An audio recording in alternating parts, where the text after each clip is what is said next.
All righty, we will start our morning workshop with a department update from Interim Director Jeff Hunter and Acting County Engineer Seth Scarola for Public Works Road Department update. Okay, we have a few things on your consent agenda today. Concurrence to award a small works contract for the SADA's past equipment. This is the last contract. We have one more paperwork, or one more thing to deal with, which we should have next week, which is to extend our consultant agreement to finish that project. We also have concurrence to award the small works contract for the Pioneer Center with All Seasons. This is for the HVAC systems. We also have a resolution to adopt the county's Survey Monument Preservation Policy, which we're dealing with CRAB. They've added a bunch more things this year. That's legislature, of course. CRAB's driven by legislature.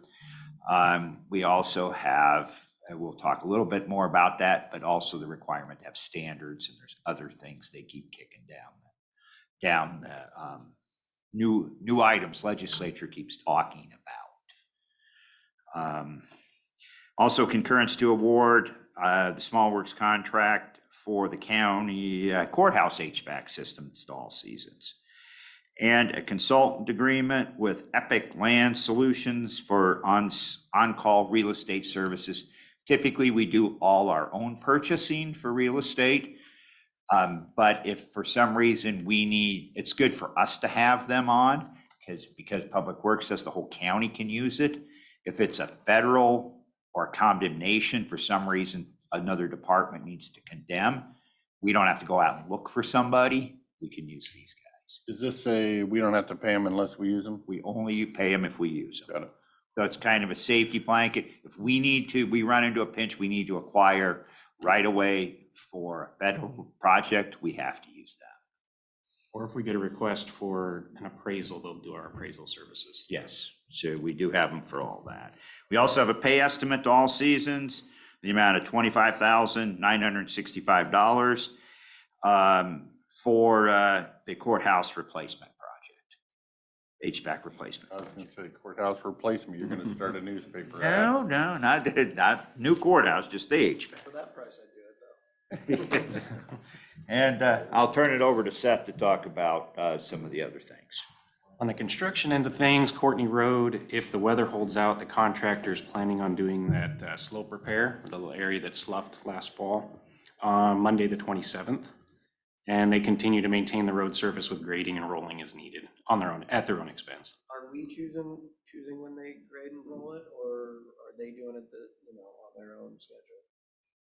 They do it on their own schedule. We call them though, if need be. Okay. And we're getting calls, you call them. yes, Jeff Dean's been pretty good about keeping an eye on it, and he was good enough to give them their phone number too, but I don't know if they actually call. We got one call the other day, but he's been pretty good about keeping them up. I was going to say, that's the question I have. Have we been getting calls? Because I haven't been getting them. No, he's been pretty good about keeping it up to date, and it's built well, so it stays together.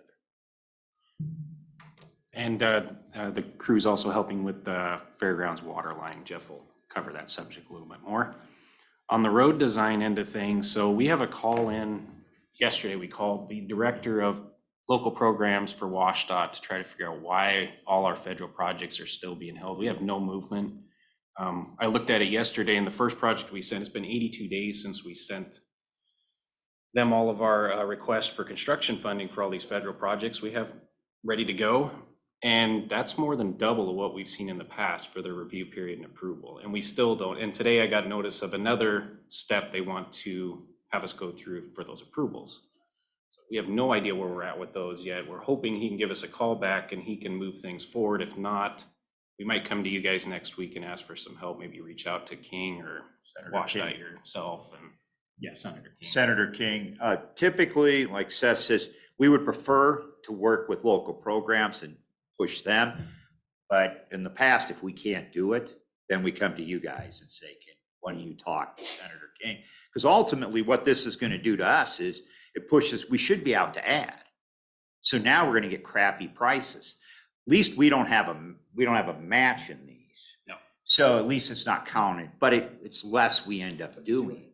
Exactly, which means, you know, Have you talked to other counties or other counties having the same? everybody's having the same issues. And the problem is, it's not just local programs where It's this problem, headquarters. it's headquarters and FHWA that's holding a lot of this processing down. So it's not even local programs having any control with where we're at in this process. It's above them. And they report to Senator King, or to that, you know, Transportation Committee. yes, FHWA is the one holding it up though, right? Part of it. part of it, but FHWA is still a WashDOT representative. Like work right across the hall from. Yes, From they still headquarters, work so. for WashDOT, they just represent FHWA. Right. So again, you know, we're gonna see what we can get with Jay, because he's the head of local programs now.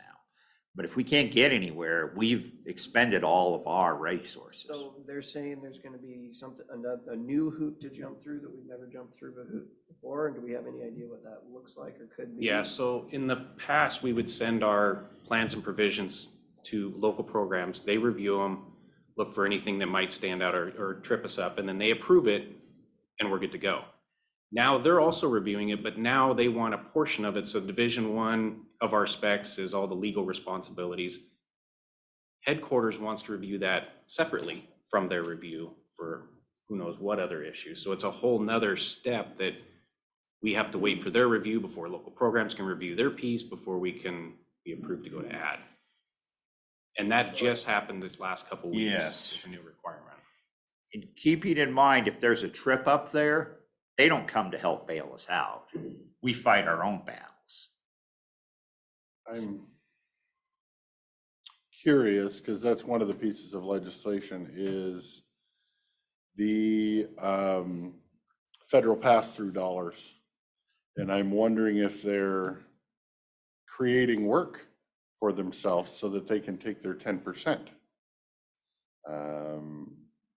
Seems like that's what they're doing. Yeah. I don't know. Well, because that's the thing is they get their 10% and we've kind of argued, you don't do anything. Why are you getting 10%? And they're like, well, we can go back and look at it later and maybe we take 5, or maybe they're just creating more hoops so they can stay at 10 and those hoops are actually going to affect us because,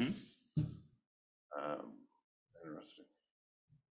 Never thought that a possibility, but now it's like, yeah, bureaucracy.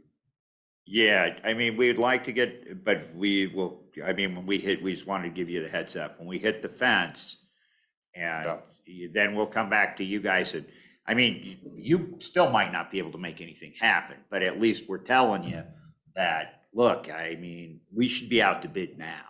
Yeah, but those that are making the bureaucracy, you need to know the bureaucracy's happening. If Yes. there's some new steps or bureaucracy that could affect us, they need to know it's happening, so. And Senator King may not be aware. I'm sure they aren't. Well, if every other county is experiencing the same issue, I'm sure probably the whole Transportation Commission's aware.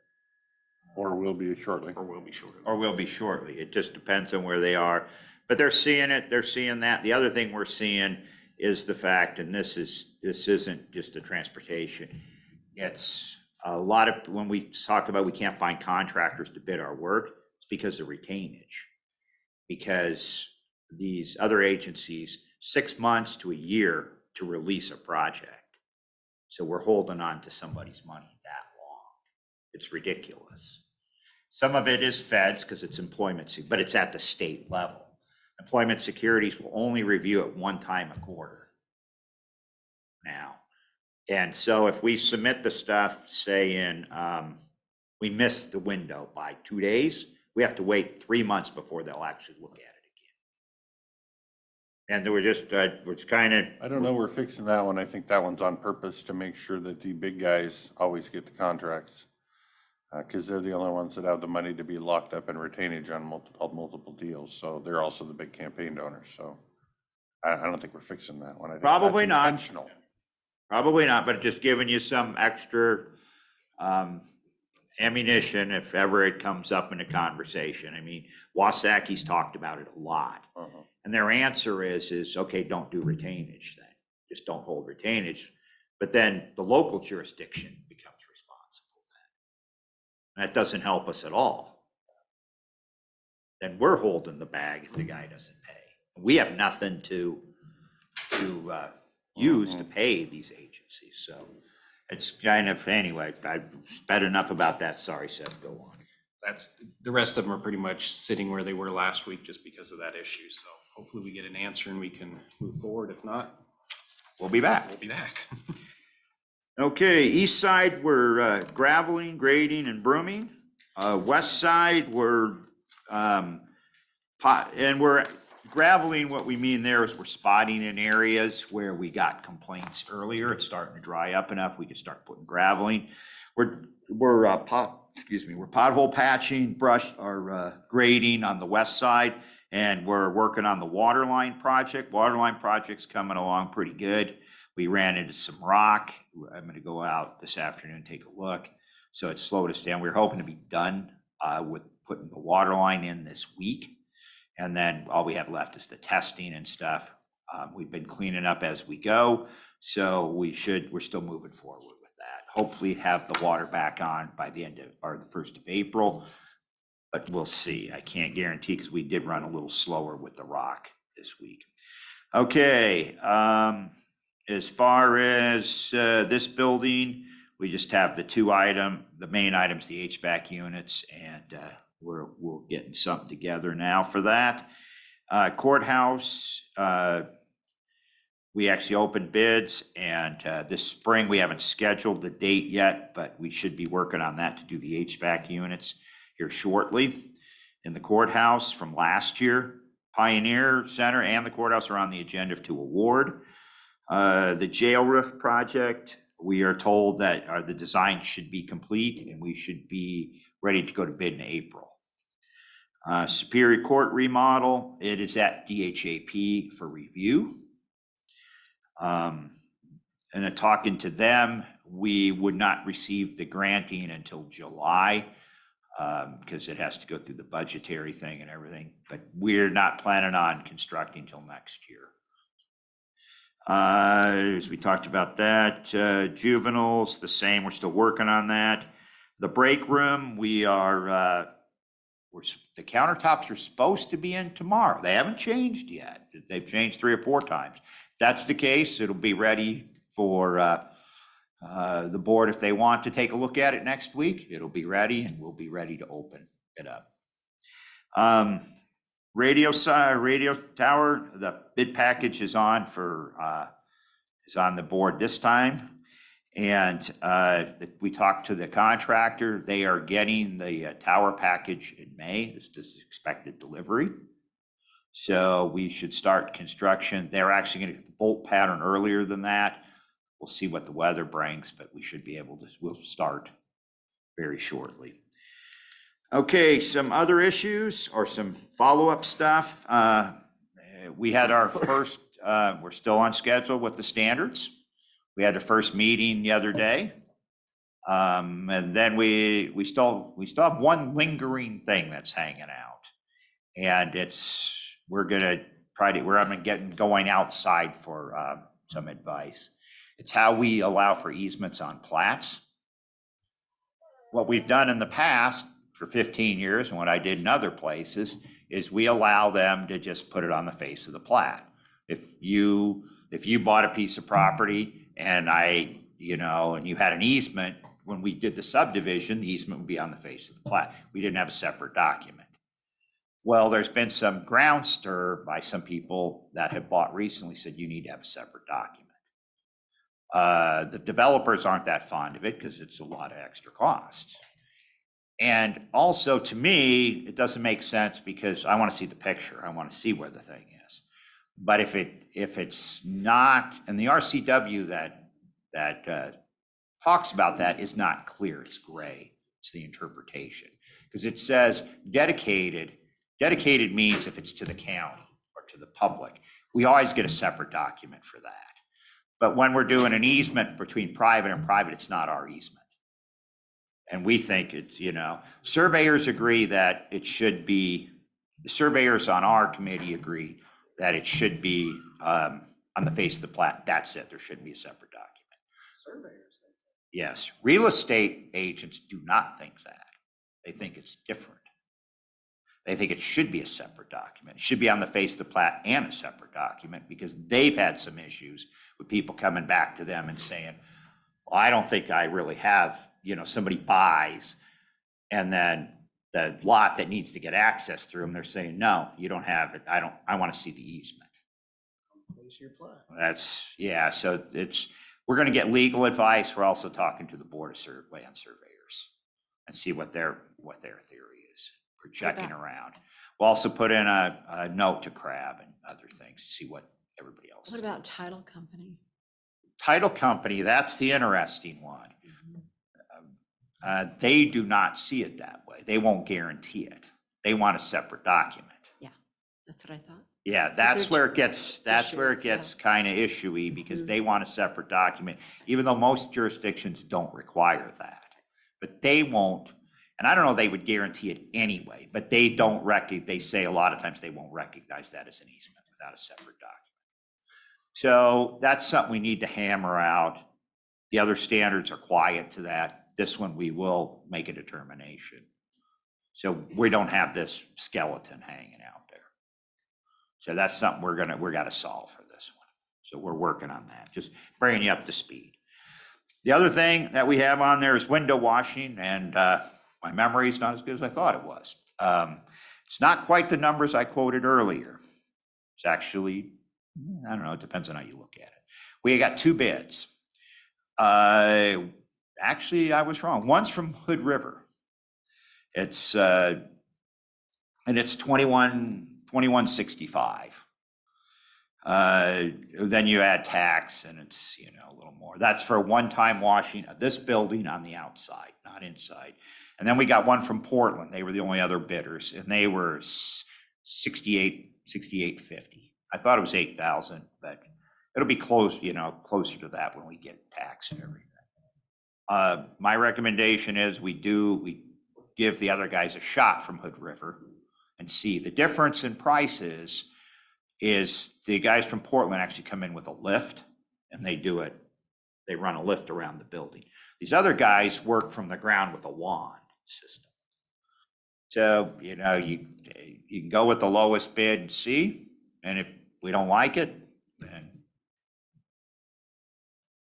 Is this something that each time we do it, we're gonna have to go out to bid, or is this something that in the future they can get on a small works roster to? We would do a contract for them. If we like what they do, we would look at getting prices for the courthouse and for the Pioneer Center. And then we would do, an on-call window washing contract. So we wouldn't have to go out to bid and we could lock them in for a couple of years at those prices. My suggestion is before we do, we want to make sure they do good work, that everybody's happy. Maybe we look at, I don't know what the board's thought were, maybe May as a time, June as a time. We don't want to do it too far into the summer or in the fall, because the winter's when they get dirty. So probably around then. To me, anytime after mid-April, because we won't be seeing any moisture after that. Right. But I don't really necessarily want to drag it to June because then you start getting dust accumulation on wet windows. Yes, I want to do it when the wind isn't up, though. I want to kind of meet. Kind of where I'm at is Yes. May is ideal, late April, early May. Yeah, I want to get out of that wind window. So, okay, we can look at that, and figure out how to make it happen if you'd like But the to see it test run's happen. only for this building, right? Yes. Would Yes, be my recommendation, yeah. okay. And we're gonna do our first pilot, for the oil changes tomorrow. I think Lee's bringing over the vehicle, is what I've heard. Are you going to time it? Yes, okay, We're we, gonna time it? No, but there was a bill in your equipment actually for $1,300 brake jobs. so we're gonna do the oil change tomorrow, and then we'll see where we are. Yep, okay, good. Yes. In their waiting room? For machine. And just to follow up, I haven't had a chance to get with Jeff yet, to sit down and discuss, how we're going to figure that out, but we will do that. I think we can definitely come up with something to take some of the maintenance load off of that department. And I think that's all we have, unless there's something else, Seth. Any questions from my seatmates? Nope. Okay. Keep Thank up the you. good work, gentlemen. Thank you.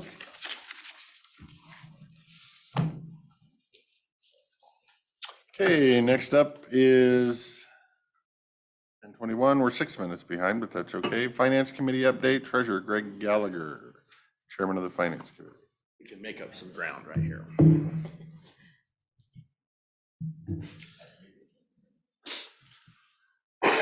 Okay. Good morning. So Finance Committee meeting last Friday. The agenda, first on the agenda was a discussion with Emergency Management Director Jeff King and staff Debbie Stover regarding Fund mostly 107 and 135. We had a good discussion, talked about a lot of details in the weeds and some different pieces about grant reimbursements and reimbursable expenses. The discussion will continue with the auditor, treasurer, and physical manager. And we will put it on our agenda, I think, for not next month, but the month after, to have a follow-up discussion about it. I provided a banking update that we are, most all of the warrant accounts and everything are set up under Umpqua. We pretty much have, most of the districts have done their payrolls through Umpqua. I believe last week Hospital 2 did theirs. The county will do our next payroll on the Umpqua EFT, and then the 3 school districts that we have left are at the end of the month, and they pay only once a month. So, but all the ACH files and everything have been approved, so it should work, and we've done quite a few pre-notes. So I'm pretty good with that. So I think that's transitioning. I think the next bit that will be difficult will be the checks that will begin to be returned on March 29th. So we're working on with the districts and county folks, because the Columbia Bank routing number will end, and we have no control over this. This is just, it's the way the banking transition was happening. So that will be our next hurdle. We had general discussion on financial legislation. There wasn't really anything from the new since the last time we reported with anything moving, other than things moved a little bit, but that we had, so we didn't have much. In regards to that, we had a staff and elected reports. The physical manager reminded the group of a budget training on March 29th. Auditor Joby reported that the city of White Salmon has increased their sales tax. I believe that they adopted a new portion of sales tax. Commissioner Christopher reported that CPACE will be at the meeting today, and I had no update. We did have a discussion. This will be news to Commissioner Christopher because he had to leave. The auditor and myself thought that it would be easier. We've been meeting once a month lately, so we were thinking the third Tuesday of the third Friday of every month. So our next meeting will be the 21st. Because of scheduling and everything, we've only been able to meet once a month, so we just scheduled us for the 21st of April. And that was how much fun we had. What are you talking about? Those meetings are always fun.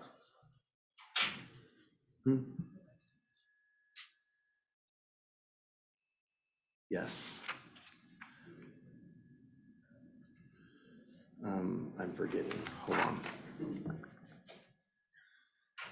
Oh, that we recommended that we merge 135 and 107? Yes, we did. Okay, yes. Sorry, I didn't have that specific detail on my notes, but I do now remember having that discussion. I do think that one of the pieces Jen reminded me about in our discussion with emergency management, that we did have a discussion about merging Fund 107 and 135. The auditor was there and had looked at all the different pieces regarding reporting and so on and so forth. And I think it is finance committees, just, with the auditor, the treasurer, trying to all kind of work together with the physical manager, that we think that merging Fund 107 and 135 will help try to keep track of all the pieces and make it easier to try to facilitate that. Step one of potentially 2 steps. Yeah, that was just, the piece of, because there are a lot of moving parts in there and there's lots of reimbursement and everything. We had a long discussion of going through all the details, but I think that that's the one part that is yes, step one. And I think that this is going to be an ongoing conversation that we are going to have. I think we just talked about, I want to say putting it on the agenda for May again. But just kind of trying to get through some other pieces that we have going on. But yes, Jen's correct. We did have a discussion, and I think we all felt that that would be a good recommendation to eliminate having different pieces and different parts and trying to manage multiple parts, that it would be easier to do with only one fund. The determination, the auditor, I believe, to kind of go into a little further detail, was going to look at which way that would go and provide us back her 2 cents on which way she thought that it would be helpful, whether we move the 135 into 107 or the 107 into 135, because I believe that 107 is restricted funds. And so there was some question about that. And then we would use bars numbers to keep track of all the detail. What's the second step? We haven't got there yet. Well, I think the Just second, know there's gonna be more oversight into it or looking into it to make sure that we have our billing and stuff correct. and I think really from the finance committee's perspective was just going through and figuring out, okay, how are we looking at this from when the timing of the cash is coming in and what we're reimbursing for the revenue and the grant revenue and where the expense and how that was going to be the timing, I think, because I think it's hard to look at when you have 2 different buckets, because there's some staff that are in one, and at one point in time, I think it was the highest of the staff were in there, and then there was other monies needing to come back and forth, and then it was the low, it's changed, so there was pieces that were moving. So I think step 2 is, once everything's all in one place, to really then take another look at it and say, okay, now how do we continue to make sure that this is successful? And there's questions, or not questions, but there's debate on whether it's going over budget, but we're figuring out that that's somewhat based on what they're using for how much cash they actually have. And so we're fixing that piece, but we need to go back and make sure that I think a clarification. Yeah, I don't feel think free. it's that they're going over budget. I think it's that they're having cash flow issues between the two. So the budget is there and they're staying within the budget that is passed and going through the budget part. It's how the dollars are flowing in to reimburse and cover all the pieces and parts as they're going through there. And so I think that's part of the whole thing, is there's some of it in one and some of it in another. And so our thoughts, and this was, I'm speaking on behalf of the auditor as well, but I feel that this is a good summarization, that once we can kind of pull everything together, we can have a better way to track all of that, so that we can have the whole department essentially into one bucket, so we can see the monies coming in, we can see when the timings of those are coming out, because the budget is, they're under budget. They're not under budget, but they're not over budget. They're falling within the constraints of the budget. It's a cash flow issue. And part of the thing is that some of it's in one and some of it's in another. And so we have different parts and pieces. And so that was kind of and I think the other question that we kind of got to was, we didn't see a need. There probably was a need at one point in time to have these in 2 different buckets.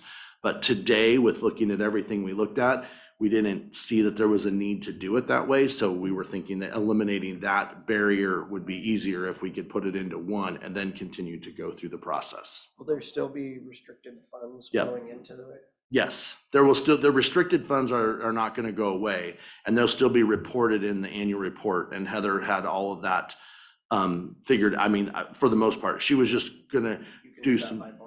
We can do that by bars number. And we do that in other funds this exact same way. This is not something that's new, that's not taken care of through the piece. And as far as the restricted funds and the reporting, The auditor's office handles a lot of that, so I would defer that to Heather on how that happens. But I know that we have other funds with restricted pieces that she reports currently.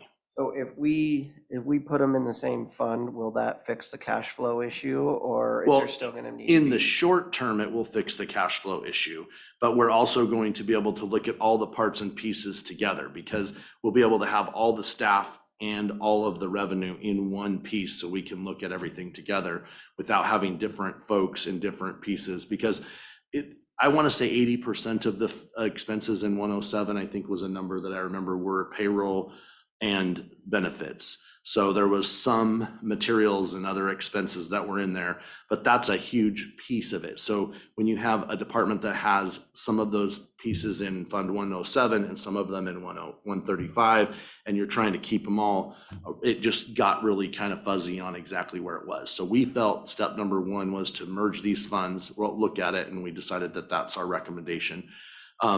To merge those funds. And then the second step would be to go through, once we have everything in one piece, is to go through and try to mirror up the budget and the cash flow pieces together and kind of try to have some analysis so that we can look at that, because I think that's kind of where it's at a little bit. And then one thing that I got out of it that I kind of thought was important, and you're gonna have to pardon my non-financial lingo, so when I put my foot in my mouth saying the wrong word. The way they looked at what cash they had off of Kayenta is not necessarily accurate with the treasurer's report. So find that out, and you could essentially manage your checkbook better. I think we're going to find more departments are doing it the same way, so we're going to need to train and adjust them to make sure we don't have more of the same issues in many departments, essentially.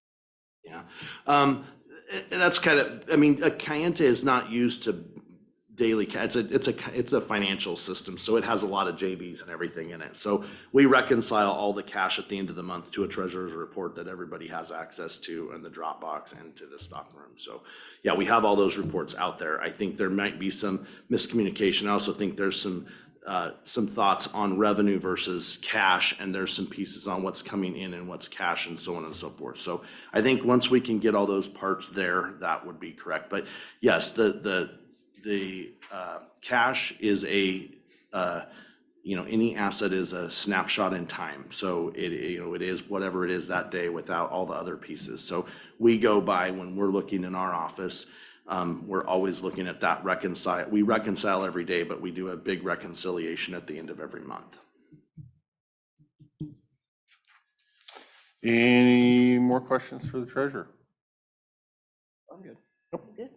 Thank you, sir. Thank you, guys. Finance, have anything to add? I'm assuming you would if you wanted. Okay. All righty, 10:33, gained a little bit of time. We'll have an update from Emergency Management Department, Director Jeff King and his staff, if he wishes to bring them.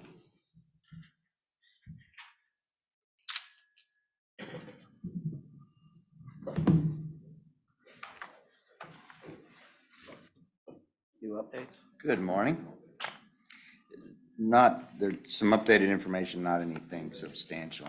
Okay. I do have copies if you'd like them. With the new information highlighted in blue.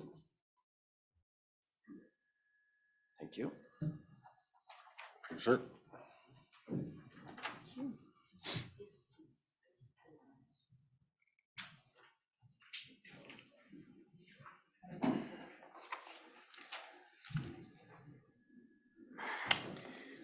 Yes, so good morning. I have nothing on your consent agenda this week. And I'm happy to report that the public safety radio system is still continuing to operate normally at this time. And we're still working on some push notification issues with the alarming system and the apps on our phone. Those are being worked out by Day Wireless. Maintenance, Cage of the Ridge microwave that I talked to you about many times in the past, changing that to 5 gigahertz. I'm still working with a quote that I got from the vendor, and I've requested clarification in consideration because I think there's some specific lines in there that are more than they need to be. I was a little shocked by the total amount. I'm working through that How much did that process. go up? Excuse me? How much did it go up? It's not that it went up. The quote is for 20,458, and I think that's more than it should be. So I'm gonna work on that. But that includes mobilization at 2 sites to put microwave antennas up tower. Right now, they're temporarily mounted at ladder height. So that's 2 tower crews, mobilization and work for a day, and 2 different sites. So that mobilization and tower crew work for a day is traditionally about $3,500. But I'm gonna make them break that out for us. So, yeah, it's a specialty and they get paid for what they do. Waiting on Yakima County Fire District 5 for more information about surplus of radio equipment for both the microwave system and the page channel. Also, which is going well, have assurances from Yakima County that they're gonna have more of that equipment available to surplus to us, which leads into the next point of researching funding options for radio system equipment replacement costs. And we're looking at the options at the 2 bullet points below. Due to the recently acquired and what we anticipate acquiring, but even what we have on hand already for both the microwave system radios as well as the page channel radios in surplus spare equipment, I've gone back to our support providers for the radio system, and we agree that for those 2 things, we can move the purchases that we have for near future of those 2 systems out 5 years and reevaluate at that time. So we bought ourselves 5 more years or 5 Right. years total? 5 more years and reevaluate, the year before that to see the actual conversation that I had with the tier 1 or tier 3 support provider was that it's probably going to expand our life expectancy of those 2 radio components 10 years into the future, but we want to revisit that at the 5-year mark. So that gained us a lot because those 2 items alone would be, let's see, the page channel replacement is estimated to be $277,000 as a forklift because you gotta replace them all so they talk to each other. And then for the digital microwave radios, that would be $242,000 in next year's dollars. Are they surplusing these by giving them to us, or are they surplusing them by selling them to us? So far, I've got them all at no cost. I'm not, gonna think that we might not have to pay something. Right. But, yeah, Yeah, if it's too high, we make a few phone calls up there and. right. Yes, I will do my best to negotiate, but at this point, it's an intergovernmental surplus. Right. And that's the way we've been doing it.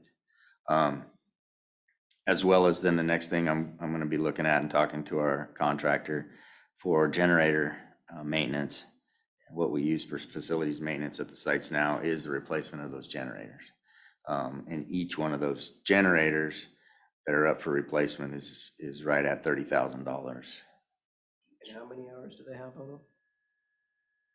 It varies because the sites were built at different times. We went multicast with 4 additional sites in 2012, and then we went live with the rest of the simulcast system in 2014. And it's only the generators that were originally installed that were not commercial grade, they were more consumer grade, that will need this first set of replacements. But so I'm tracking all that and looking for creative ways to fund those things. Also, I don't have it in any notes here, but during my discussion with the tier 3 maintenance provider about the timeline of replacing radio equipment, he gave me a heads up that another county was going to digital, which will be our next big discussion at some point in the time the FCC starts to require those things. but they're going to move their system to digital. And they have the exact same tape base station radios that we use across our system, many of them. And if we can secure those as spares, that will definitely take our system out 10 years from now. Or until the Fed mandates digital. Correct, yes. And If the Fed mandates it, hopefully this time they'll bring some money. That's my hope. and then we have other options at that point as well, because once we go digital, so just like what happened in the cell phone world, when they went from analog to digital, you lose 1/3 of your coverage area. Same thing when we went with our old radio system to the new system from wideband and narrowband, you use about 1/3 of the radiation pattern off of each tower coverage. Same thing happens when you go from analog, which we are now, to digital. We will end up having to have the same coverage that we have today. We will end up having to build more radio sites, at least 3. And that's not something we want to do when an analog system works perfectly well for us, especially VHF analog in our terrain and county's geography. So to be forced to go that way would be a shame. But also on the horizon at that same time, what I'm tracking is the federal government's FirstNet program, Communications for First Responders. It's a contract that AT&T won, but it's a federal government agency that oversees that. So met with FirstNet sales reps and the sheriff's office last week, I believe it was, and pinned them down saying, FirstNet's great in that preemptive service. If the towers get overloaded, first responders have priority on that band 14 if it exists. And the coverage maps for band 14 FirstNet coverage in our county are not great, not acceptable even.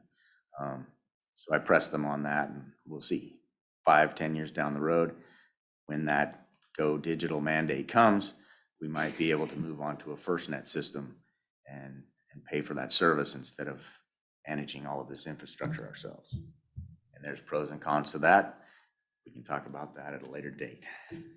Sorry, I didn't mean to go that far into it, but something for us to think about in the long-term projections as we talk about these costs.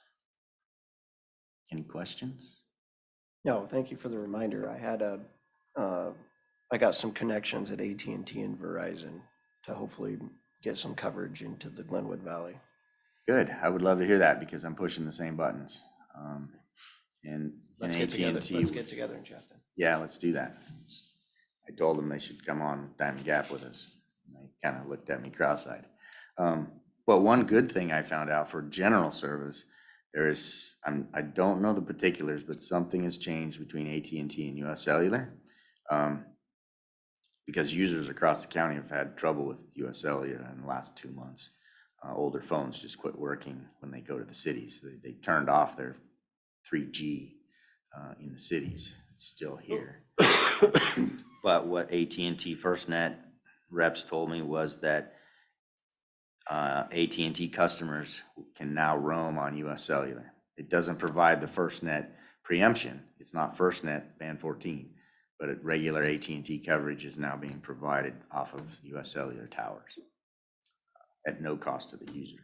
So that expands that coverage for normal everyday use, but not for emergency preemption. All things that myself and the sheriff are considering before we go to any FirstNet department-wide cellular services. Another subject that wasn't on my agenda. Sorry, there's a lot going on. Flat top security fence, we talked about that. I've had a discussion with Jeff Hunter in Public Works. He reported we haven't been able to have a sit down yet, but that is coming as soon as we can both have time to do that. And I continue to follow up with the Tier 1 and Tier 3 system reports from last year to see what we can do about keeping up on the maintenance of our sites and radio equipment. The radio site lease agreements, I finalized with Juniper. Just yesterday got the approval back from the PA. So we're submitting that lease agreement from NSC Smelter for the land lease at Juniper. Unfortunately, that again was a 2-year lease, was all they were willing to go. I asked him for a clarification. He explained it to me, and I understand with all the moving pieces for them, that makes sense right now.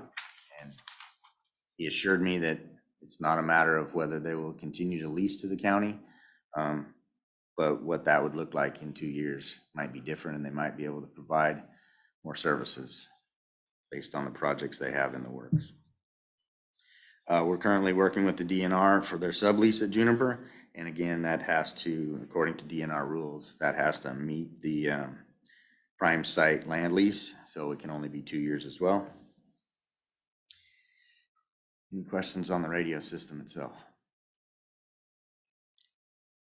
The radio project, you heard the report from Public Works. I'm continuing to work with Public Works and the consultants, both our Tier 3 annual support provider and the consultant for this project specifically. 911 call taking. I'll turn that over to Chief of Operations, Phil. Good morning. So on the staffing situation, first off, we have one communications officer position currently posted. We continue on to the training. And looking at last year's staffing situation, we're looking at this area in several ways. Obviously, the hiring, the training, our retention. We want to make sure we keep the communications officers we have, along with the number of years that they're able to provide of service. We're undertaking several steps to do that. First off, the communication leads, or 2 leads, along with Jeff and myself, have attended several trainings, both communication management and leadership, so we can develop that and learn what is new out there in the horizon as to working with millennials is one of the biggest challenge. So any questions on that? Okay, operation and training. We're working on rolling out several strategies to improve the service we provide,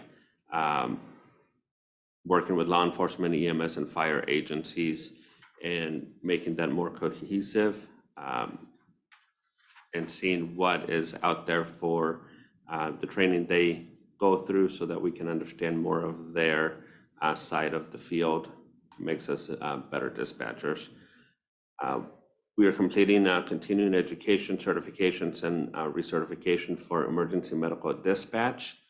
And so with that program, we're working with Klickitat County IT department for some crucial updates on the EMD software, along with working with the vendor and the training. They've provided us an extra day of training and on-site software updates. So they'll be here with our contract for the service and the application. We get 1 day of training each year on-site. This year, they're going to provide 2 days back-to-back. First day is going to be training myself, some of my staff, our staff, and IT staff on the software, the updates, and running the back end of the house, especially where IT has a lot of new folks there themselves. So this will be free of charge from the vendor. So they'll be on site. And so we'll do that the first day. Second day is going to be more dispatcher training. That'll be part of our contract. Along with that, they're providing us 12 different online classes free of charge. And that's just kind of a mutual understanding of where we're moving forward and their willingness to help us along the way. So each class is average about $400 times 12 that they've given us. Are these classes that they put on themselves for their own software that they would usually charge you for on top of your annual? Yeah, so the cost? software is one, but this is more on the medical aspect, so that we're able to provide those medical instructions on the phone. And so that's what the continuing education requirements are. We can attend training through them. We can attend training. Some of the training we do is joining with our EMS folks, so we can get those continuing education credits.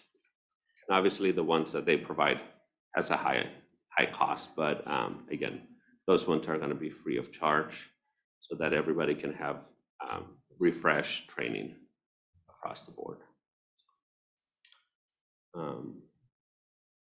And then we're continuing cross-training staff.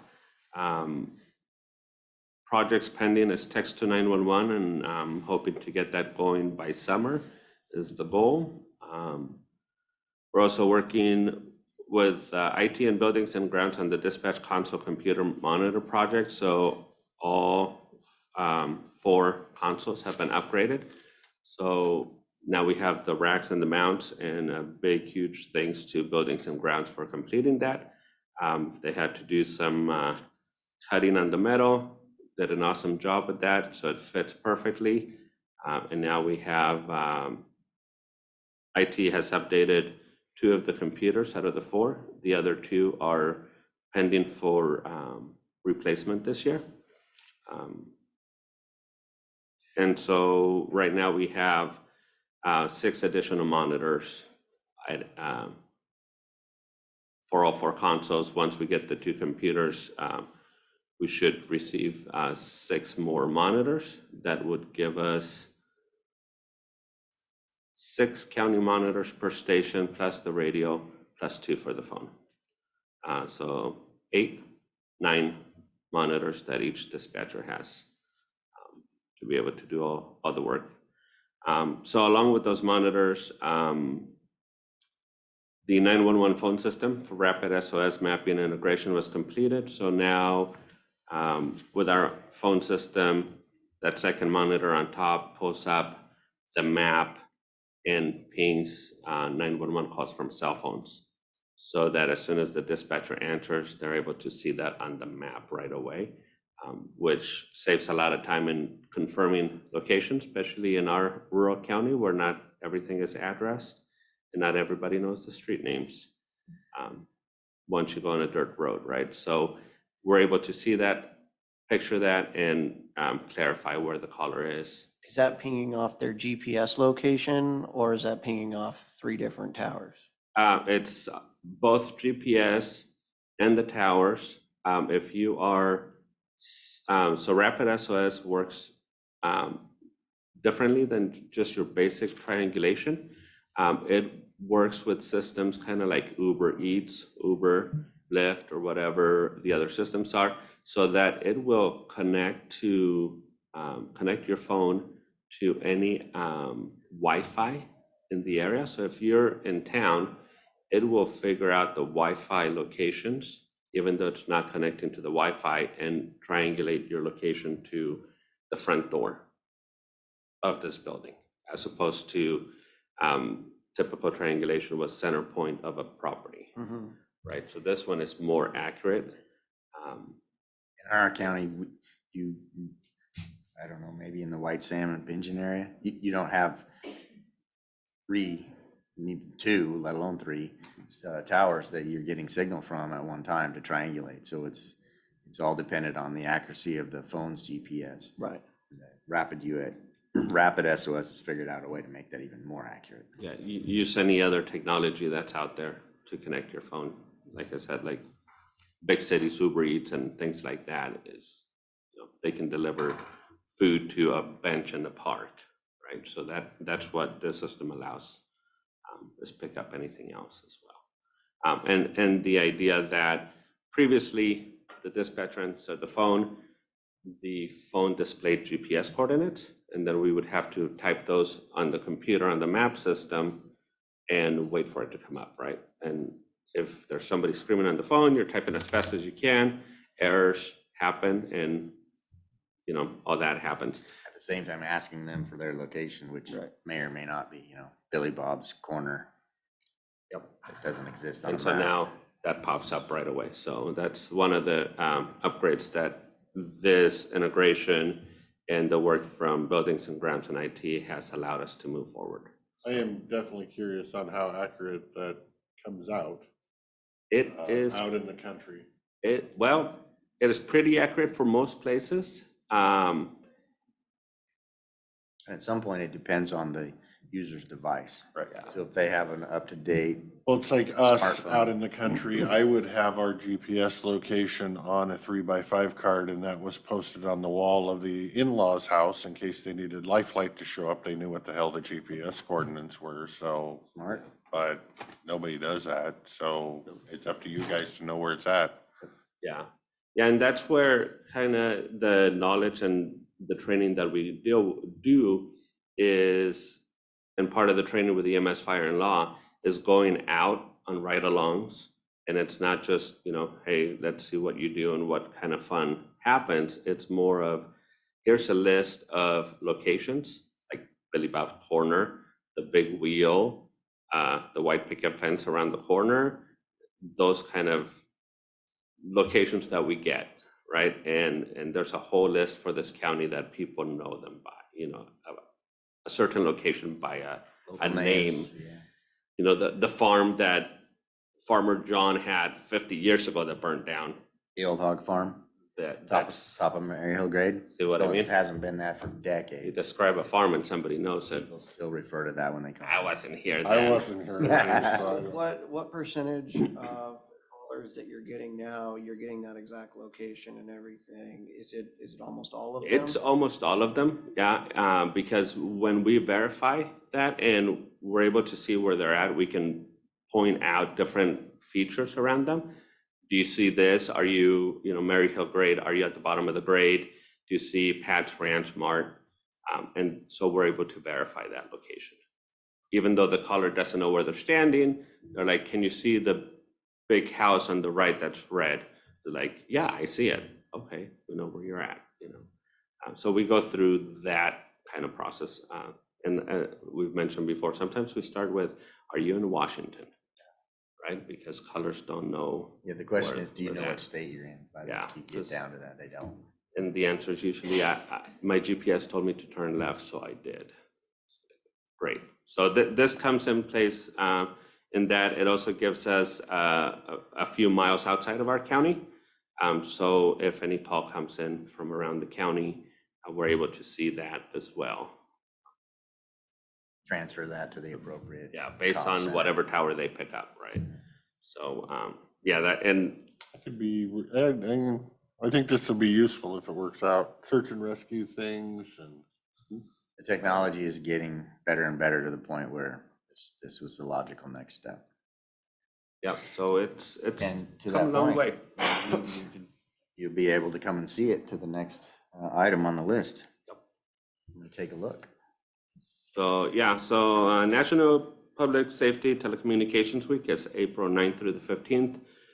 So this is the time that we take a moment to give our thanks to our communications officers. It's slated for a whole week. And we have some plans there to send you guys an invite. Guys and gal, sorry. Send you guys an invite to show you the upgrades we've made and talk more about the center and what's happening and what's coming in the future as well. I'm assuming a proclamation will be crossing our desks as well. Yes, and thank you. Yeah, so with that, that is my section unless you have any questions.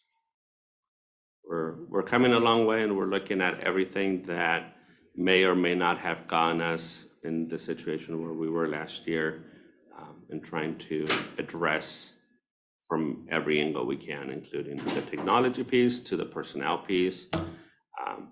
And as at the same time, like I tell Jeff is we're also looking at how do we keep our management in place and not be overwhelmed as well, because some people stress out more than others. As you're nodding your head to the. Sorry, it's just a twitch this morning, but we need longevity in the entire team. Well, that's our job to also help him take food off, or not food, but work off of his plate. to relieve some of that stress too, so, okay. Moving And when on. we do the National Public Safety Telecommuters Week and you invite us down there, we need to make sure we post that to the public so we don't have issues with more than one of us going. Yeah, we could either schedule you for a tour like we did last year. We had all three of you in a tour, and that our facility isn't open to the public technically. We just But have to tell the it's- public we're gonna right. be there. Yeah, so. or you could come on your own, accord, and, because it'll be open also to the first responders to come and show their appreciation. I'll have the barbecue and all that stuff I usually put on. Together would be best. You might get the warm food versus I got warm the food last second year. group. Yeah. Absolutely. Okay. So moving on to users agreements and renewals, both cities is now complete, fully executed. The radio service solutions agreement for Tier 3 maintenance also completed. As you just heard from the Finance Committee Chair, Greg, one thing I added, that meeting happened on Friday, so I had to add this to my agenda this morning, is that they have made that recommendation to the board to merge Fund 107 and 135. And there was some discussion about how that needed to take place, and both on the physical logistical side, but also the legalities of that. So, if I have your approval as the director to make that merger, then start looking at what we have to do, whether that's a resolution and all those other technicalities, right? But I believe the first step is to get verbal approval based off the Finance Committee's recommendation. I can give you verbal approval that that's where I'm going, is to merge. I don't know, again, which direction the merge is or any of that stuff until we get auditors' findings, but if that's the verbal you're looking for. Well, the full board, I mean, you're at that Finance Committee meeting, so yes, but yeah, I'm good with it. I just want to make sure I'm taking all the right steps, in the right And order. asking all three of us, which is what I want you to do. Excellent. I think he's looking at you, waiting for a yes or no. Okay, I did, but he Excellent. was looking the other way. thank you. We will proceed with that. On the emergency management program side, first bullet is the outdoor burn ban and that code update. So I'm How did the meeting go on March 9th? The March 9th meeting went well. I sent an email to each of you individually after that with both the burn ban code, its updated form, is draft. I also sent along what we've created to match that code as public campaign information. So I was looking for any follow-up on that, or if you want me to. I emailed you my Right. question, which is the spark arrestor on pellet smokers. Because, I have a standard, call it a Traeger, and then I have a box, call it a Brinkman. Neither one of them have a spark arrestor on the chimney flume. So, I mean, technically, yes, it is the landowner's responsibility to go buy one and install one. I just don't think most of them will, so we will still be having everybody Big educational push, yes. smoking their meats without proper spark arrestor. So that part of that concerns me because we're pushing through a law that we know is not going to be followed. So right now, that act would be illegal. You can't have any outdoor burning, right? I'm not going to invite you to a barbecue. So I know, and that, our whole point, or my whole point was not to make criminals out of law-abiding citizens, right? The overarching concern for myself and for the other fire authority leadership, the fire chiefs, in prevention of wildfire, we need to have some sort of control of the combustion itself first, so self-enclosed combustion chamber or fully enclosed, and then some way to arrest those sparks so that, and this is, again, solid fuels, right? That will put off sparks or embers that can lead to a wildfire then, versus liquid fuel, propane, natural gas, those things that don't put off sparks because they're not burning. See, the weird solid thing for me fuels. is my pellet stove in my house that gives me my heat for the house. I can sit there and watch the sparks blow off that sucker. My Traeger or my Brinkman, never seen a spark come out of them. Technically, that's indoor burning and we have no I know. authority over that, so that's So how. the one that's I- actually my has scope. potential Maybe we get a is service legal, tech and the out one there. that I have never seen a spark come off of Your were, pellet stove. But yeah, and one of those discussions about the spark arresters was the fire chiefs, some of the fire chiefs going, that no larger than a half inch is too big. They want to make it smaller. And I had taken that directly from other codes and state rules and regs as a standard. do you have to actually buy a spark arrestor? Can you just buy 1/4-inch hardware cloth? Yep. It, as it's worded in the code draft that I have now, it can be anything non-flammable, right? Screen. It reads, it gives you, examples, but bottom line is non-flammable and permanent. So So what changes from the original draft? Because I don't have the change from the original draft to this draft. Did they pull out or change from what you had originally sent? I can send you that draft that I have all the comments attached to. That would be great. I thought that I had sent you the one, I just hid the comments, but maybe not. Oh, no, before I could share it with you, I had to convert it. But there was nothing significant. I was very happy with the response I got from those fire chiefs. So I don't speak out of turn. I would have to get back to you to the specific ones that we either changed. And was there any disagreement between fire chiefs? Not in the end. I was able to get consensus from everyone. Does this new burn ban ordinance allow for the pizza oven in White Salmon without a variance? If they have a door on it and it has a spark arrestor. So your open mouth pizza oven with the stack going out the top with nothing, sparks can go wherever. No. That, like I said, the overarching goal, if they're burning solid fuel, they need to be able to contain that combustion and any sparks that might be produced from that. Because that's where the real wildfire hazard exists. There can always be an accident. I mean, somebody can tip over their propane barbecue for that matter, but we don't see a high likelihood of that happening, or do we have historical data that shows that? But sparks getting away from whatever device you're using and burning solid fuels in, like a campfire ring, it's burning solid fuel, wood, sparks are continually. That would be the highest likelihood of starting a fire. So what do we have in here to work with the Mars or the groups about doing that kind of, we didn't So- put any language in. Prescribed burning Yeah. for timberland owners, without having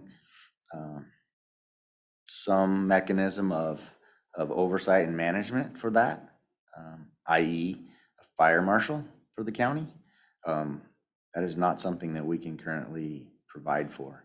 The DNR oversees that, the Forest Service does, they all do their own prescribed, but private landowners, if we were gonna do that, my assertion is we would have to have a fire marshal or someone that would go out and, do all the inspections and vetting and say, this is how you need to do it. That's a whole, fire marshal's office, a whole different thing. And moreover, Fire chiefs couldn't do that with regards, because whenever these guys do it, you've got DNR, Forest Service, and everything there.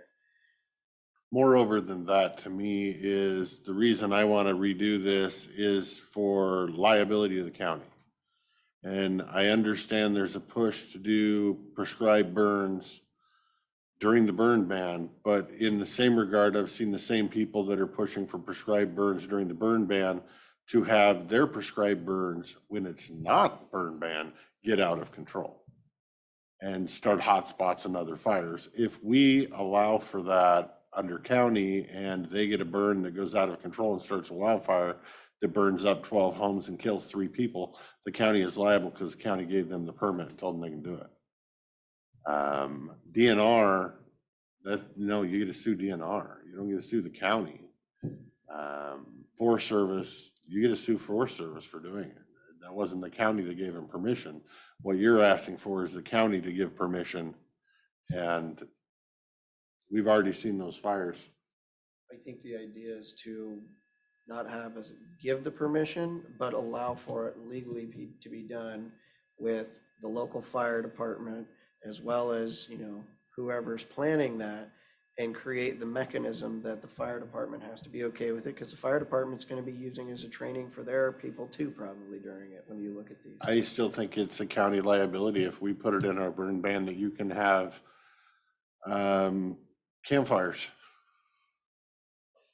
And one of them gets out of hand, the county's gonna get sued because we allow it in the, you know, you put a mechanism all you want, but you're still liable because it's your avenue, and I am not in any way, shape, or form signing on to that liability. And I don't know that the fire chief, the current fire chiefs or the commissioners want to do that. It's been done in the past with the variances. That's just the unwritten procedure that happened, right? The private party that wanted a variance submitted that to the board. It was then sent to the fire chief of that district and myself. And the fire chief did whatever he did, you know, vetted that and told them what their requirements were, and then sent that recommendation to the board. And in the last, at least the last 3 years, I've seen the fire chiefs be less willing to do that. Actually, one of the fire districts refused to do it for any of them in his district. So, yeah, I don't know. Well, That I would be, think I that's didn't the- get any of that feedback That's from the the guidance chiefs. we're getting from legal counsel as well. Why we're doing it this way. And yeah, I the guess fire The districts. argument is just to permit it outright. And I agree completely that the practice of prescribed burning is good practice for forest management and our ecosystems. But I don't believe this is the vehicle that is appropriate to allow private landowners to do that. And definitely not under my purview for me or my department to be doing that. If the fire chiefs, like you said, the fire commissioners for each district want to talk about that, like I said, I didn't get any of that from any comments from the fire districts. So, yeah, I don't. I guess, if anything, I'd like a PA's opinion request that if we did allow for that, that we would be assuming responsibility and liability just by allowing it. Again, I have no problem getting a PA request, but it doesn't matter what the PA request says. Because in my mind, you are liable when you allow, and I don't know why we would, I mean, I can't possibly fathom the PA request not coming back saying the same thing. So I think it's kind of a waste of time, but if that's what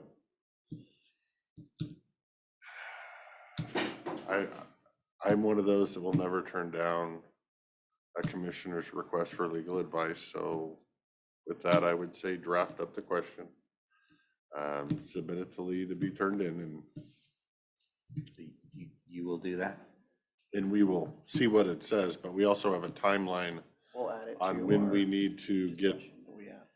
when we need to get this burn ban through and approved so it can be done in time for the burn ban season, because I would hate it being drug into late June and not be able to be instituted in time either. So that Yes. might be something that might have to be an amendment later on after the fact or something, if it ever happened, which I don't see.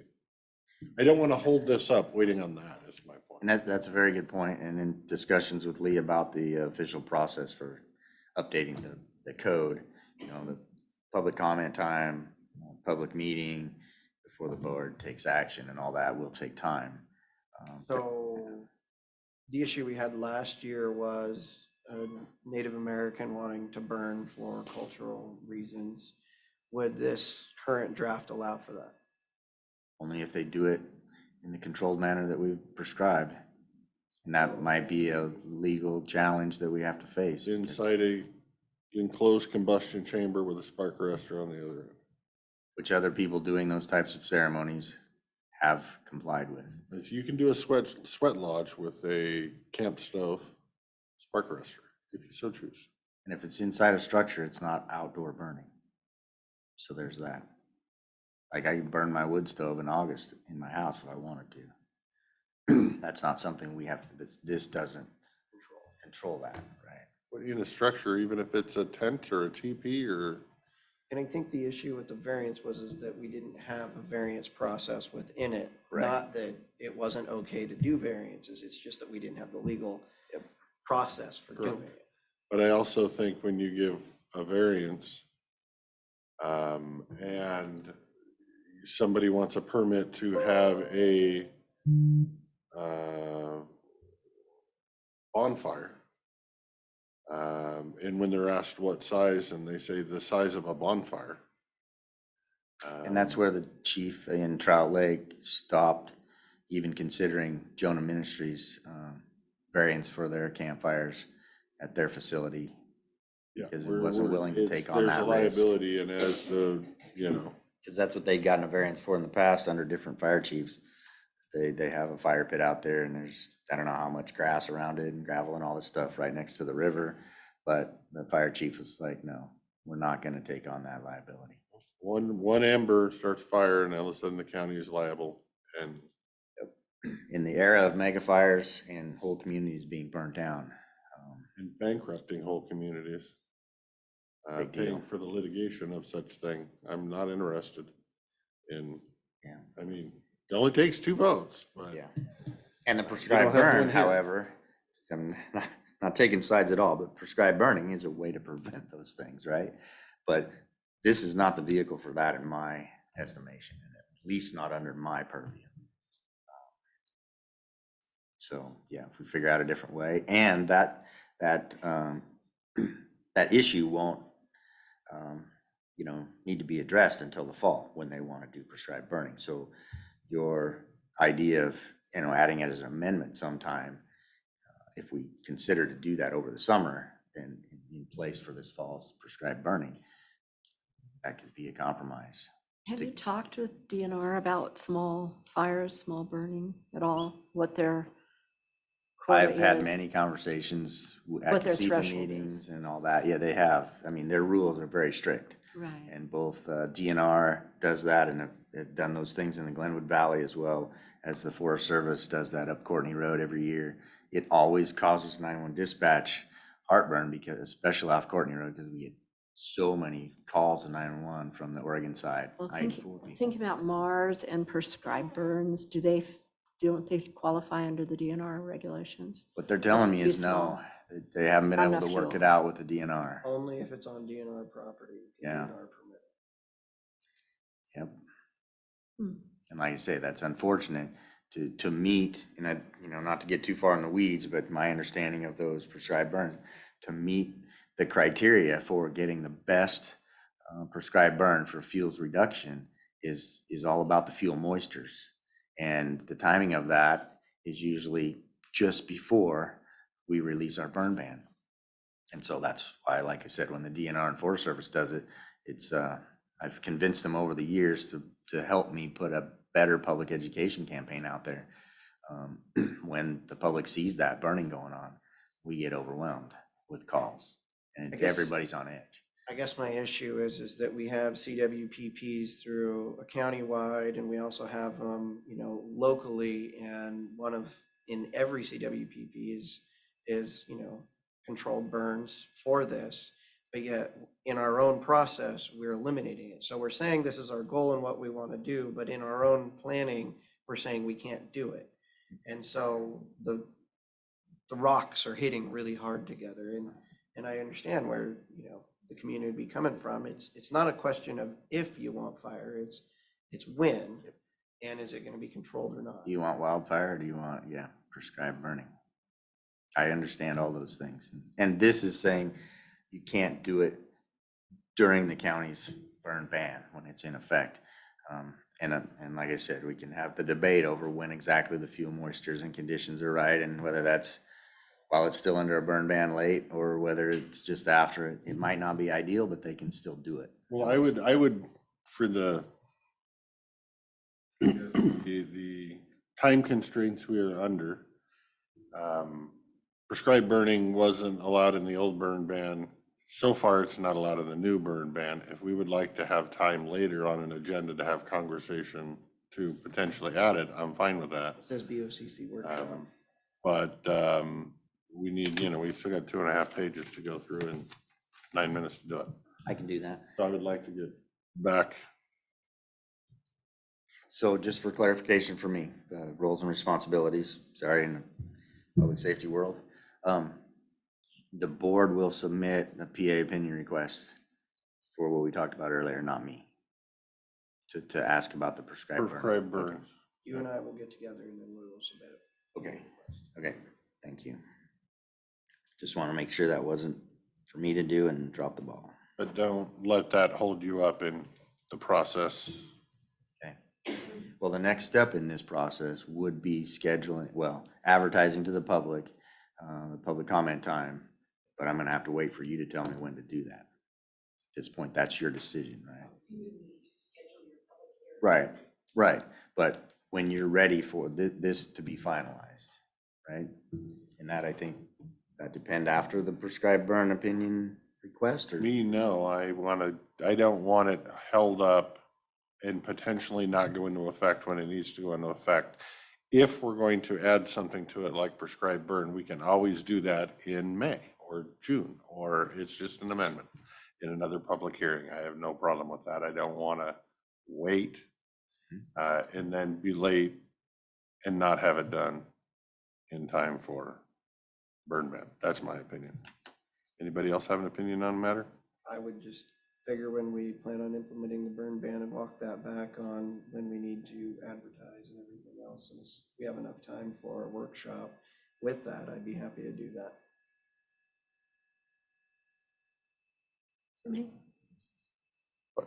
As soon as we can get it before the burn ban is, I move forward with this now and count on that. Any other discussion about prescribed burning to be the next phase? I think that's the majority opinion.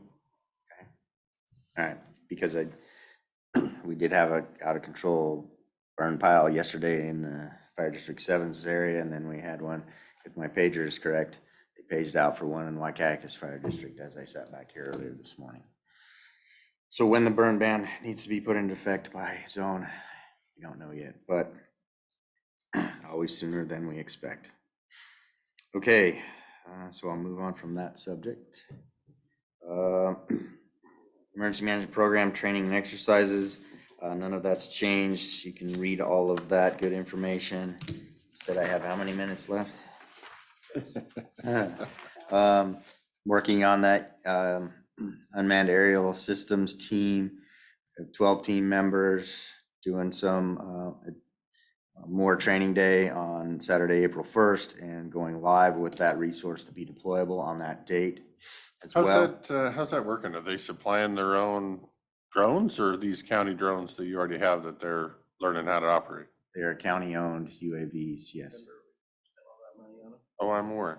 Yeah, we got the FEMA grant to, had been working on this project for over 5 years now. And, yep, but we have a sufficient number of team members that have the basic training now. And, yeah, we're planning to start deploying that team as of April 1st. And we'll have equipment here at DEM and equipment at the White Salmon City Fire Hall to be deployable from two locations upon request of any emergency responders for that resource.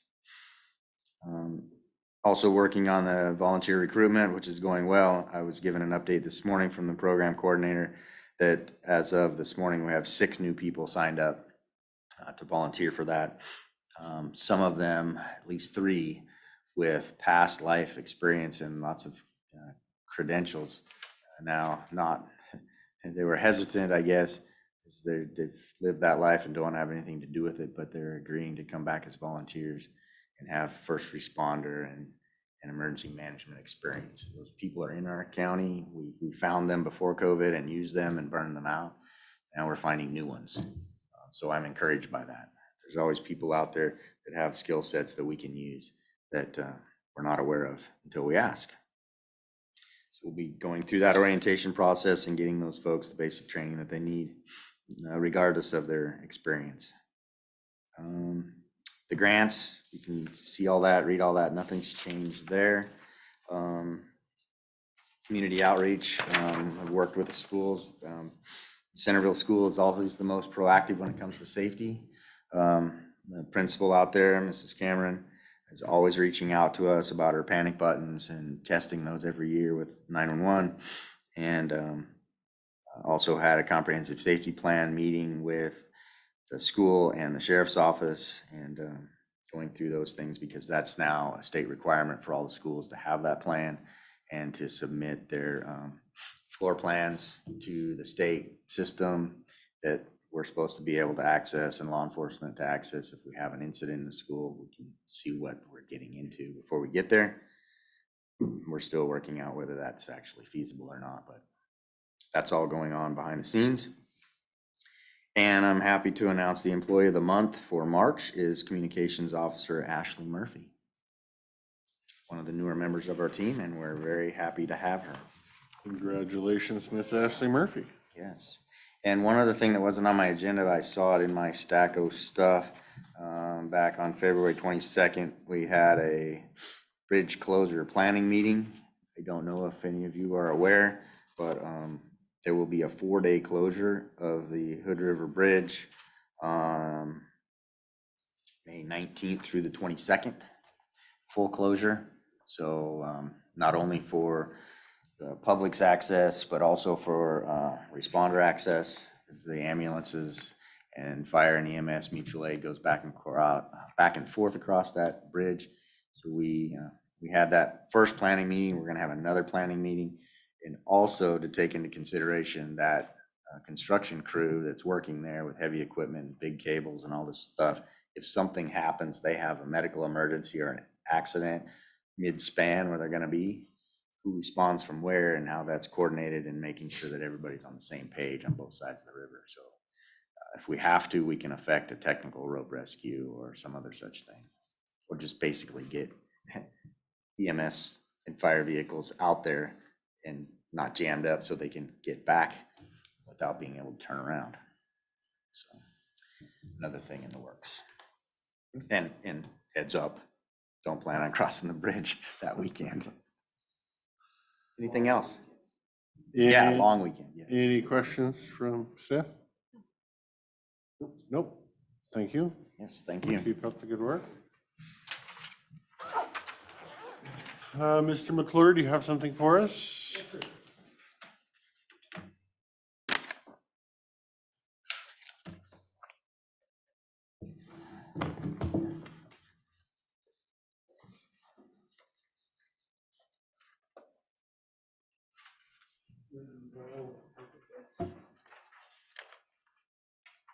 I'll give you the original.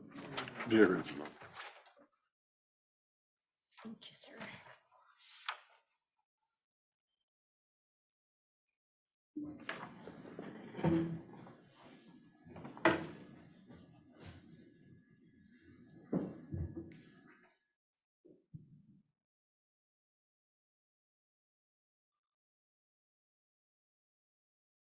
Okay.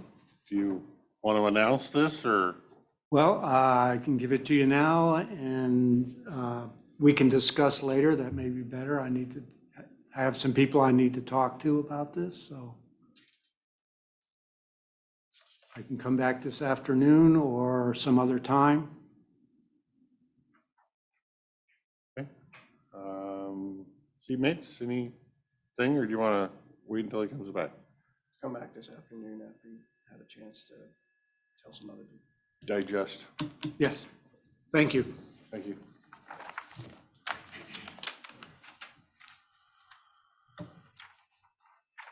HR's leaving, so they don't have anything. Ms. Fry, you're in the room. Do you have something for us? Yeah, actually. Well, I'm gonna make you come forward to the microphone. Actually, may I approach the bench? Sure. I was going through some of my history, came across a few things. Both of them screamed. Uh-oh, Diane and Lori. Yeah. Nothing screamed. uh-oh. yet. Yeah. So I want to just pass this. Thank you. Would you, Open it you now. can feel it's a picture. Yes, I can. Would you read the back before you look at the front? All right. Note to you. Huh? And returning that to its. Proper place. I haven't seen it yet. I appreciate it, or at least I think I do. I did. As long as it doesn't explode when I take the wrapping off. No, I- Need to be tested. And I appreciate it. Thank you. Thank you. Go ahead. Okay. Are we- Do it. Yeah, I want to see what it is. I can't wait. Read the back. before you You're look always at up it. to something, so. And if it's historical, that's kind of fun. Yeah, that's the, You can read it out loud, Lori. Lori, I'm passing this on to you, my perfect depiction of being a county commissioner, no matter what the odds, never give up. Your friend and admirer, Joan. nice. Oh, no. Oh, okay, now I have to No. It has to belong down there somewhere. On your see. desk, No. Do you know other people use this desk at times? on your private desk. On my private desk? Okay. I can. I'm feeling pretty good about not getting a picture right now. Are you thankful? Yeah, you are. Oh, that'll give me joy every day when I walk in my office, something to smile about. Good. Says it all. Heavy lifting. This one says, before endeavoring to speak from the bench, check for traces from that last pinch, and it's a A mirror. mirror. Which for me in my mouth fits. I tend Thank you. to just tell it how it is in here, and that's not necessarily statesmanlike. Yep, it's a message. Right. But yeah, that's kind of, Yeah. I inherited this from Dave. When he left, he didn't take it, so I stole it. It says, never miss a good chance to shut up. Unfortunately, it's been hiding behind my constitution, so it hasn't been reminding me. So, yeah, no, Read advice. Well, thank well, you. thank you. Yeah. Anybody very nice. else have business before us before we adjourn for lunch? No, you don't have anything to say? Nothing to add? Okay. Mr. Chairman, I'd make a motion to adjourn for lunch. And I'll second. All right, we have a motion and a second to adjourn for lunch. Be back at 1 o'clock. All those in favor say aye. Aye. Aye. Aye, motion passes.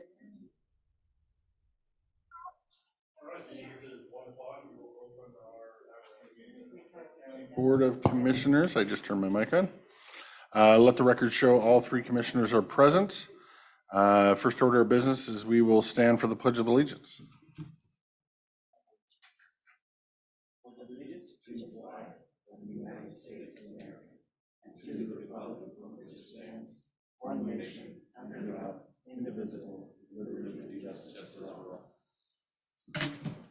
Thank you, everyone. Okay, Mr. Chairman, I would make a motion to approve the meeting agenda with an add-on for 3 o'clock new business, number 1 being FSEC discussion and number 2 being court cost discussion. And I'll second. Okay, we have a motion and a second to approve the business agenda with 2 add-ons. For those of you in the room, the FSEC discussion will be about a meeting they had when they came in to potentially use our facilities for their meeting. So we will do that after we do the moratorium hearing. So, okay, any further discussion? Hearing none, all those in favor of approval of the business agenda with those two add-ons, say aye. Aye. Aye, motion passes. We have no commissioner meeting minutes. So now we will open it up for citizen comment. Citizen comment will be limited to 3 minutes. Please state your name and general location in the county for the record. And please make sure all comments are pertaining to things inside the county, but also things that are not on our agenda for later today. So we have two public meetings. One is to consider a planning commission recommendation for approval of a shoreline conditional use permit. That will be later. Please don't discuss that in citizen comment. And then also about the moratorium, that will be later.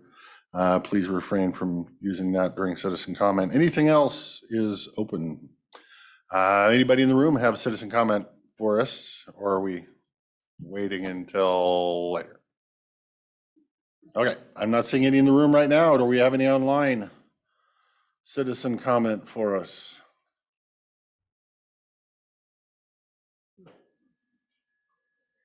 Not seeing any in line.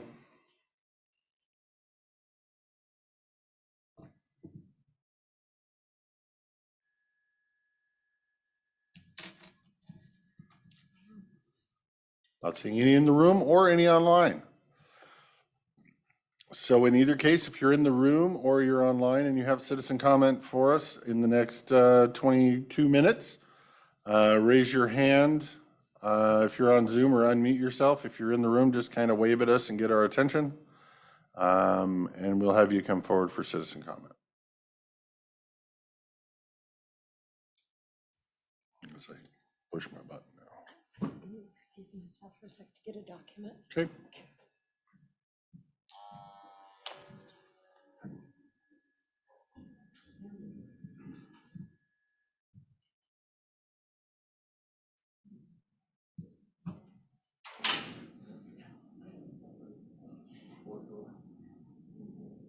So what's your point of the blood pressure check now, is to establish a baseline? Yeah. That's, of course.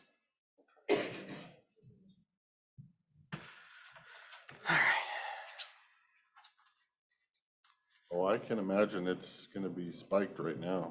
I don't know that this is a baseline. I'm about more fired up right now than I've been in a month. 142/91.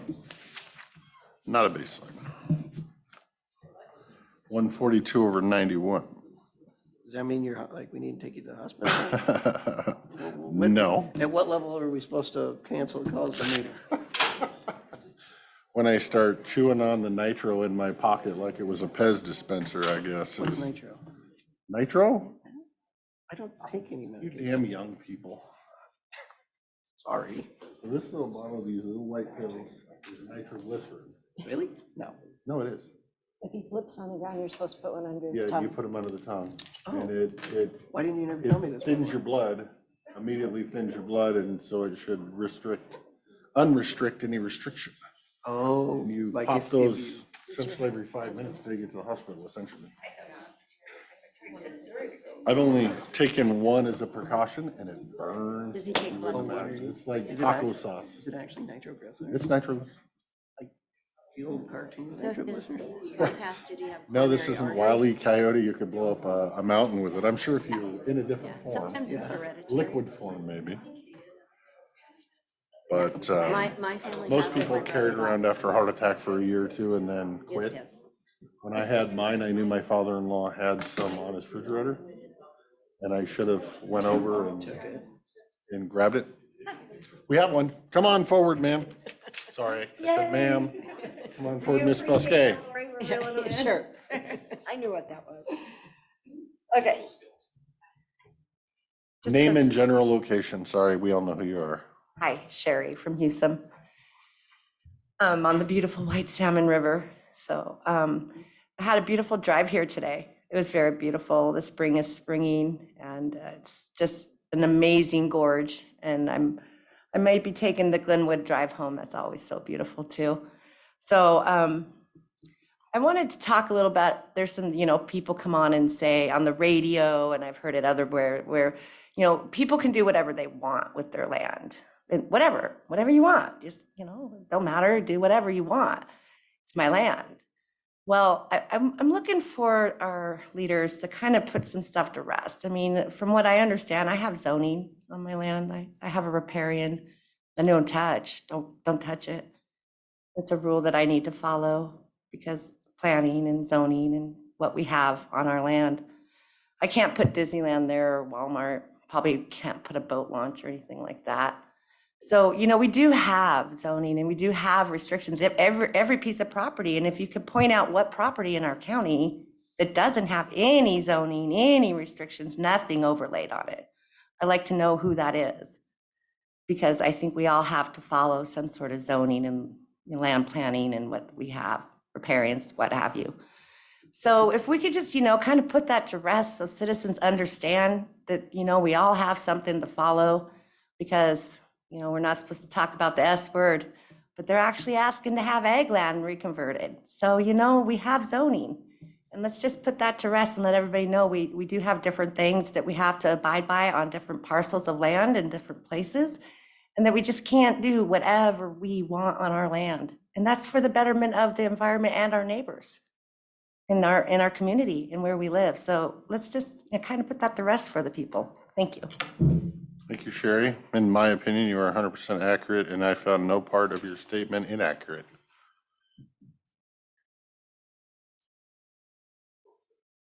Anybody else have citizen comment online or in the room? Sherry, holy cow, you left 44 seconds. I don't know. She's like, dang it, I'm slipping. Gabrielle Gilbert, go ahead, name and general location for the record, please. Gabrielle Gilbert, Fruit Valley. I wanted to ask the county commissioners if any of the commissioners have been in any kind of conversations with the state representatives concerning our childcare desert. And I want to understand if any of the county commissioners have also addressed any of the recent state legislature that has grant dollars that have been made available for addressing the childcare desert. And the other thing I want to bring to the attention is that there is statistics coming out of the state on this gaping hole of care from infant care to children before kindergarten, and that the statistics that are showing kindergarten readiness in the state of Washington concerning children is lacking in that kindergarten age, and that there is a correlation between quality daycare availability and that in kindergarten readiness. And I think it is important to understand not only the economics that are behind and driving the need for childcare in the county, but also that success that a child experiences in their education. So to the commissioners and specifically to Commissioner Zoller, I absolutely get my email to you so we can address you coming down and speaking with the owner of the daycare she had for over 33 years out of her home, and to address those regulations that are successful for a child care facility and those that are cumbersome. Okay, thank you for your time. Thank you, Ms. Gilbert. We'll go back in the room. Anybody in the room have citizen comment for us? Not seeing any at this time. We'll go back on the line. Which one? 3245 is first. 3245 is the number we're seeing. Good day to you folks. This is Ken McCune in Goldendale. Goldendale, welcome to Goldendale. Golden Gate to the Evergreen State. But with thousands of acres of black solar panels, you're going to have to change that. Welcome to Goldendale, the solar mistake. We're going to use all our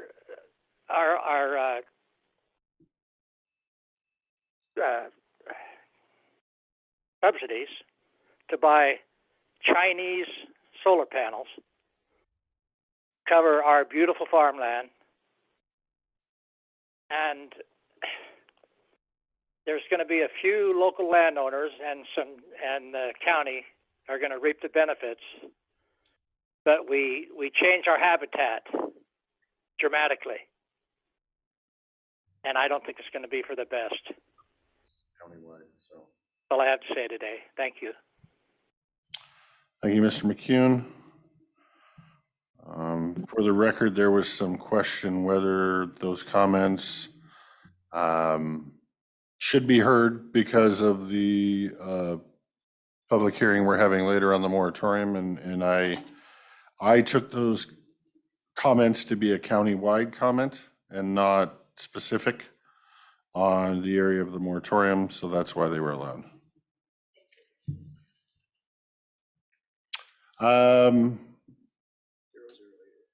0088, go ahead. Name and general location, please. Yeah, Delmer Eldred, Goldendale. And I'd like to know what your goals and planning is for the future of Klickitat County, and what kind of improvements have you made in your time in this county to make it for the common good of the citizens? And also, do you approve that you think the best opportunity for this county is solar development on thousands of acres of agricultural property? And that's, I'd just like the answer to those questions. Thank you, Mr. Eldred.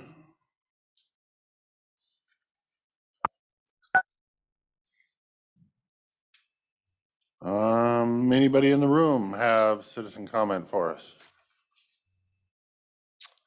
Go back to online. Anybody else online have citizen comment for us?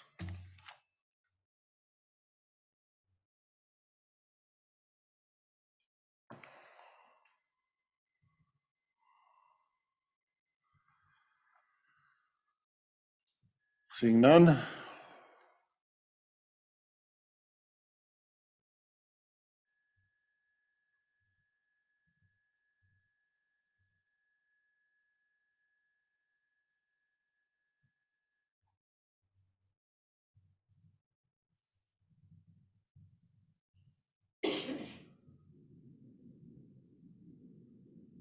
Still have 11 minutes if anybody in the room or online decides they want citizen comment.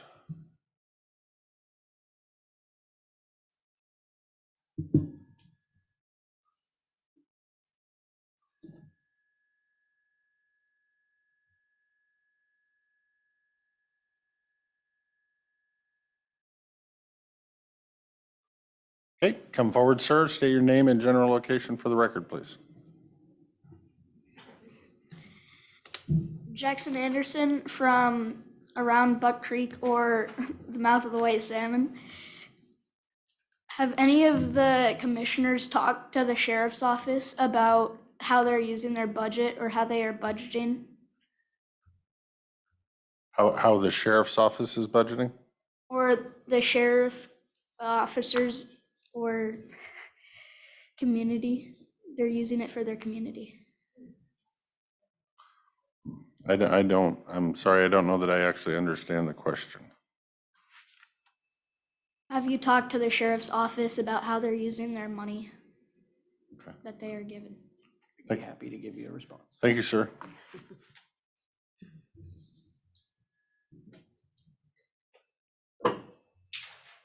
Anybody else have citizen comment?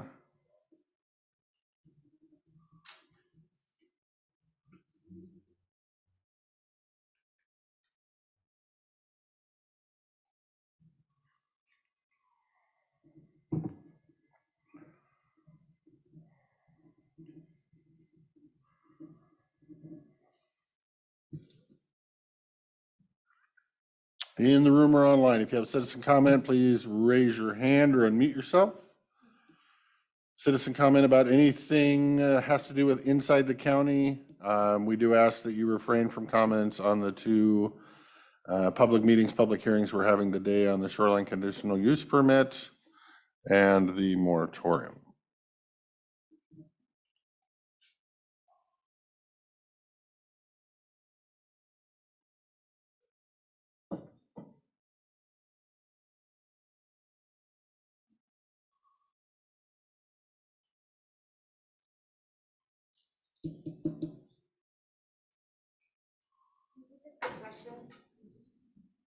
Again, a public hearing on the moratorium. I thought it's a continuation of the public hearing that is closed to oral and physical comment. We're in deliberations.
Speaking of which, I can probably remedy that situation by buying that item for fair market value, that it isn't a gift.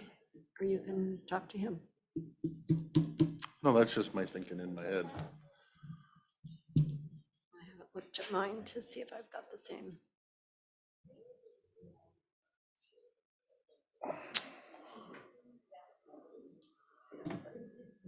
Anybody else have public comment online or in the room?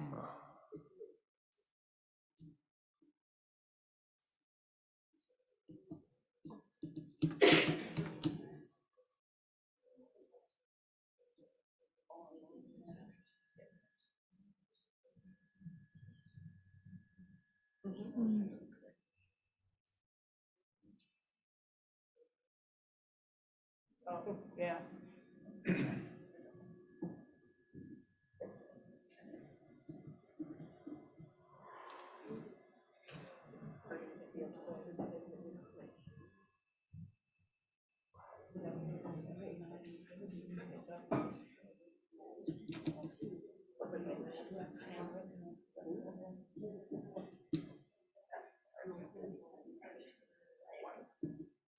Oh, I see.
Still kind of shocked you didn't know what nitro was.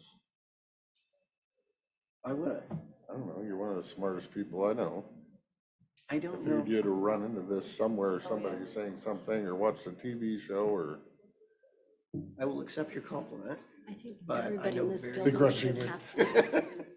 I actually know very little when it comes to medicine or. I'll see him. First I aid have a good guy classes. that does it. He comes to our house. I mean, you do first aid My and grandkids CPR, do it, and you see it's my part little of it, teeny grandkids 137 on the over floor. 90. It's getting better. CPR. Well, a Yeah. smidge, but it's still high. Well, that's, yep, I was gonna say that was 0088 Yeah, again. we've already- We scare them. Already had that one. No, I just think it's good for everybody, for every reason. Put it on my to-do list. We could probably start our remarks early since we always take too long. We'll go one more time. Anybody online have citizen comment before the board responds to some of the questions they were asked? Anybody new that has not already spoken? Hello? Mr. Eldred, you've already spoken. Well, I got a couple more questions. Do you Well, have we anything can, going? sir, can we I move that? don't see why. Well, because we try to make sure that we're fair and equal, providing all equal time to equal people, so that we are not stepping and violating anybody's First Amendment rights to free speech by allowing somebody else to speak more. That was brought up in the past when we allowed a solar company representative to speak more. So we try to make sure everybody gets the equal amount of time and no more.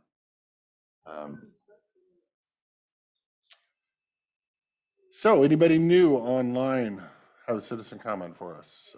Becky Miles, go ahead. Hi, I just have a question. I was out of the country for the last couple of weeks and I was wondering if the sheriff has done another report and I may have missed about the animal shelter. If not, can you tell me when that will be? Is it monthly or? It's about every 5 weeks and it's posted on the agenda. Agendas are normally posted on Thursday afternoons. And I'd be happy to look and send the next date to Becky. Okay, did you hear that, Becky, or do I need to repeat for you? I didn't really hear it all. I'm sorry. Okay, so the clerk said that he's on the agenda usually about every 5 weeks. When we know he's on, we put him on the agenda on Thursday, and then he testifies or does his update on the following Tuesday. He has not been here since the last time, and if you need to know when the next one will be, the clerk can reach out to you with that information. Oh, okay. Or I can just look. That's fine. I just didn't know how soon to look for it. So, he's would- already spoken. Just for clarity, are you saying you're going to look and we don't need to reach out to you, or are you saying? That's fine. I don't know, rather than give my information over this, I'll go ahead and just do that. Yeah, if you can't find it, send us an email. Okay. We'll respond that way. Thank you. Thank you. Anybody else new for citizen comment? Let's go back in the room for a last call. Last call, citizen comment? All right, we'll do one last call, citizen comment online before we close. Seeing none. So do either of my seatmates have responses to any of the citizen comments made? Sure. Okay. Can I go first? Mr. today? Zoller, go ahead. Sure. So Gabby, our ongoing communications about childcare, yes, Chris Corey is one of my favorites, and we are keeping an eye on the bills and commenting on the bills that will help with childcare. And we've talked before. I personally feel your pain, and this has just been going on, I can tell you, for so many years, even when my children were young. So we're talking about 30 years ago. I had a very qualified babysitter in the White Salmon area that I dropped my children off daily with. And she went through all the regulations, the hoops, the jumps, and eventually had to close her daycare because she could not keep up with all the requirements and couldn't afford it. And that's where we're at today. And hopefully we can all work together for the good and turn that back around. And Mr. Anderson, I found your questions very interesting. I'm not sure why you'd ask about the sheriff's budget, but yes, we do talk to the sheriff about his budget, and he comes in and reports about spending, and we have conversations about where he's applying his money. He is an elected official, and he can choose what to do with that, but we do help manage that budget and guide it. But my thought is, you and I had a conversation today about drones, so I'm wondering if you're wondering how much of his budget goes to drones? No? Okay. I thought maybe that's where that was going. Okay, but thank you for your question. Go ahead. Gabrielle, thank you as always for keeping childcare at the forefront of our minds. When I was in Olympia last week, I did speak and sit down with Chris Corey, and we did talk about childcare.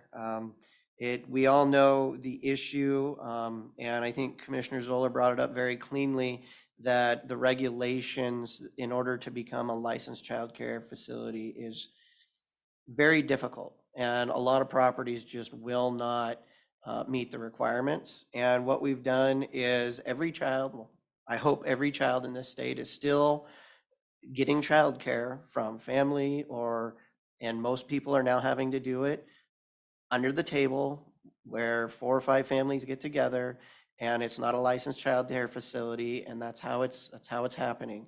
I don't think that's the best way to do it. I don't think that's the most appropriate way to do it. But it seems like every time we go up there to try to make any changes to make it so that it would be easier to license child care facilities, it's not. And I do thank WAGAP for everything they are doing with regards to making it easier and to help people through the process so that they can get their home as a licensed child care facility. To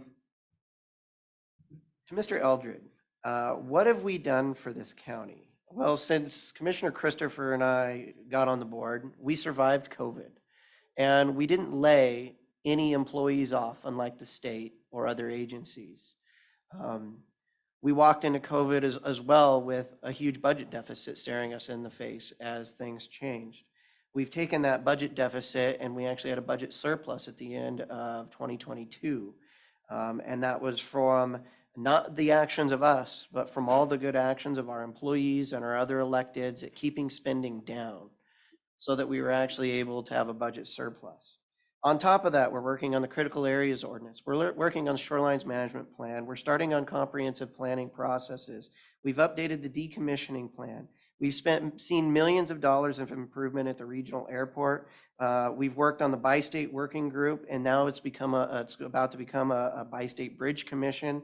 We've got $75 million from Washington State for a grand total of near $100 million for the White Salmon Hood River Bridge rebuild. So when you ask what have we done, we've done a lot of things. We work a lot of hours, and we work with a lot of community groups to do everything we can for the betterment of this county. And so that's just a small smidgen of the things we do. Mr. Anderson, speaking about the sheriff's budget, one of the core functions and duties of the county commissioners is setting the budget for the year. And the sheriff's budget is one of those mini budgets. The sheriff's budget by itself is over $5 million. All of the tax revenues that we bring in from property tax a year from the entire county will not even cover the sheriff's budget. So being that it is one of the largest budgets, we spend a lot of time working on it. I will say that the sheriff has always come in under budget, and he does a good job with the resources that he has, and continues training and providing training, and runs the jail and our deputies, and he does a great job at managing that budget. And to Ms. Bosque, the conversion of ag land. Nearly every one of us that I can see in this room, except for maybe you, Ms. Bosque, is living on land that was once ag land. When you look at the parcelization of the valley, and there's a couple people, I'm not sure exactly where you live, but a vast majority of us live on the land that was once agricultural land, whether it was for grazing or whether it was for irrigated ag or tilled land. The conversion of ag land is a major issue at the state of Washington. I served on the Farmland Preservation Task Force in the mid-2000s where we were talking about the conversion of ag land. It is an issue. And whether it's being converted to 5-acre houses that no longer has any ag use, or 20-acre parcels that has a couple horses, or solar farms or wind farms or anything, whenever you change one land use to another, it's usually ag that gets picked. And the reason for that is because ag land, for the most part, unless it's grazing property, is the flat land, the easiest to build on, the most desirable, the one that's closest to water. And yes, there is absolutely in the state of Washington a huge dichotomy between what we use for the food and where we put our houses. And so I've spoken and dealt with this for 2 decades. And it is definitely always at the forefront of my mind coming from a farm. So thank you very much for your honest and beautiful comment. And that concludes mine, sir. Okay, I think a lot of the questions were covered. I do want to add to Dell's. Not only all of the things we've done, that Commissioner Anderson was able to swipe out, but there is an entire giant list that it would take me days to get into. Things like saving this county money by changing insurance companies that we go through that saved $700,000. Helping facilitate an incubator building in the Goldendale Industrial Park and applying for that grant through there. Hiring a small business development specialist that is probably brought a couple $1 million into this county for our local businesses and helping them through. Our economic development department that helped all the businesses in this county navigate through COVID and receive money that they didn't even know they were off or were allowed to have. So it goes, there's more than one topic in this county. It goes as simple as what we were doing this morning with updating our burn ban code. We do all sorts of things and all sorts of things that are good for the people in this county. Now, the only question I didn't see answered was, what are your goals for future planning? Well, that should be fairly obvious, since every member on this board, I now believe, is pushing to update our shoreline management plan, our critical areas ordinance, and our comprehensive plan, which would allow the general public to have input in what happens in the future of their life, something that has not been updated, the comp plan, since whatever it is, 1977. So I do think the board believes the citizens need to have a vested interest in deciding their future, and we're pushing that to do just that. With that, we will call an end to citizen comment. I hope everybody's questions got answered. Just looking back over mine, I think they did, but if we missed one, please holler back at us offline or again next week. I would just like to say thank you to everyone for your public comments and keeping it civil and the dialogue great. I appreciate it. I agree. With that, being it is 1:30, it's time for public hearings, public meetings, and bid openings. We will move on to a public meeting to consider the Planning Commission's recommendation for approval of a shoreline substantial permit, a permit and shoreline conditional use permit, and number SH2022-03 for the Pit Trailhead site. Applicant is the Washington State Parks. Yeah. Brian Patnode, I'm going to butcher that one, I'm sorry, and Chelsea Harris. This is for the pit site that's located off Fishon Road, south of the town of Klickitat. With that,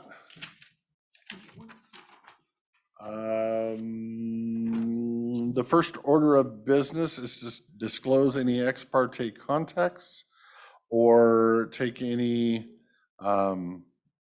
testimony from my seatmates on whether they are going to partake in this or recuse themselves in this discussion. So in the interest, I do live on Fishon Road and have personal knowledge of the area. And in interest of fairness of the board and the approach to the project, I'd like to step down and recuse myself. Okay. With that, the chair thanks Commissioner Zoller. Would you like me to step out of the room? Am I okay? With that, I would say there is no law that you have to step out of the room, but I would say that if you're going to recuse yourself, please don't say anything or try not to make eye contact with other commissioners or anything like that, and I will try to focus this way. I understand this is an issue for your neighborhood and your And I have work to do, so I'm fine. I'll turn off my So, yeah, microphone. that's good enough for me. With that, we'll have staff give a brief description of the proposal. Okay, this shoreline conditional use and substantial development permit proposal, SH 2022-03, involves improving the existing pit site trailhead located in the vicinity of Klickitat, Washington at the junction of SR 142 and Fish On Road. The applicant is Washington State Parks. Conditional uses that are set forth in the local master program may be authorized provided the applicant can demonstrate the following per WAC 173-27-160. 1, the proposed use is consistent with the Shoreline Management Act and the policies of the Klickitat County Shorelines Master Plan. 2, the proposed use will not interfere with the normal public use of public shorelines. 3, the proposed use of the site and design of a project will be compatible with other permitted uses within the area. 4, the proposal will cause no unreasonably adverse effects to shoreline environment designation in which it is to be located. And 5, the public interest suffers no substantial detrimental effect. At the February 21st Planning Commission hearing, the Planning Commission recommended approval of SH 2022-03. The board may summarily accept the Planning Commission's recommendation or hold its own public hearing if you wish to modify the decision. The board's decision will be forwarded to the Department of Ecology for final review and approval. That concludes my staff report. Okay, thank you.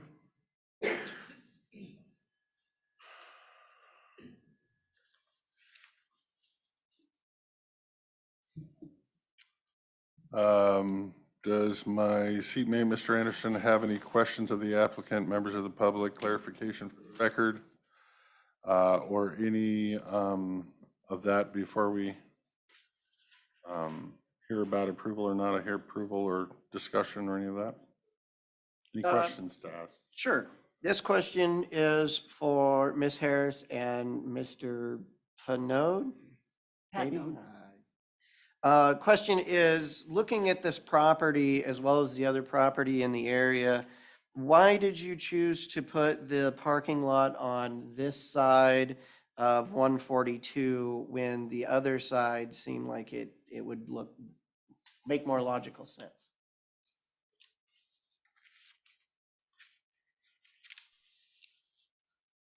Good afternoon. This is Brian Patnode from Washington State Parks, and thanks for having us today. And to answer your question, Commissioner, we went through a pretty detailed inventory analysis and opportunities and constraints matrix associated with the siting of this property, and the location was determined most feasible on the, I'm going to call it the downriver side of 142, particularly given the uses on the other side of the river and other environmental and cultural constraints. Did you mean the other side of the river or the other side of the road? Sorry, the other side of the road, upstream. So you're referring to the area that's essentially used as a boat launch, correct? Yes. Yes. I think it's used as a boat launch. I'm looking at the map right now. So then with this project, are you going to shut off that, what we would call dispersed parking on the other side of the road, or are you planning to continue to leave that as is? Oh, we're going to leave it as is. We don't have any plans to shut that down or modify it in any way. It'll essentially function like it does now.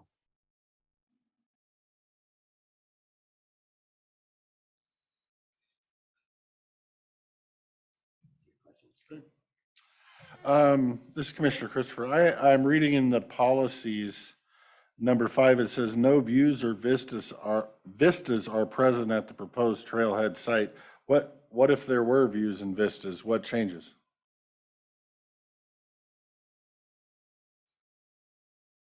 Anybody have an answer?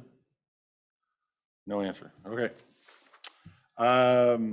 It says the proposed trailhead construction will not further impact oak woodland habitat that is located adjacent to the existing trailhead. And I guess my question for staff is, our staff here at the county, is if a landowner came in requesting a permit like this to build, I don't know, RV storage or something, and wanted to whack down all those oak trees, how easy would that be for them to do with silver gray squirrel habitat and all that kind of stuff? They would have to go through, based on their proposal, they would submit it, an environmental review. It would go through the environmental review A process. SEPA? But yes, SEPA. Is there a reason the board was not given the SEPA? I believe initially, well, no, not on purpose. Did the planning commission that oversaw The this get the SEPA from the state? I believe so. The SEPA was done initially when they, as an overall environmental review, when they did the Klickitat Trail. Right, I get that. I was just questioning whether any of our oversight in the county has actually looked through the SEPA. To me, there's a worry of the fox running the hen house when you're doing your own SEPA. I mean, that's why I was asking, is anybody have we looked at the SEPA, or have they been allowed to just do their own SEPA? Next question I have. Personally looked at every line in their application. Clarification in our packet, I see 12 conditions in one part, and then the planning commission comes back and added a condition for easement on Fish on Road for those people. But I'm only seeing that 13, what do you want to call it? Condition on one of them. Is that in the final conditions for approval? Yes, if you look at your permit, you'll see the condition 13 added. The condition was in the findings, planning commission findings. That's what I thought. It just confused me with it on one and not on the other. If you look at the actual permit, and it'll state the conditions of approval, and 13 was added. On page 4 of your packet.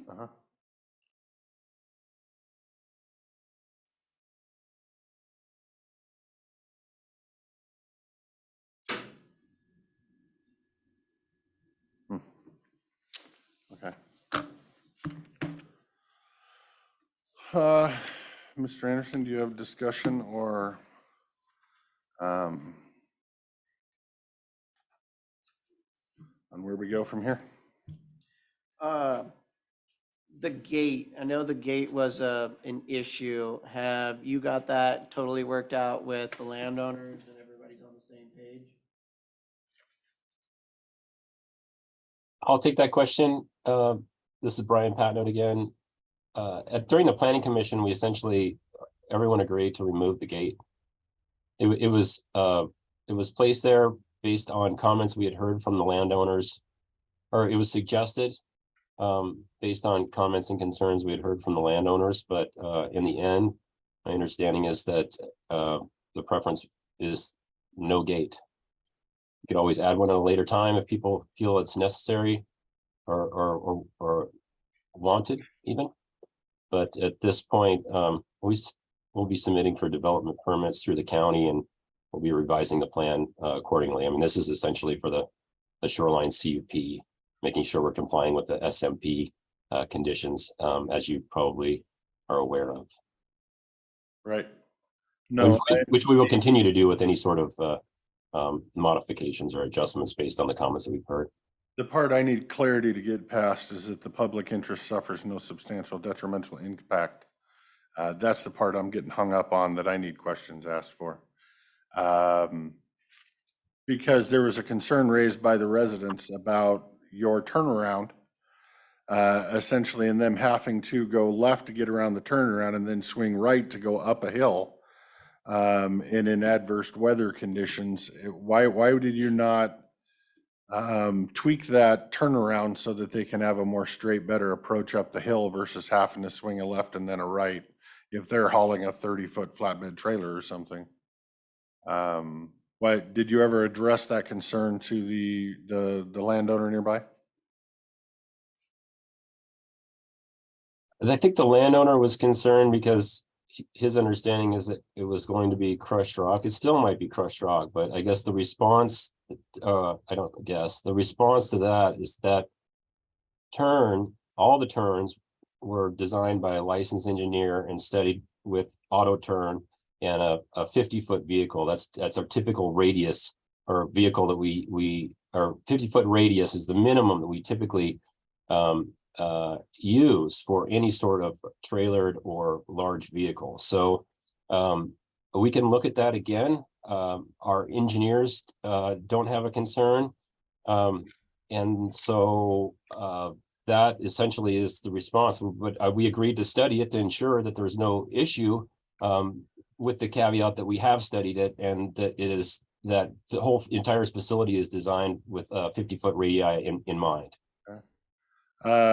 Next question I have is how are you going to ensure that people's horses are kept off the riverbank, at least on the property that you control, to keep down causing damage to any riparian area? We proposed a fence at the trailhead location. Does that go down the length of the property or just right at the parking lot? It's just at the parking lot to the first gate. We own, I think, 80 acres there. It's about a mile down Klickitat, the Klickitat Trail toward downriver. And so this is just a very small percentage of the property that we're developing there. But we don't have any other fencing proposed. So how would you negate the citizens' worry, the neighbor downstream, that the horses would just go past your fence and then cut down to the riverbank and potentially trespass on their property, or the other concern from the Friends of White Salmon group that the horses would then just go past your fence and trample down and tear up the vegetation in the riparian area? We've offered, boundary markers, property boundary markers. The wayfinding signage we will have at the trailhead it's wayfinding and informational and operational signage that will remind people to stay on Parks property and not venture off. That condition essentially exists the entire 30 miles of the Klickitat Trail. But we're willing to work with the neighbors if they experience any adverse impacts as a result of trail use, like we have in the past, or if there are any in the future. Do you have signs on the trail itself that state leaving the trailhead ballast is essentially trespassing? No, because we actually have a wider width than just the ballast there, but like I mentioned, we have carcinite markers that say state parks boundary, and we could place those along the property line to ensure that people are aware, and educational contacts, outreach, additional signage at the existing trailheads at Waukayakas and at Harms Road, all indicate what the allowable uses are, and at this trailhead, we'll have additional wayfinding signage that are mapping that shows property boundaries, etc. Thank you, sir. Sure. I guess for discussion with my seatmate, as you can see, I have a lot of questions and concerns that I believe I read in public testimony that have not been addressed, or have not been addressed satisfactory to my liking. The way this is currently done up, without be able to see the SEPA, with the removal of the oak habitat, with the potential destruction of riparian areas, with incorrect signage, and what I believe the citizens are not getting their complaints validated. I cannot in good conscience deem this that the public interest suffers no substantial detrimental effect. I cannot make that finding a fact. What would your recommendation be, sir? They're more than willing to take it back and make changes, recommend changes, and put it back through the process and work with the local landowners a little bit better to make sure that their interests do not suffer. If they're willing to do that, then we can look at what they have submitted in that time. But what they have submitted this time, I find the landowner's interest, the public's interest suffers. So the board may summarily accept the planning commission recommendation or hold its own public hearing? Are you suggesting that we hold another hearing and set a date? Or? It sounds to me like you would like to remand this back to the planning commission for further refinements. Is that what you're saying? Or do you think that holding a public hearing to hear from the public would be good enough? Well, I think the end result is the applicant is going to need to do a little more work. And so whether that goes to the planning commission for the planning commission to make more conditions, or whether it's to the applicant to resubmit to fix some of the potential issues.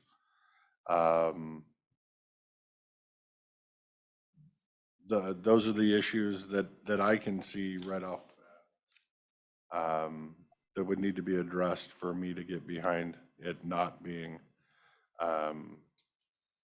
in the public's best interest. So are you asking for, because thank you, Moji. Are you saying that there needs to be mitigation for the removal of the oak habitat? I think I haven't seen a SEPA. Maybe there is. May I make one comment? Sure. We advertised the SEPA twice for this. We posted it at the site. And we then withdrew that and worked with the Yakima Nation to suss out their concerns. We reposted it and it resulted in a DNS. Chelsea, this would have been sent to the Klickitat County in both instances. Correct, Chelsea? That's correct. And Denise should have a copy of that SEPA, so there should be no misunderstandings there.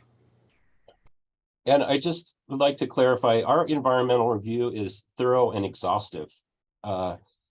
So I just, when there's a concern about removal of oak habitat, we have a substantial amount of oak habitat on that piece of property, and we've explored it, including with impacts to the western gray squirrel and their nesting sites. We're removing a very small percentage of oak trees.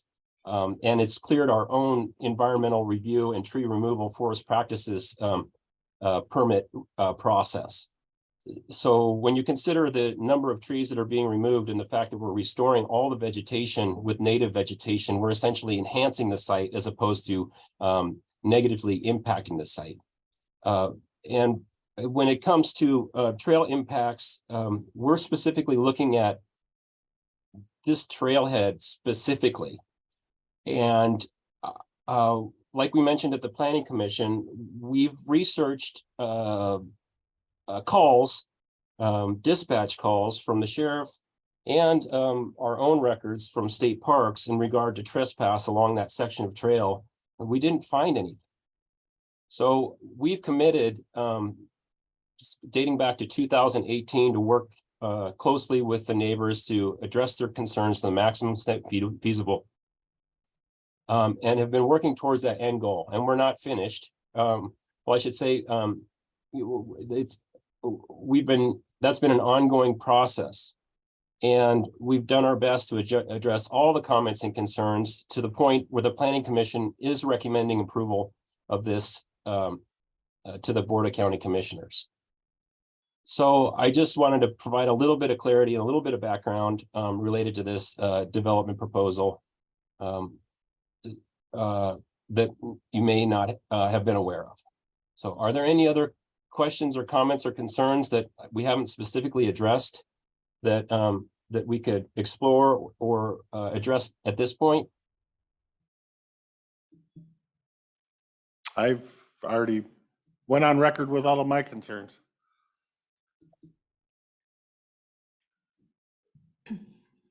May I? Sure. So at this juncture, if commissioners is not satisfied with the planning commission recommendation, we can go ahead and set a public hearing. So you can take testimony from the public as well as the applicant. And maybe during this public hearing, some of the concerns Commissioner Christopher mentioned earlier, State Park can provide additional information to show that they met all those requirements. I just want to point out, because this permit is only limited to the shoreline jurisdiction within this piece of property, and we are all aware that this is the trailhead that connects to the rest of the Klickitat Trail. But for the trespassing issue outside of the trailhead parcel, it cannot be addressed through this permitting process. And I understand that's a concern, but we are limited to what we can do through this permit. But we certainly can schedule for a public hearing to take additional public testimony, get input from the applicant, and hopefully we can have more information that's sufficient for you to make a decision whether to approve or deny the permit application. I would say, while I would much rather have seen this been on the other side of the road, on that other parcel of property, to deal with the boat access and everything in a holistic approach, and that would make the most amount of sense to me. It's also not my property, and it's not my land, and we don't own it.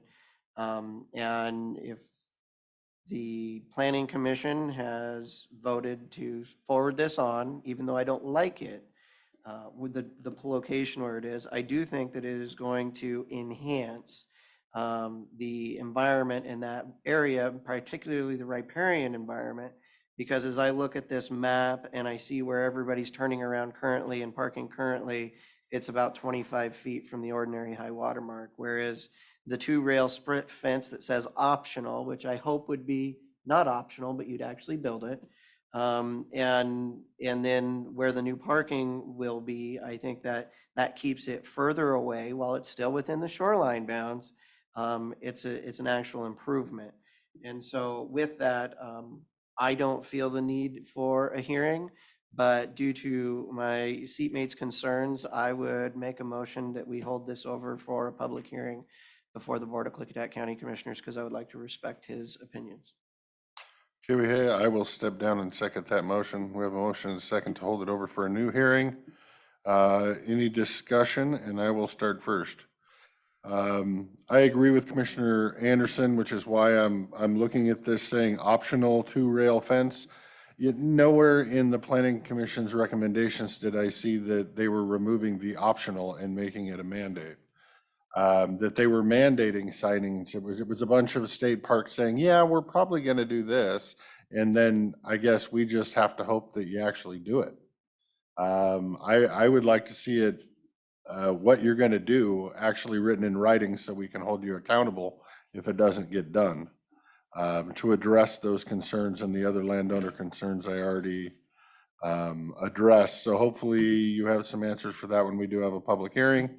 At the same time, there may be new concerns from landowners that we'll get to. So that's my discussion part of this vote. Do you have any more discussion on the vote? Yeah, the one concern I always have with state parks is it's easy to get the money to build something. It's more difficult to get the money to maintain it. And for me, it's the vault toilet.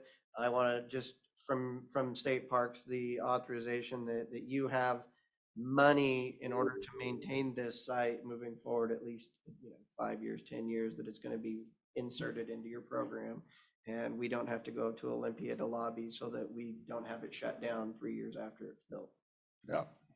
Because litter and trash cleanup was one of my concerns as well. So, yeah, and toilets. So with that, we will end discussion and take the vote. The motion is to hold this over and have a new public hearing on this issue. All those in favor say aye. Aye. Aye. Motion passes. Thank you, everyone, for your hard work on this. Thank you, commissioners. Thank you. Thank you, sir. Thank you.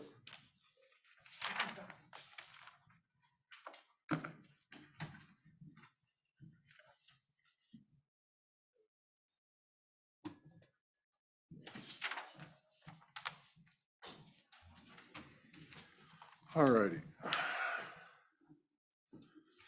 Moving on. 2:00. We must be behind schedule. Next up, consent agenda. Mr. Chairman, I would move the consent agenda with 7 items. And I'll second. Okay, we have motion and a second to approve the consent agenda with 7 items. All those in favor say aye. Aye. Aye. Motion passes. Pay estimates. Mr. Chairman, I would make a motion to approve pay estimate number 1 to All Seasons Heating and Air Conditioning for the Klickitat County Courthouse HVAC Replacement Project 2022 and the amount of $29,382.17 for materials on hand. And I will second. Okay, we have a motion and a second to pay estimate number 1 to All Season Heating and Air Conditioning in the amount of $29,382.17. All those in favor say aye. Aye. Aye. Motion passes. Let's go ahead and pay the bills while we're at it. Perfect. Mr. Chairman, I'd make a motion to approve the accounts payable warrants in the amount of $248,894.69 and the payroll benefit warrants in the amount of 0 for the date ending March 20th, 2023. And I will second. Okay, we have a motion and a second to pay the bills. Any discussion? All those in favor say aye. Aye. Aye. Motion passes. All right, next up, we will move on to Adult Probation Intern Director Courtney Cook. There we go. Although I'm not an intern anymore. That's true.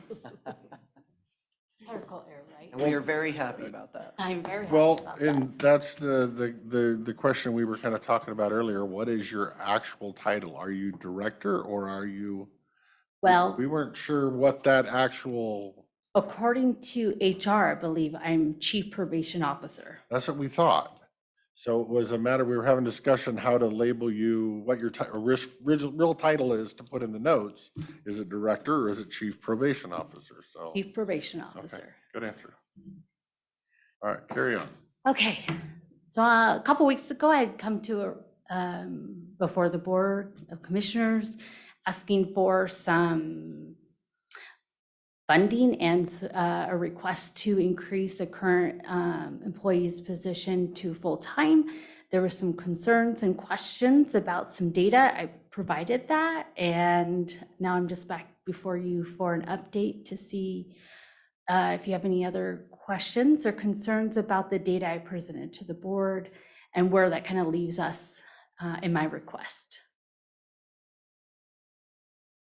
Well, I have this on for new business, the court costs, to Okay. give an update. But I will also give the update on, right now for the probation side. In my discussion on the court costs, I've spoken in person with the city of White Salmon and the city of Bingen about the probation services and their, percentage of use.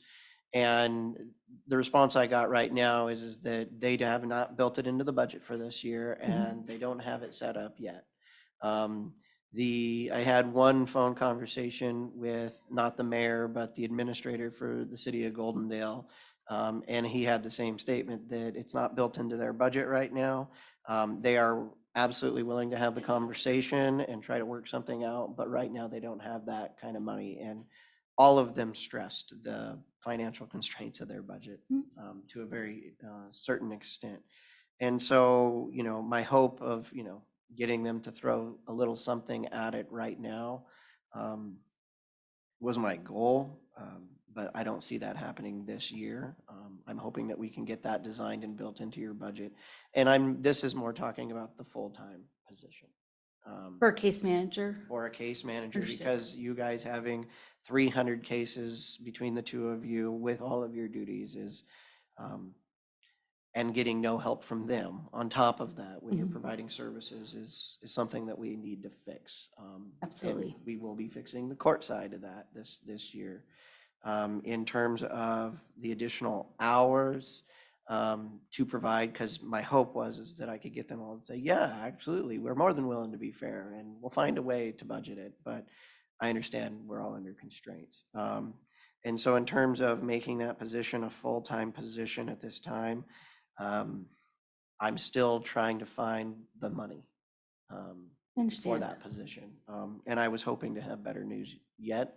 And so I've still got some ideas out there. So I don't have an answer for you quite yet. Okay. I understand. I guess for me at this point in time in my department, I have a case manager who's been there for quite some time, has a lot of background and history, who's going to be leaving us. And bringing in a new person that may or may not have some understanding of probation, it's not like a wide ranged job duty that people can easily fit into.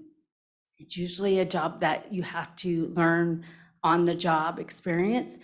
And it's a complex job, obviously, dealing with the type of individuals we deal with. I worry about the amount of caseload that this new person will have to handle on top of handling community service monitoring. And that's not something I can take on in addition, because I'm already way overloaded. And my clerk absolutely cannot take on anymore at all either. Again, I have an employee that has the capability and the availability to take on the additional 5 hours to do those duties so that it does relieve the stress of the new person coming in. So I just ask that you consider that. It's not just, I understand it's a financial concern to you, but it's also a lot more than that as well. It's a little bit of a burden, and probably much more of a burden to them than I see it, though, just because I've been there for a long time. So I just again ask that you reconsider. So That's a big cost savings right there. I will say, that's in a different department, sir. That when we talked about this the last time, it was, we know that that's going to be a switch and there's training involved. And so if we can bring someone on and go out now and get that position filled, knowing that we're going to need a supplemental for that, will that get you through the next few months by having somebody else full-time that's in training that can also provide these 5 hours?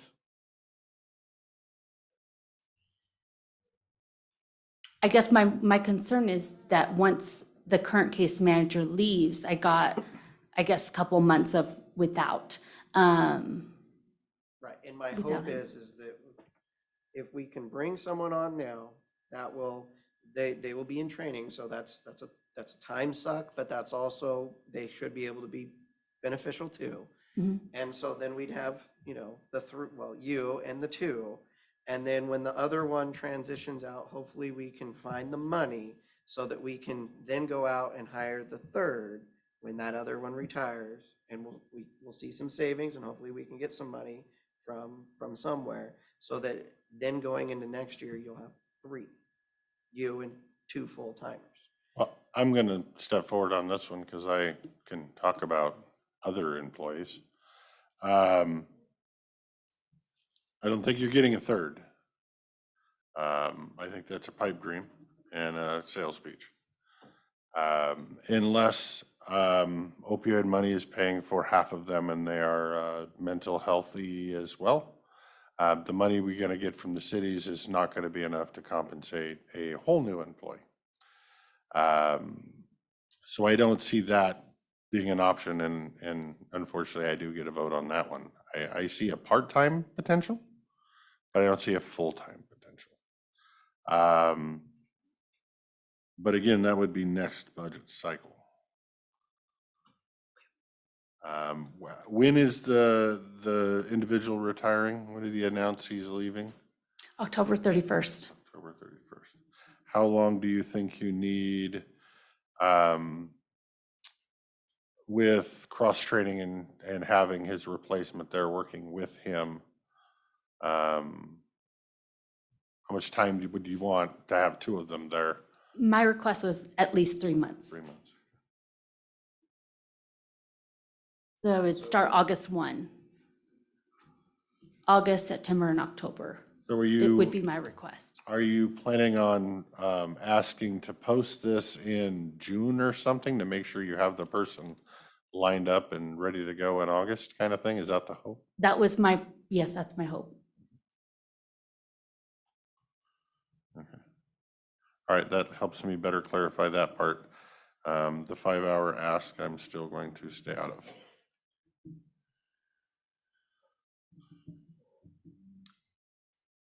So, being the new guy on the block, I have a lot of questions, but I think it looks like we need a little more time, and I hate saying that to you, and this might be something more that's workshop things between all of us. If we can get it on a workshop and sit down and grind through some of the questions, but commit to, through that workshop, we find an end for Courtney. I do believe we probably should sit down in a workshop someday and figure out where we're going in that department with how many employees and how many hours, and where the funding's coming from so that we can set up a plan. And then that department can hold us accountable to living up to that plan. I think that would be a wise. And this might be off track a little bit, not being familiar with your paperwork, but we're talking about the paperwork that needs to be submitted for the litter crew, correct? As extra work, Volunteer hours for other community service. right? Correct. So there's individuals that have to either work off their probation fees or their legal financial fees for the courts because they may not have employment, or like they might be on Social Security. So they give back to the community by doing community service or litter pickup. We have a group of individuals that can't do physically or medically do litter crew. So those fall into community service at nonprofit agencies like food banks, animal shelters, churches, in our communities. And those are the individuals that my case manager is monitoring, having to do a lot of phone calls and paperwork and follow up on. That takes away time that he can be spending with the individuals. And that's what I was trying to shift to my litter crew supervisor. In lieu of, it sounds like there's some more technical items in there that I wasn't aware of, following them and following up with phone calls and some things, but I didn't know if it was simply forms and filling out hours and stuff, if we could find you a way to have a volunteer person like the sheriff uses now and then to fill a little bit of gap till you get your staff fully operational, if that was any kind of option. Wow, I never even thought of that. So I think her idea is, and that would be totally up to you guys, would be, can you accept or reach out, if you were interested, to reach out to the sheriff to see if there was any posse volunteers, I think is where she's going, that could come in and help you with volunteer hours to help take some of this off your plate. I guess my question or concern would be with privacy. And it's a different department. And I'd have to run that through my judges. Right. For approval and authorization as well. I guess, being that there's a lot of moving pieces in your department, and I'm trying to look at this holistically, it would be my recommendation that we hold a workshop in the near future. You go and look and find out the answers about potential use of posse, and if there's anyone that would be willing to do that for a short amount of time. I would also, I know you want at least 3 months, but it would, if we could get, 4 months or 5 months with a full-time person to see what your workload would be then. So that by the time we get done with that exercise, we'll have a couple of months where somebody's fully trained. We have 3 people working, and then we can look at your workload and your hours and numbers so that we can right size the design of the department for next year, when hopefully we have all the funding available. And I in no way, when you go ask for the volunteer thing, if you ask for the volunteer thing. Um, Feel free to pass it on to the judges that I'm in no way telling them they need to do that. That's just an idea that the board's bringing forward in case they want to entertain the idea. If they don't want to entertain the idea and they don't even want to discuss it, I fully support their decision. So with that, let's do that and put her on our workshop in April if we can do that. Okay. And I'll get with Lee. All right. Yep. Thank you. Thank you. All right.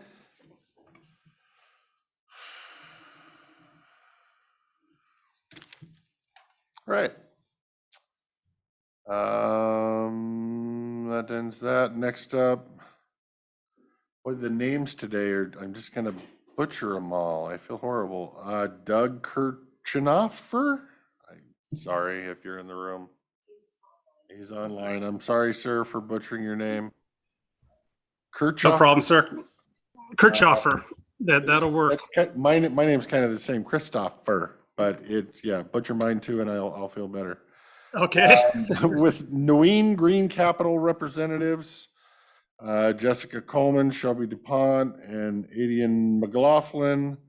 A presentation and discussion concerning the commercial property assessed clean energy and resiliency CPACER program.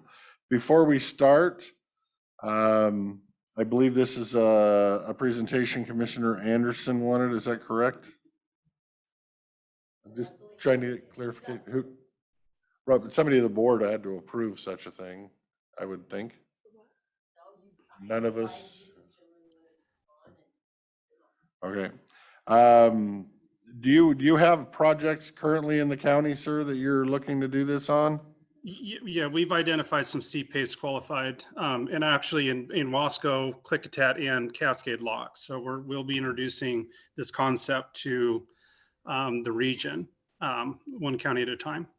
So I guess I'm just trying to, I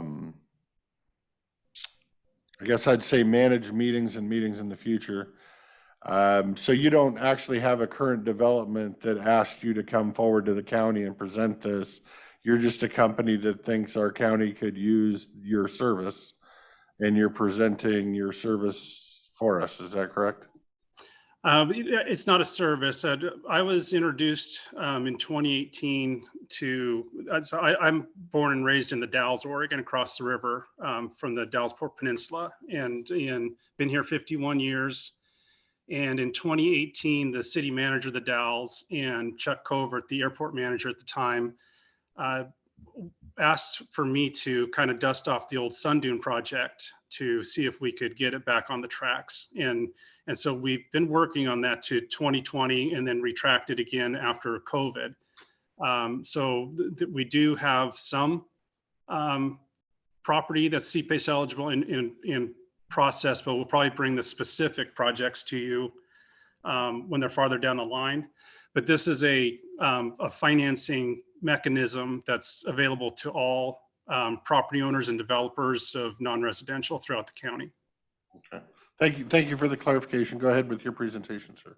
Okay, so yeah, just to read it into the record, first I'll give a definition of CPACE and then why I selected Nuveen to kind of usher this through. CPACE is, the definition, I'll read it through, is a state policy enabled financing mechanism that allows building owners and developers to access capital they need to make energy related deferred maintenance upgrades in their existing buildings, to support new construction costs, and to make renewable energy accessible and cost effective. So, and then pivoting to Nuveen, Nuveen is the largest CPACE provider in the country. It's a subsidiary, it's Nuveen Green Capital is the largest CPACE capital provider. The subsidiary of Nuveen, who is an asset manager for TIA CREF with over 1 trillion with the T assets under management. They got on my radar in February, just about a month ago, when they had just got approval through Snohomish County with their CPACE being launched through that county, and in 6 weeks had funded their first development in Snohomish County. So it just took about a month and a half to get from approval to funds into the county. So, and again, as you know, this is not just a project specific ask. This is something that if Klickitat County can implement this, all qualified non-residential developers, property owners can have access to this tool in capital. And so I'll turn it over to Shelby, who is the, excuse me, she's the manager of policy and program development at Nuveen Green. Thank you, Doug, for that introduction. I'm going to share my screen as well with the presentation. Am I able to do that on this? You can try. Is there a host? I think a host needs to give permissions. There we go. All right. So I believe you can see this. We can. Great.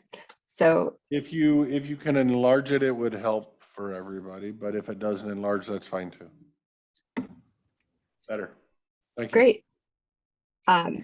So thanks, Doug, again. My name is Shelby. I'm a manager of policy and programs at Nuveen Green Capital. We are the nation's largest CPACE capital provider.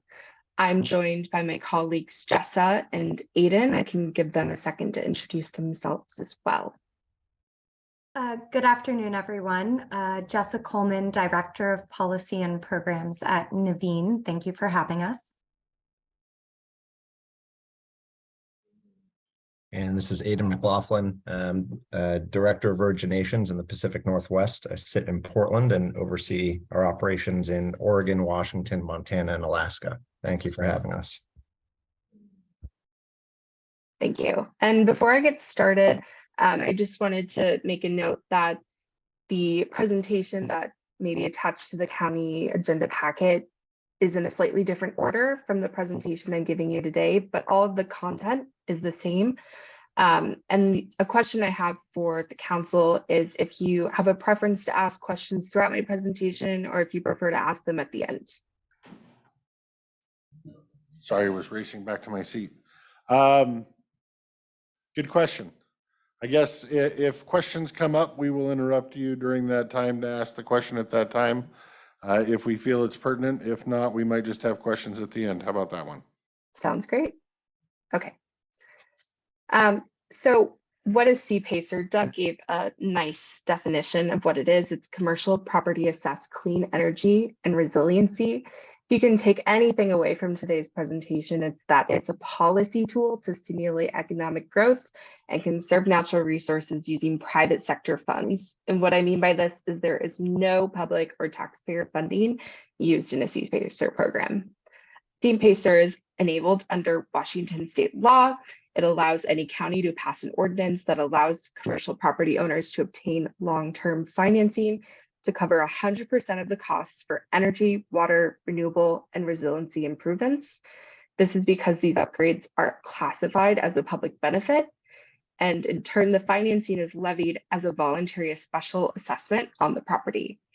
CPACER financing is repaid on a property tax bill over a term that matches the useful life of the improvements. What is the CPACER process in Washington and for each county? So the first step would be for Klickitat County to utilize model program documents developed by Shift Zero to pass an ordinance and establish a local CPACER program in terms. I want to speak a little bit about Shift Zero. They are a Washington alliance of 45 organizations who are committed to reducing the carbon footprint of the built environment. CPACER is one of the tools that aligns with their mission, and they consulted CPACE industry professionals, including Nuveen Green Capital, to develop model program documents that counties can easily adopt in Washington state. These documents are compliant with Washington state law. They're friendly to your constituent property owners, and they're also friendly to capital providers like Nuveen. So after using these documents to pass an ordinance in the program terms, a property owner will identify eligible improvements under your program and apply. Once their application is reviewed and approved by Klickitat County's CPACE administrator, a lien assessment will be levied on their property, and that will be recorded in the land records. Next, a capital provider like Nuveen would disperse a loan to the property owner to cover the cost for their eligible improvements. And then the property owner will pay their annual assessments each year until the lien is fully paid. This is typically after 20 years. This is a similar process to property taxes. In this case, in Washington State, the assessment is billed directly by the capital provider rather than the county. So the final step there is that we collect the payments. Shelby, can you go back right there? That's where it gets a little convoluted. So does that mean that the county will assess the payment on their property taxes, but that rather than the county accepting the money and going into our coffers, it will then just get transferred? Is that how it works? Exactly. So because this is private financing supporting the improvements and given to the property owner, that financing will be returned to the private capital provider. Okay, so my next question, and sorry if I'm jumping ahead here, is say there's a bankruptcy. Does that put your capital in line with the county, or behind the county, or in front of whoever owns the lien on the property? Where are you in the line? That's a great question. So we are not senior to taxes enforced by the state or the local county, but we are in line with other liens on the property, such as a mortgage. Something unique to CPACE is that we require mortgage lender consent. So all senior lenders on the property actually have to consent to this assessment before it can be levied. If I can jump in there for a moment, Shelby, I think you made a slight misspeak, and I just want to make sure the record's clear. So like Shelby said, we are not senior to any government debt that is secured by the property. However, we are senior to all other private debt on the property, right? So in that waterfall of payments, we would fall after any government taxes and assessments due and before any other private debt that is due. Thank you. Thanks, Jessica. Great, I'll move on, and I'll speak a little bit more on this. Let me know if you have any other questions though. So this same process has been adopted by over 30 states across the US. I just wanted to give a map of all the counties in Washington that have already adopted a CPACE program. As you can see, some of your neighboring counties over in Oregon are also starting to adopt this program. Just to make a note that we are very active in the state, but this adoption has been well received by fellow counties. I will share this case study in full with you after the presentation, but I just wanted to speak to an example in Washington where Nuveen Green Capital has supported CPACER. This is a multifamily development in Seattle. We financed over $4 million that was levied as an assessment on the property, and that supported HVAC, plumbing, building envelope, and efficiency improvements. And as a result, the residents of this multifamily development will see the benefits, not just the property owner. So speaking a bit more about the projects for commercial buildings that are eligible, on the right here, I've listed out the efficiency, resiliency, and renewable measures that are eligible under Washington state law, such as HVAC, boilers, chillers, water heating systems, solar photovoltaic, resiliency for wildfires and stormwater. Any combination of these improvements can be applied on a building and financed under CPACER. This could increase tenant and guest comfort at hotels and offices. For manufacturing and industrial buildings, this can offset high energy use and ensure continued operations with resiliency measures. It can improve multifamily development projects, as I mentioned in the case study. This can be a great solution for retail owners to invest in their windows and lighting and access long-term, low-cost capital. Speaking to the broader benefits for local communities, CPACER attracts private investment at no cost to your government. It's a competitive financing option for commercial property owners. And like I mentioned before, it can cover 100% of hard and soft costs, can reduce utility costs for property owners and tenants, resulting in an increase in net operating income. And that cash flow positive results can then be reinvested into the business and employees' jobs. CPACER projects also create technical, specialized, what we'd call green collar jobs. We see that CPACER projects typically utilize local workforce. CPACER is also a tool to modernize local building stock. This is because the buildings eligible under CPACER must be constructed beyond code.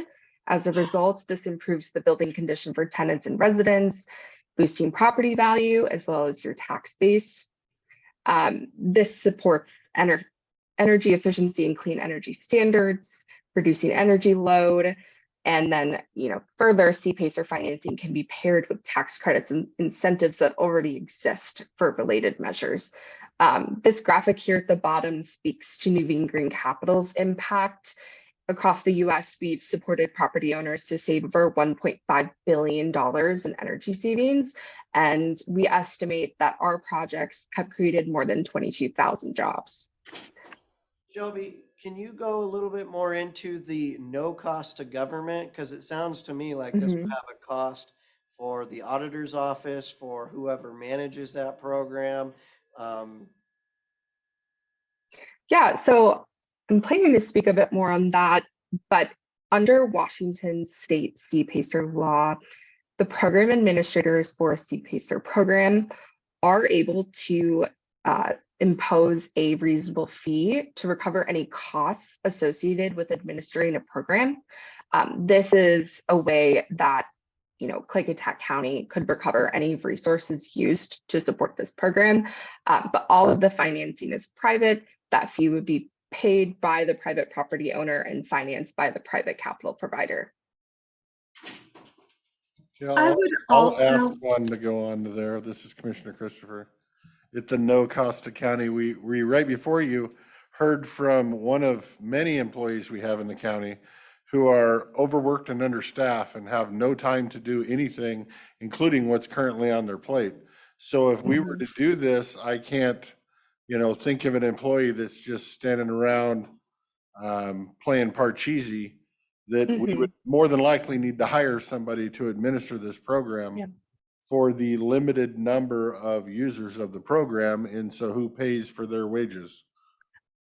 I can jump in there, Commissioner. It's a great question. The reason I'm jumping in is because I actually used to be a program administrator of CPACER programs myself before working for Nuveen Green Capital. So I'm pretty well versed in what this takes. Shelby has already spoken to Shift Zero and the program documents that were developed to administer this program. One thing that she also, I don't think has mentioned yet is that, and you may know this already, but there was actually a state law that was passed in Washington that enabled CPACER within the state to begin with, right? That's why we're able to bring this program to you. That's why Shift Zero and their coalition created the documents that would be used to stand up this program locally, right? E.g. passing and authorizing local ordinance, as well as the documents to administer the program. Now, to get more directly to your point, which is a great point and the most common concern that we hear from local governments, the actual staff hours that are involved in running these programs is minimal. And the documents that were designed and the program that was designed in Washington state was specifically designed in a way that would make the staff time as minimal as possible. There are some states in the country where there are sort of state administrators of this program or third-party administrators, and that was unfortunately not the case in Washington. So Shift Zero, ourselves, our other partners, we focused on creating a program that really was as hands-off as possible. And what that means is that the program guidelines have been created already based off of best practices across the nation, as well as what is already included in Washington's state CPACER law. And I will say that Washington's state law is actually pretty comprehensive in terms of what types of projects qualify and what types of properties are eligible for this financing, et cetera. And then it also includes sort of the application documents that are required, right? And the application documents for any single transaction, any single applicant, have been designed in such a way that it's simply a matter of capital providers and property owners working together to fill out the application and then submit it to the local government, so that whomever is tasked with reviewing these applications in the local government is only reviewing the applications to ensure that they are complete, that everything that has to be included is in those applications.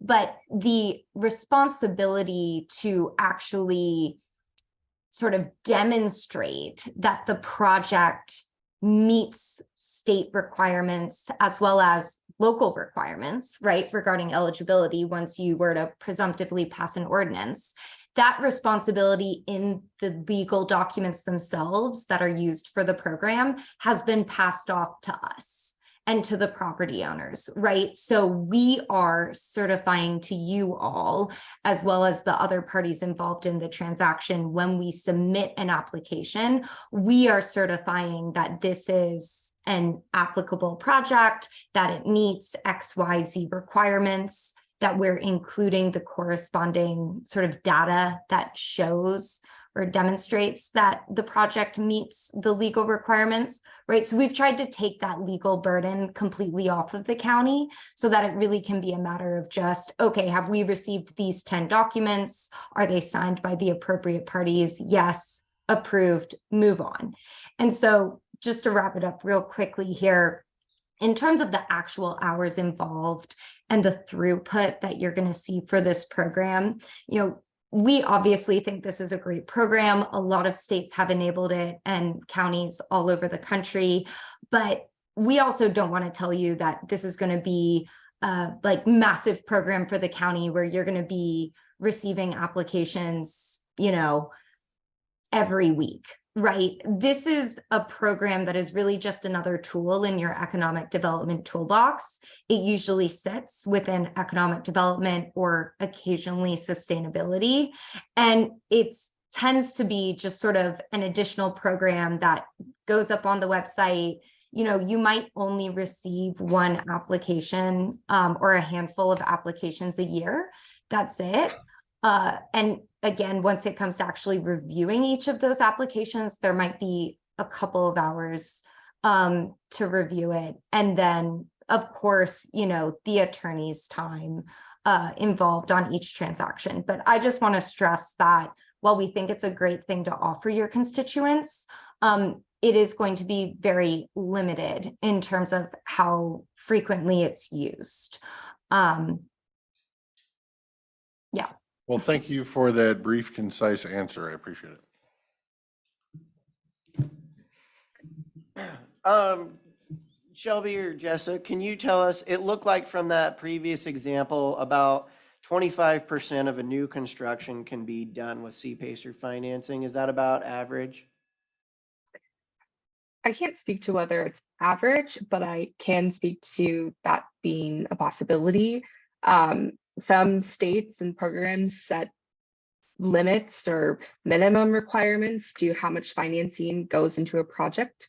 Washington State has not set any sort of requirements. So really what we're looking at is on any given project, what improvements are eligible under the law. And then those are the improvements that are financed. Okay, and the next question, what percentage of your financing goes to new construction versus rehabs of old buildings? I can take that one as well, Shelby. Also to the prior question, the LTV limits for new construction are typically range between 25 and 35% of the property value. In terms of our breakdown, yeah, I'm afraid I don't have that information internally, but what I can say, it's really difficult to calculate, just because that proportion has actually been changing over time. In the early days of CPACER, we saw a lot more buildings being funded through renovations of existing buildings. In the past year and a half, 2 years, we've been seeing a lot more new construction, right? So there is being a shift, which a lot of that I think just has to really do with market education, developers becoming more interested in the product. Also, frankly, you know, the market's changing. CPACER right now is considered a very attractive option to developers who are looking to fill gaps in their capital stack, or who are looking to sort of recapitalize on projects that were recently financed through another more expensive form of debt. What with everything going on sort of with interest rates right now in the market. So it's fluctuating. A lot of it's going to depend on what your local market looks like in Klickitat County. CPACER at the end of the day is a function of the commercial real estate market.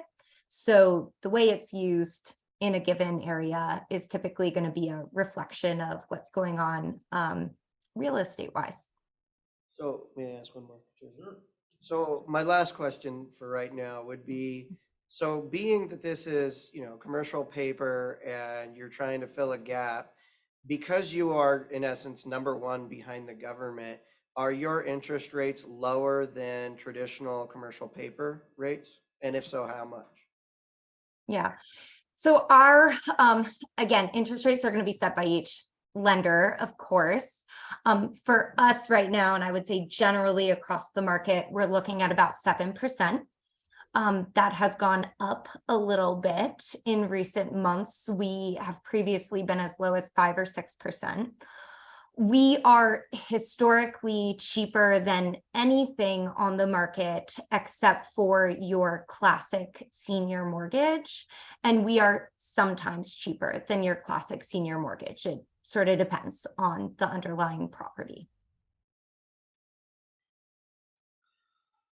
We've got a hearing coming up. Yep.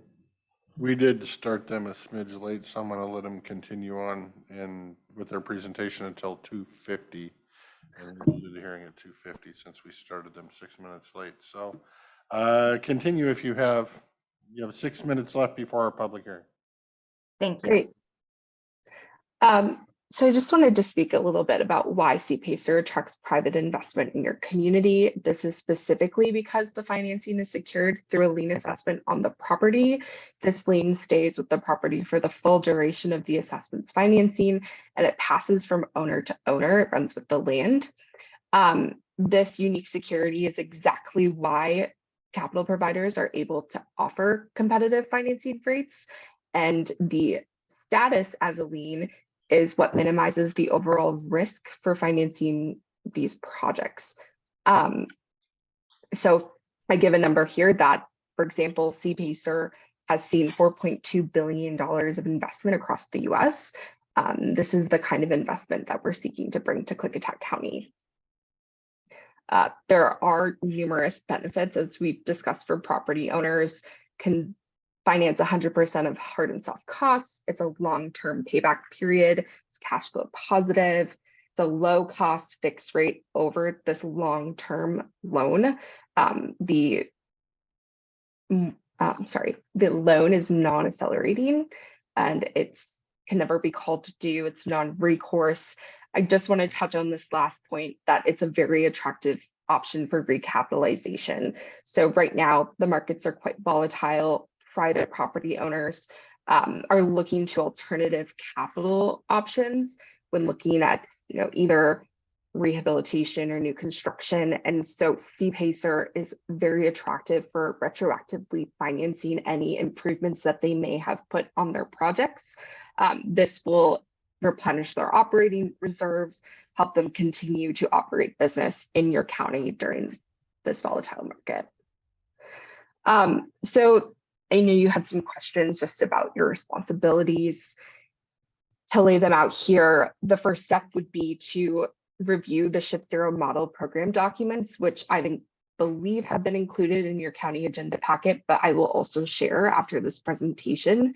After you've addressed the public with these documents and received comments, you would adopt an ordinance to establish a local CPACER program, at which point you designate a program administrator to approve program applications.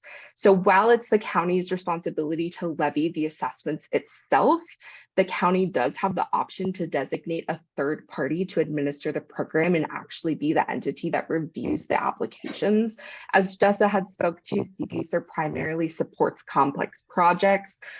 So as a result of this, you can only expect a small handful of projects each year to come your way and seek out a CPACER assessment. And further, as I mentioned previously, programs are authorized to recover any resources utilized in the process by assessing a small fee that's included with the full CPACER assessment on each property. Further reducing any burden on your staff, the responsibility for billing, collection, and enforcement is assigned to capital providers in Washington state. This is, to make the program more accessible, but it's also to further instill there's no risk to local government by adopting a CPACER program. It's written right here, as I've put on this slide, in Washington statute, but basically it's saying that public funds aren't at stake here. None of this financing can be repaid with public funds, and the responsibility for enforcing this assessment will fall to capital providers. This is a bit more in the weeds about the security structure and the documents that the county would be party to. But as you can see, 2 of 6 documents and responsibilities do not fall on the responsibility of the county. They lie with the capital provider and the property owner directly. As next steps, I'm going to share the Shift Zero model program documents. I'm going to share a few FAQ documents that speak about CPACER in Washington state, but also specifically speak about county implementation of a CPACER program. I'll share a case study of the project that we did in Seattle recently. I realize we have limited time on this call, so I'd love to arrange a follow-up call to share any additional information, with your staff that may be responsible for levying the CPACER assessment themselves. Before we go, is there anything else we can answer? And I've put my contact information here. Yeah, one last question. Where it says the county can assess reasonable fees, is that usually like a percentage of the overall loan, or how does that usually happen with most counties that you've worked with? In most programs, it's a 1% fee on the total financed amount of the project, and it's usually capped at a certain dollar amount. We see in Washington state, the cap being around $15,000 per project. Thank you, Jessa. Thank you, Shelby. All righty. Thank you.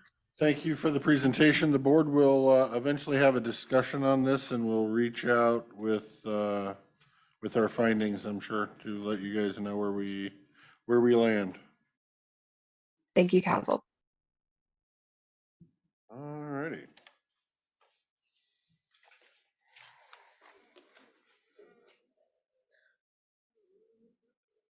I guess I have a question. if, moving forward, I mean, I guess I'm not remembering how they got on our agenda or what have you.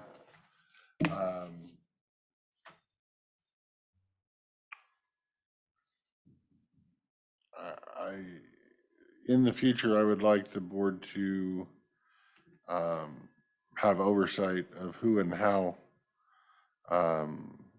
individuals or groups get on our agenda, and hope that they at least have one board member as the sponsor for the discussion, because I would hate to just have everybody that's sending emails to my inbox schedule half an hour of public time. So I don't know where my seatmates land on that, but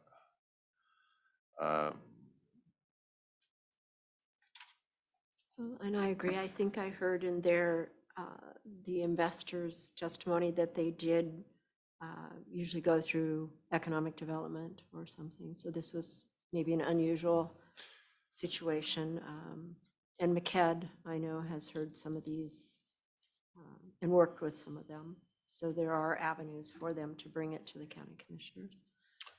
yeah, I think it's just one of those, we need to decide when it's brought out how much county or taxpayer time or money is being invested in research or what have you into the different firms that are trying to, you know, sell us website software or whatever they're doing.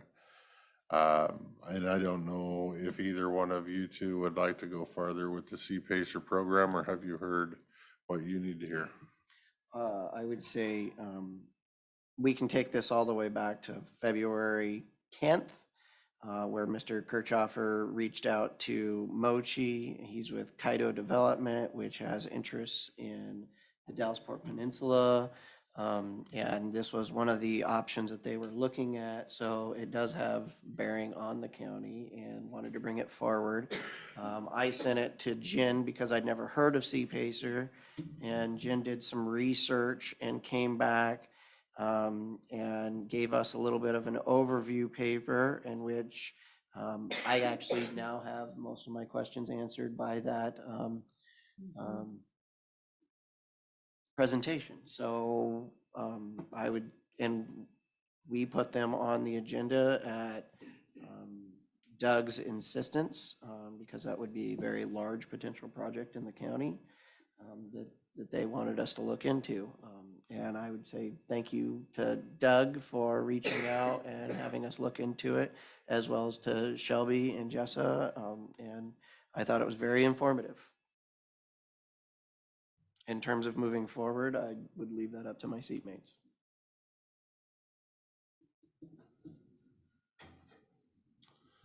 I guess I'm the one that doesn't mind speaking freely. I have no interest. With that, it is a board of three, and if two of you decide you have interest to move forward, by all means, go for it. But I will be a no vote on moving forward. I think if in the future we entertain CPACER as we move forward right now for our county, as is just for the look of that one project, and also investing staff and time and energy right now for our county. I think we have a lot of irons in the fire right now. So I thank them for coming in and spending their time with us, and the information. It moved me forward a little more about who they are and what they provide. But for now, I think it's a decline for me.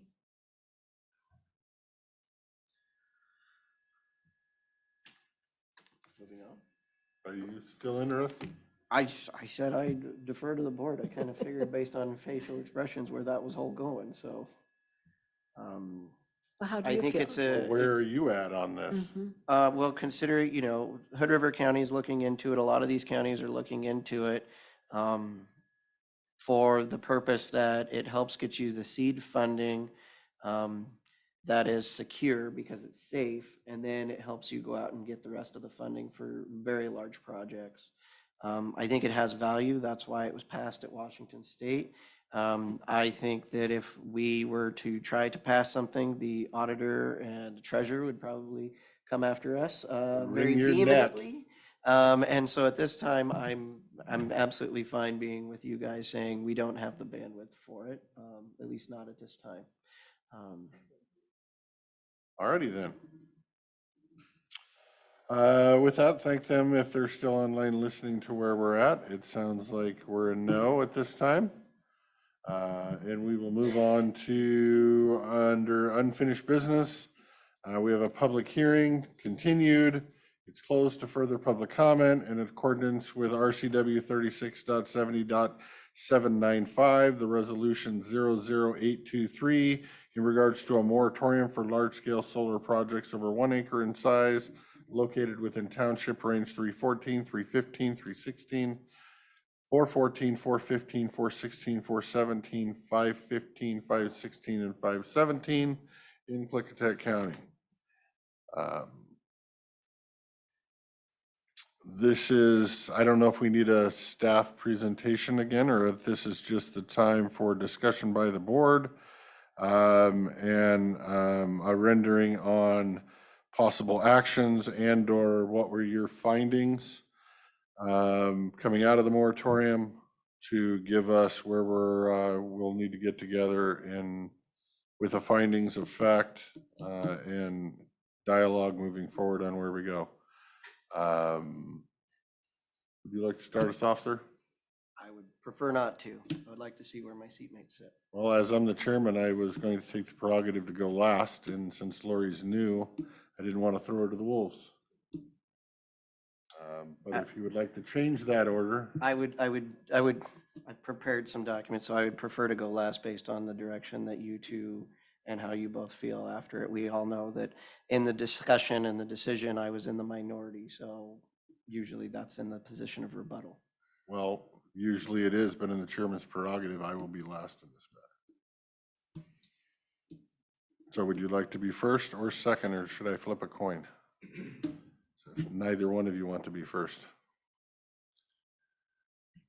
Well, then fine, I'll start off discussion.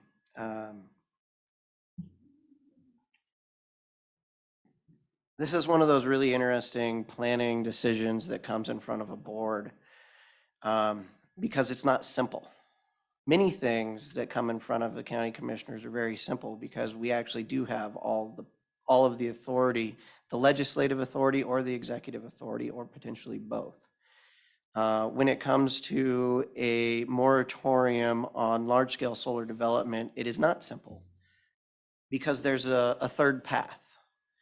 And that third path is the Washington State Energy Facilities Siting Council.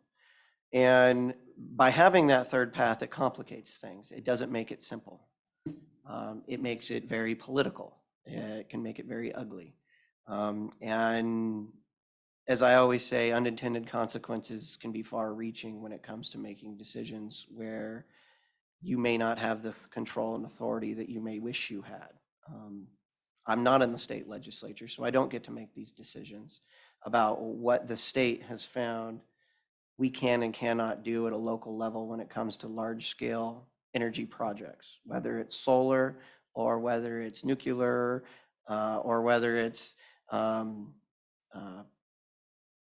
natural gas power plants.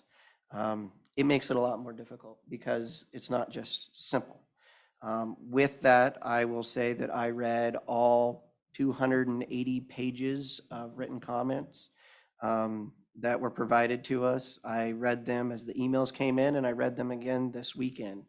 And I also wrote however many pages during the open public testimony, and I reviewed that as well. And so I would, as an opening to this conversation, I would say that I feel I've done my due diligence, and I would be happy to hear from my seatmates about how they feel on the situation. So funny you talk about a path. That's in my little notes that I wrote while I was waiting through the last hearing. I came into this position And one of my very strong things that I talked to my constituents about was my passion for good planning and everybody's involvement, that involves all landowners. It's everybody's personal rights.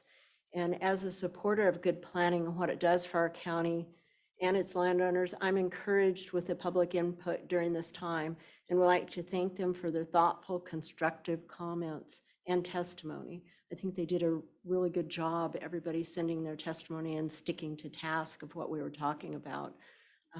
The record shows the public input overwhelmingly in favor of the development of sound planning and ordinances. And there was 2 past commissioners who were also in favor and even spoke, in fact, that the EOZ was crafted for wind and did not properly address industrial solar. Looking through the records, I found in 2018 there was a commissioner workshop, and the testimony recorded then even shows that the seated commissioners supported the same. The board held a workshop and this is an excerpt from that workshop in 2018. The board held a workshop to discuss potential solar development. Planning Director Lindblad advised that planning had received an application for Avangard Renewables in the Bickleton area. Commissioner Sauter asked if the energy overlay zone treats solar projects the same as wind. Director Lindblad advised at that time the EOZ was developed. Commercial solar projects of this size did not exist and were not considered. The EOZ allows solar but does not address specific regulations for solar. Following more discussion, the board expressed interest in doing an analysis of the benefits and using land for solar versus the loss of agriculture. And the discussion ended with them continued to regarding updating the EOZ and other items to encourage solar developers to locate in less populated areas and other items. So for me, that spoke, even in the past, we knew at that time that the EOZ was created was for wind, and it was absent because solar was the word solar. It was not industrial solar, so we'd never addressed it. I have to say that I feel like we are at a Y in the road. And for many reasons, we can't continue forward in a void. But I'm also positive and really energized to be in this process and help us bring us up to date and get us into a new future where we need to be. Thank you, Commissioner Zoller. I actually have prepared 2 pages because, well, you all know me by now. My findings coming out of the moratorium is in my discussions with the people that created and implemented the EOZ. It was crystal clear to me that the reason they created and implemented the EOZ was to stop or limit what they considered extortion by environmental groups that were able to stop the first few wind energy projects. Number 2, in my discussions with people that created and implemented the EOZ, it is crystal clear to me that they never thought industrial solar was a possibility in the Goldendale and Centerville Valley. Number 3, in my discussions with the citizens and ranchers that were around and took part in the public input portion of the EOZ creation, and I have the file that's this thick of all the public comment that nobody's ever asked for, but I'd be happy to share it. From the original EOZ public comment that was left in my office, very little talk is even debated about industrial solar projects. Yes, I have all the citizen comment from 20 years ago. I also find that until solar started reaching out in around 2018, citizens, including leaseholders in the Goldendale Centerville Valley, never thought industrial solar in the valley was even a possibility, nor were they ever invited to participate in discussions on whether it was a good idea or not, or on what limits or areas it should be allowed in, if allowed.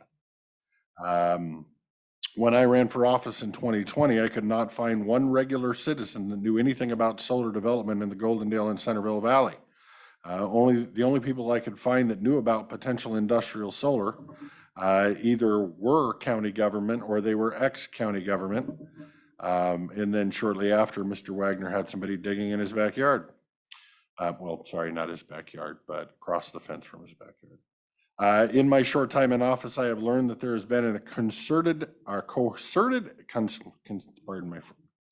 effort by some to intentionally not update our comprehensive plan or our EOZ because these individuals do not want public input that would change these outdated documents.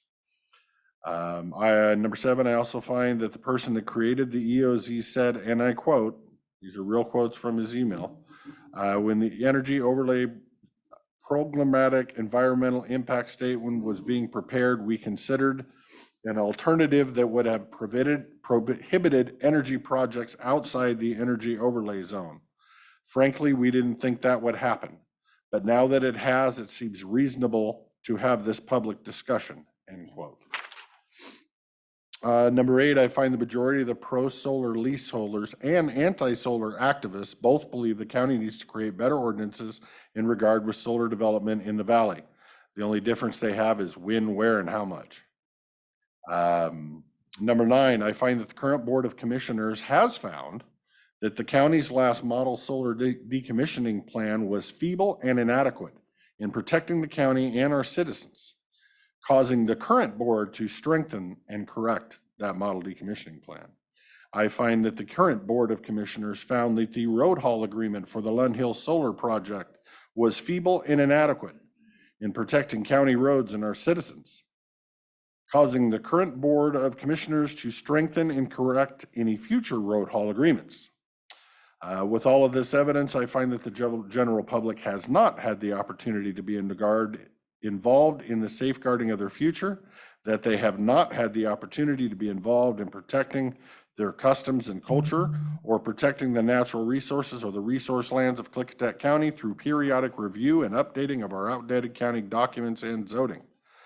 Number 12, I find that the periodic review of updating of green energy siting regulations, zoning documents, and green energy policies are important in protecting the county and its citizens, their customs and their cultures, and in protecting the natural resources and resource lands of Klickitat County. For that reason, I feel that we must continue this moratorium for the Goldendale and Centerville Valleys while we review and update these documents and policies in full faith and partnership with the citizens of Klickitat County. I also find that it is in the county's and the citizens' best interest to expedite this review process with an open and transparent process that involves citizen input, and that we need to start this process immediately.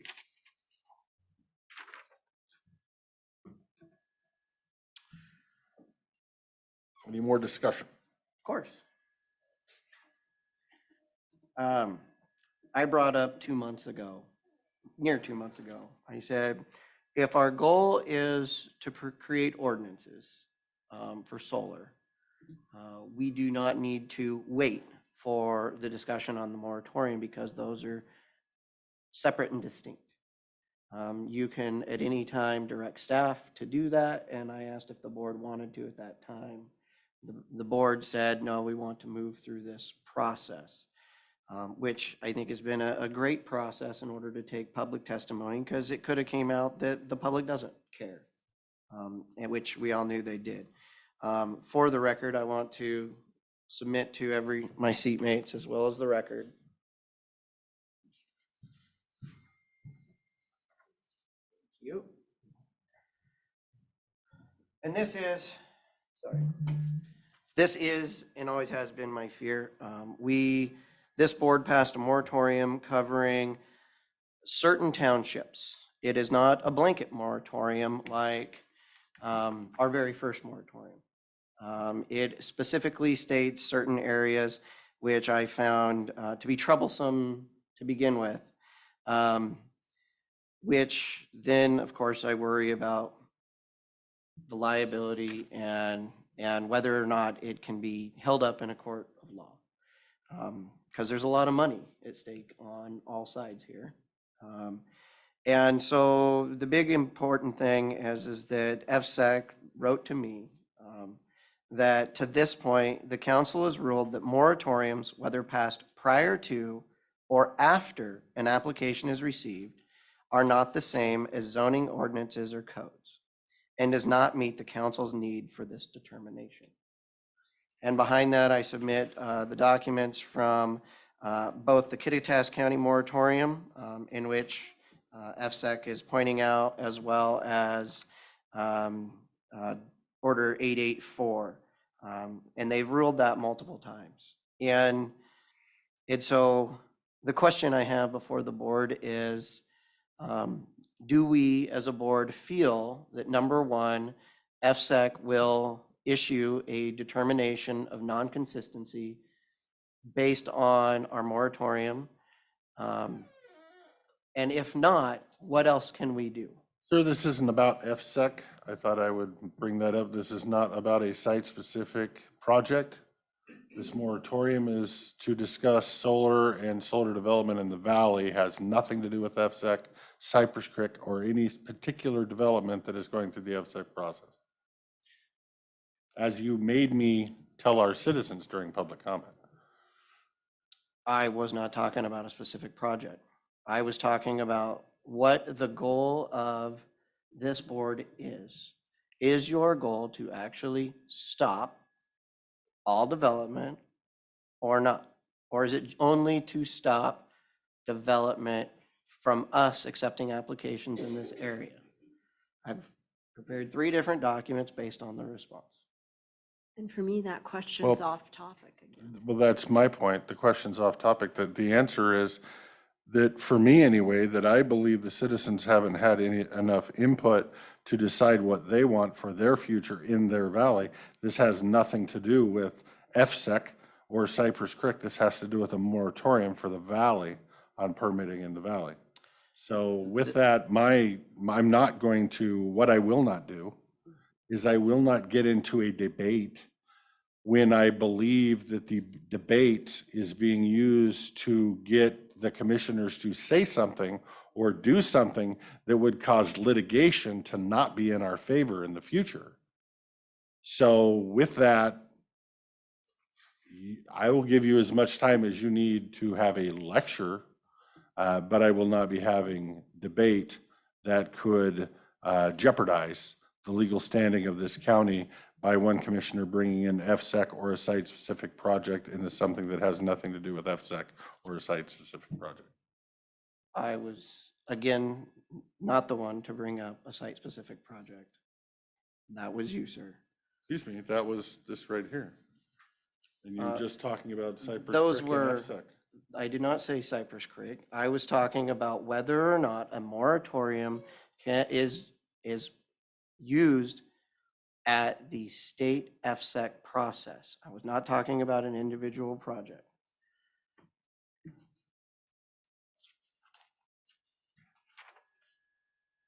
And the reason I wanted to know is because I firmly believe that FSEC was not lying and that a moratorium will not give the determination to the county.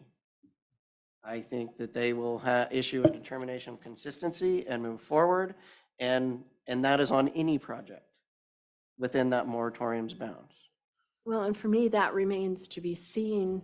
And with FSAC, we're in the process, and we are admittedly in that process because Carringer from themselves told me they were going to. Again, I will have to bring us back on point. This Okay. is not about Carringer. It is not about FSEC. Okay. It is about the moratorium for the valley, and we need to keep it as such. Okay, so I'm going to read you the first, and this comes down to RCW 3670-795, which is when we had our first moratorium, we ruled that there was no emergency. And so I've got 3 of them here, and I know you're not going to like the first one, but I'm going to read it anyways. Whereas a moratorium on industrial solar development has been in place due to concerns regarding property values, scenic impacts, toxins, the heat island effect, and battery storage setbacks, elimination of farm ground, and airport glare. And whereas the community has also expressed concerns regarding the impacts of the moratorium on job opportunities, education, tax benefits, private property rights, and the potential benefits of agrivoltaics as well as solar energy. And whereas there is a need and findings of fact to support the decision to end the moratorium on industrial solar development. Now there be for it resolved that the moratorium on solar industry development is hereby ended based on the following findings of fact. The concerns regarding the heat island effect, property values, scenic impacts, toxins, battery storage, setbacks, elimination of farm ground, and the airport glare have been addressed through appropriate regulations, including the energy overlay zone, setbacks, mitigation measures, and land use planning. The potential benefits of industrial solar development, including job opportunities, education, tax benefits, and the potential benefits of agrivoltaics and solar energy in the energy overlay zone outweigh the potential negative impacts. The decision to end the moratorium on industrial solar development is consistent with the community's vision and goals for sustainable economic development and renewable energy. The decision to end the moratorium on industrial solar development is based on a careful consideration of the evidence, including the potential impacts on private property rights and the need for equitable distribution of the costs and benefits of regulation.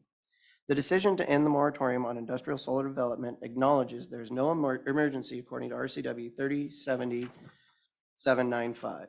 And the decision to end the moratorium on industrial solar development will direct county staff to work with the Planning Commission to draft ordinances and to change land use plans that address the concerns raised during this moratorium. The decision to end the moratorium on industrial solar development is supported by the established facts, including the potential benefits of industrial solar development and the need for renewable energy sources to address climate change. Be it further resolved that the county will continue to monitor the impacts of industrial solar development and take appropriate actions to address any negative impacts as they may arise. So that is one potential direction where the moratorium would be ended and we would continue to move down the process of adopting solar energy overlay ordinances. Do you need to vote on that, sir? No, I didn't make a motion. Okay. And I the would be reason, willing to give you a hell no. the reason that I bring that up comes down to the RCW on the moratoria and an emergency clause. Now, I'm very well aware that I am not in the majority, so I'm not going to make a motion on that. Now, I have two separate ones, and I'll read it to you, the first one. And this is if you believe firmly that what I handed you with regards to the moratorium, that FSEC will uphold the moratorium as a land use decision, then I would propose this.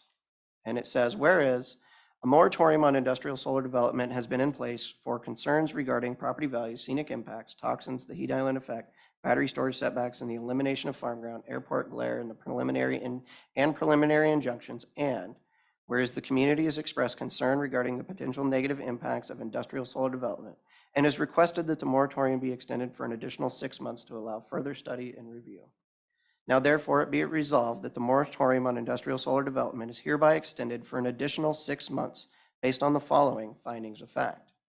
The concerns regarding the heat island effect, property values, scenic impacts, toxins, battery storage setbacks, eliminations of farm ground, and the airport glare have not been fully addressed, and there is a need for further study and review to ensure that appropriate regulations and mitigation measures are in place.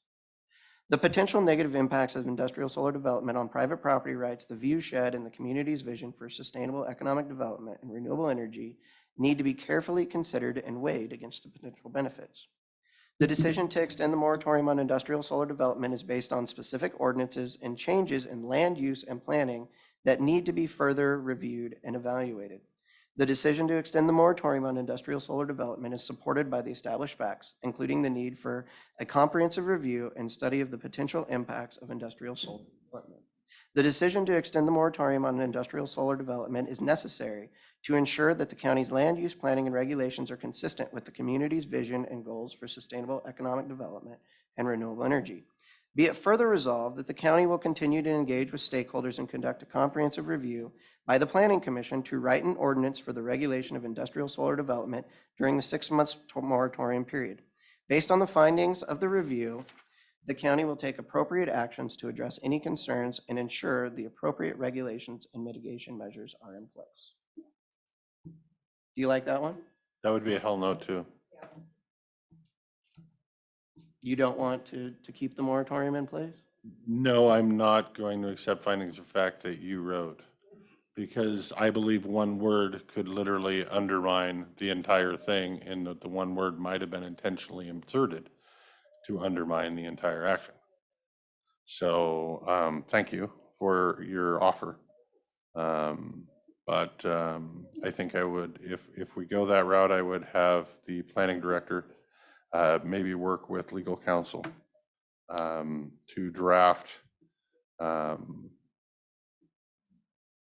something that uses the majority of the board's opinion on the matter. And I know I printed out a copy to give to the planning director, so she has my words for my head. And I would hope that Ms. Anderson and yourself, being in the minority, would also submit that. Would you like the other option, or is the trust apparently so broken that you think I am trying to undermine the goodwill of taking all the time to write this? Yes. Honest answer, I'm sorry. The answer is yes. Well, you would have liked the third one the most. You're free to read it. I'll give you all the time you need. Sure. I'll be brutally honest on this one. Go ahead. It is my firm belief that if the goal is the goal of the board,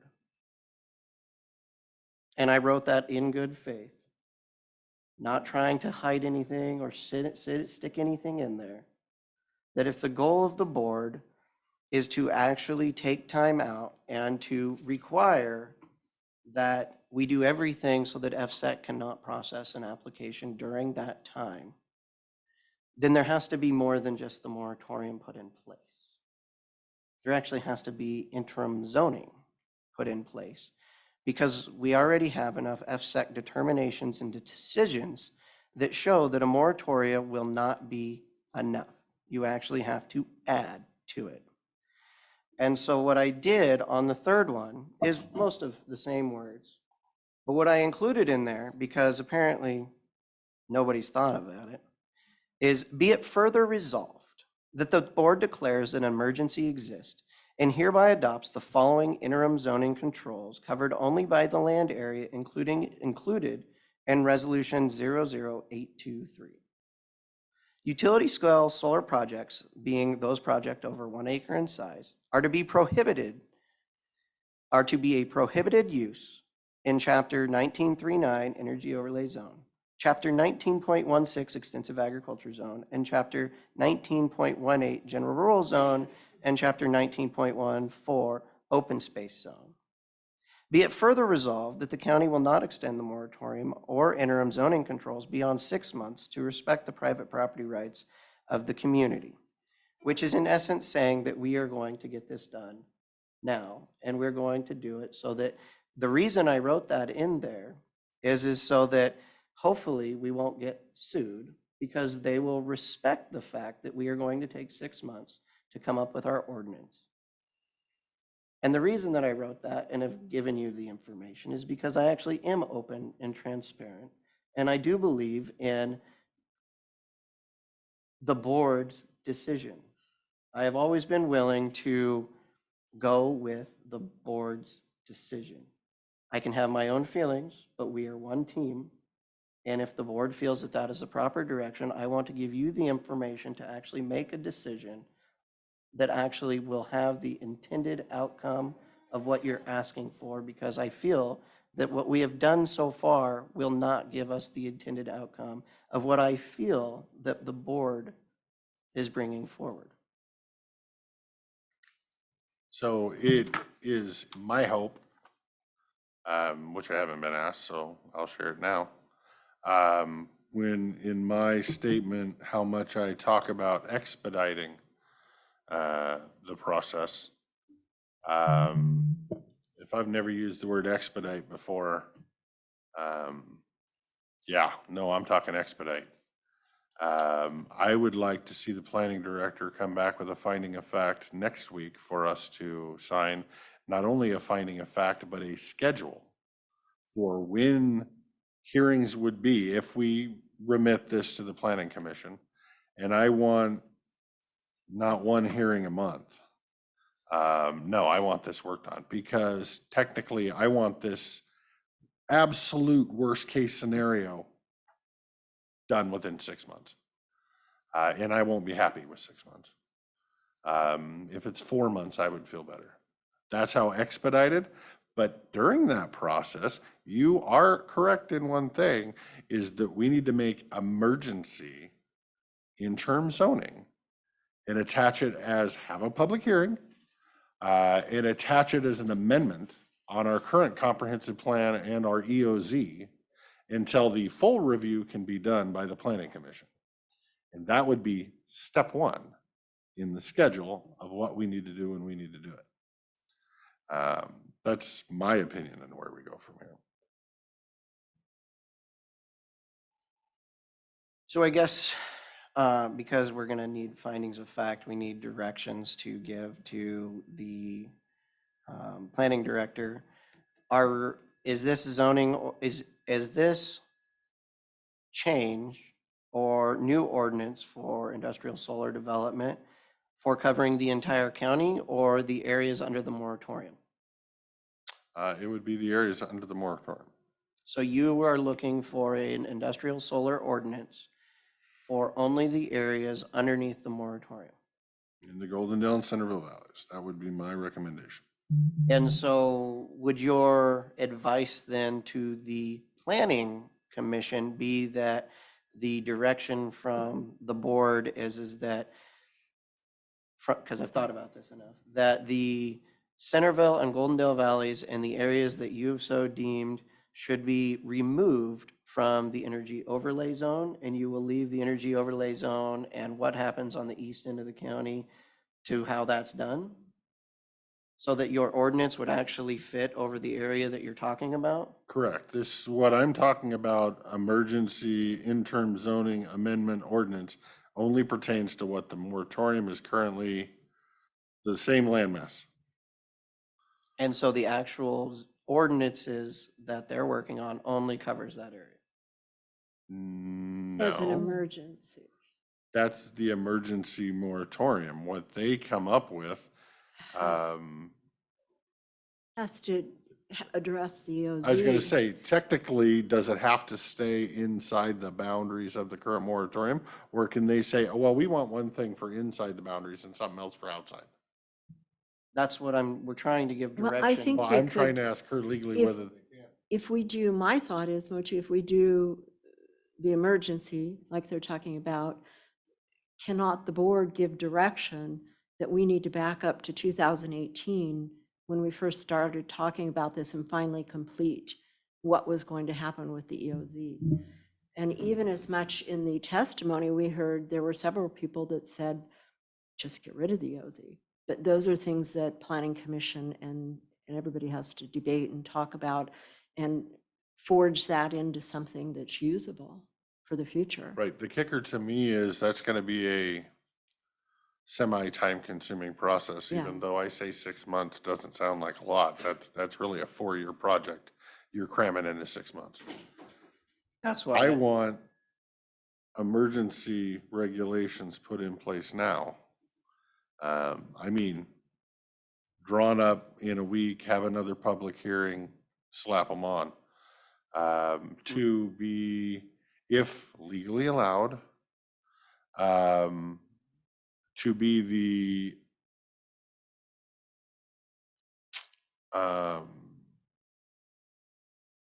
the guidance going forward for any new applications that might want to come through.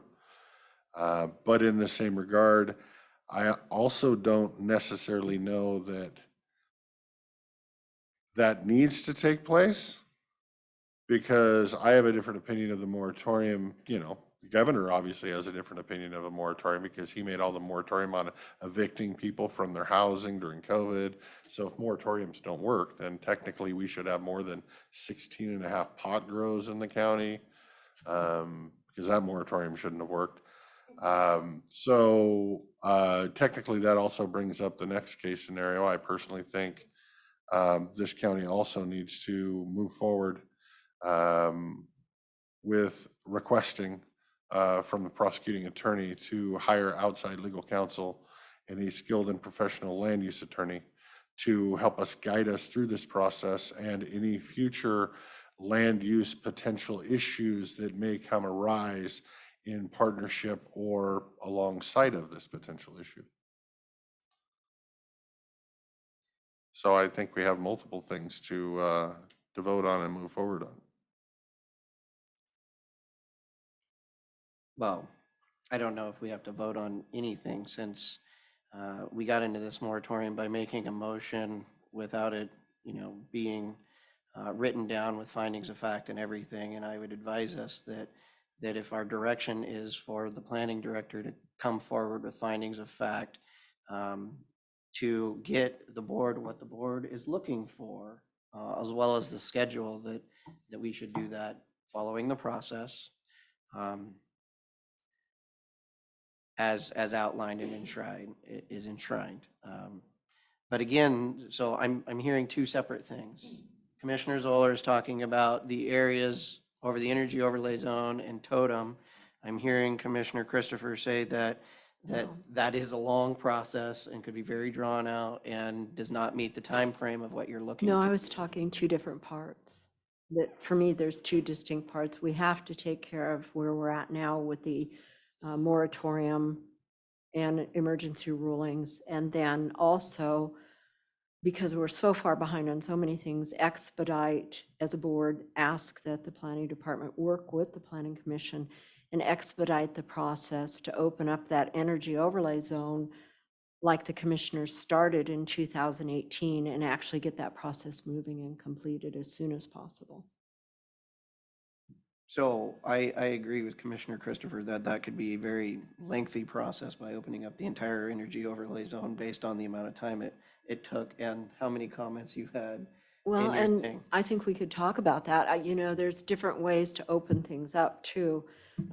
Maybe possibly with brainstorming in the planning commission and the planning director, could we do amendments? Or I have a lot of questions. I think It might be as simple as doing amendments till we get things done. I believe that if the planning commission, while working on this area inside the moratorium, comes up with, hey, we probably should do, X, Y, and Z outside of this area, we should make a recommendation to the commissioners to tack an amendment on the EOZ to cover X, Y, and Z outside. That should be a fairly straightforward, streamlined public hearing, citizen input type of process.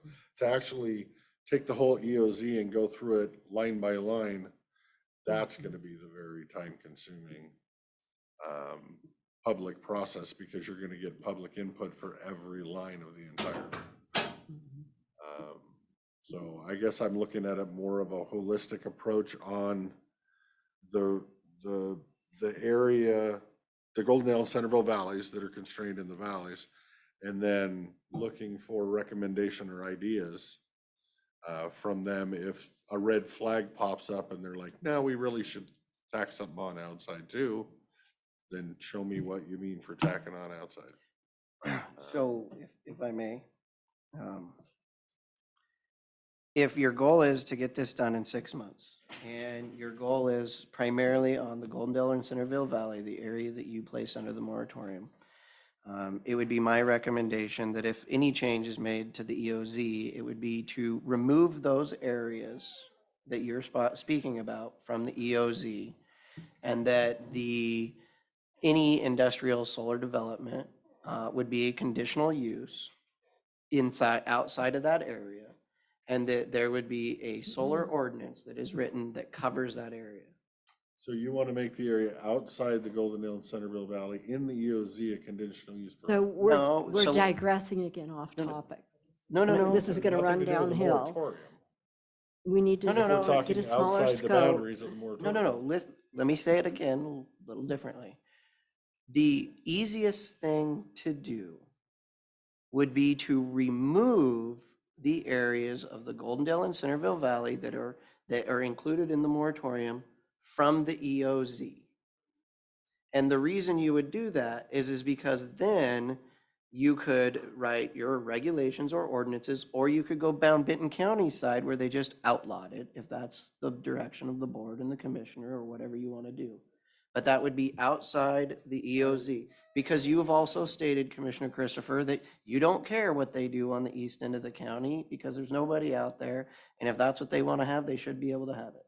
I don't see an immediate and emergency need to remove that area from the EOZ until I have had guidance from a certified land use attorney that is an expert in the field to give me guidance on getting through this. Well, again, that's a conversation with Planning Commission, and as we get down the road, you know, a week, 2 weeks, whatever, if we're hurrying, whatever that time frame is for the discussion today, that's out of the wheelhouse again.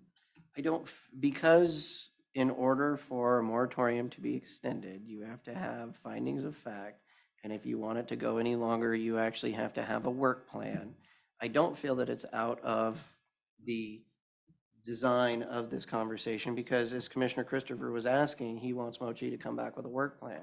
Because if we don't give very clear, very specific direction, I feel, to the Planning Commission, they could spin their wheels for 6 months just talking about the possibilities.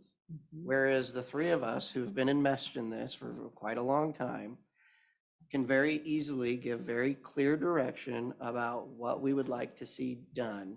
And that I agree with you, Commissioner Christopher, that makes the most amount of sense. Just saying that it's not part of this discussion on the moratorium, that's the whole darn purpose of the moratorium. In my mind. No, that part isn't, I don't disagree with you on that part. I disagree on the separate and side issue of removing the Goldendale and Centerville Valleys from the EOZ. Can Because we, technically, we don't know there's a need because the Planning Commission and the citizens haven't told us there it is. Technically. so once again, we haven't had conversations No. the way we have to work, and we have had limited workshops. When does that work plan have to be submitted to Mochi?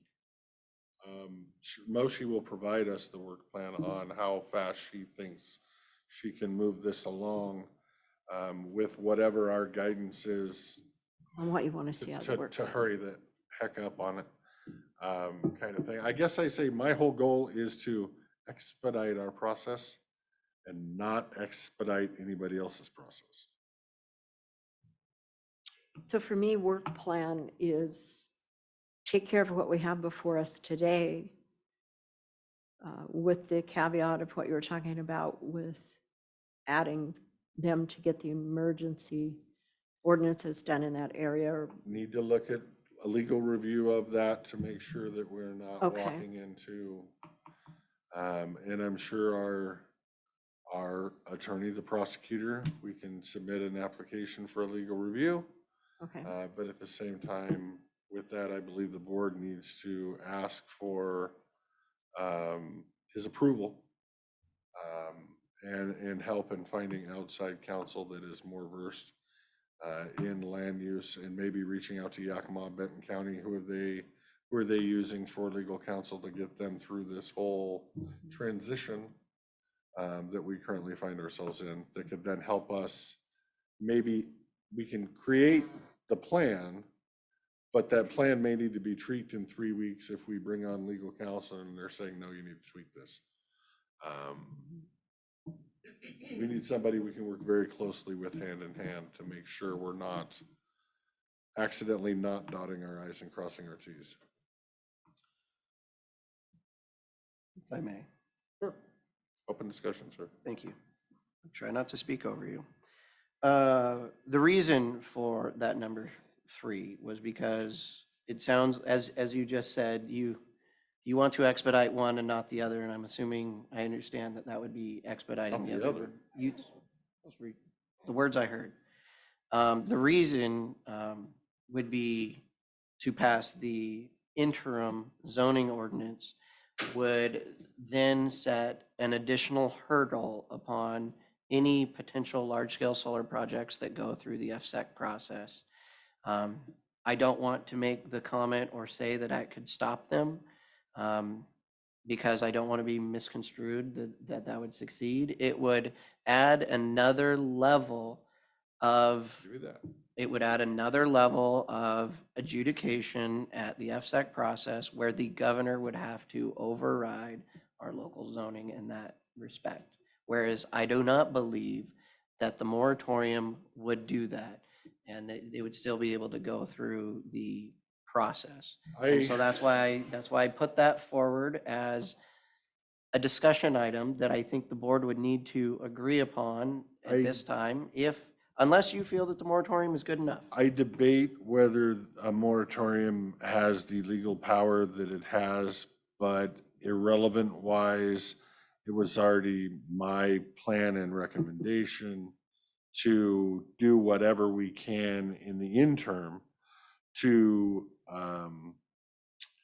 have public hearings on the issue of putting an interim zoning amendment on the, I guess it would have to be on the EOZ and the comp plan, depending on what, where something was located or where it hooked up. So it would have to be amendments to both. Would you like me give to us reread more it assurance. again? No, I would hope that, as you've now created a document that's for public disclosure records, that you would provide a copy to both your seatmates. I'd like to As I say noticed that I forgot to one thing hand you a before we copy get of mine. further down the road. Oh, I'm sorry. I In should've gave Jake's you one. conversation, verbiage is so important. That's the kicker. And it drives where you go, and it drives people's attitudes. And it also says things that it shouldn't say. It isn't my intent to ever add another hurdle for the solar companies to get through. That's not this process. My intent is to clean up the process Klickitat County has had, do proper planning, write ordinances, and bring this into a new age and a world where it should be, so even the solar companies can be successful and don't have to be put off because we're in the midst of a void. And that's my goal here. I'm not throwing rocks at solar companies or putting up hurdles. I want our planning effort done. And I agree with you on that. I am not trying to stop solar in the county by any means. If that is your end result is no solar period, you're probably not going to be happy with the outcome of this.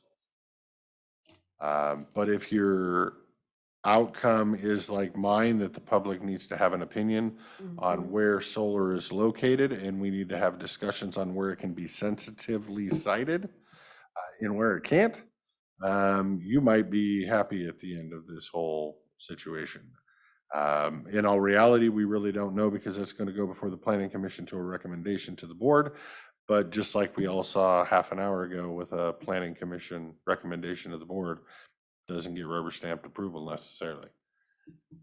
It's still going to come down to the decisions of this board, which is where we'll find ourselves in probably less than 6 months. Question on extension of the moratorium. We're not really extending the moratorium 6 months from today, correct? Because we're under the initial 6-month period. We're just continuing that 6-month period that we're currently in, right? Correct. We would have to have another hearing on July 10th to get another 6 months. Correct. Okay. Okay. Yeah, no, I was just trying to make sure we weren't going from tomorrow or next week, sounds like consensus is to continue the moratorium, that we're not starting the 6-month time frame, because we're already in the middle of a 6-month time frame. We just got to continue that one out. So that was all I was trying to clarify. We've had quite a bit of discussion, and I would ask staff if they feel like they have clear direction, or should we continue this to try to create clear? Yes, is there questions you have that you need direction or guidance on? I am listening because I need to get the findings drafted from you, and I understand the urgency of it. I do want to work with the prosecutor's office to at least look at my findings before I present that to you. So I would have questions whether that will be available for next. I Yes.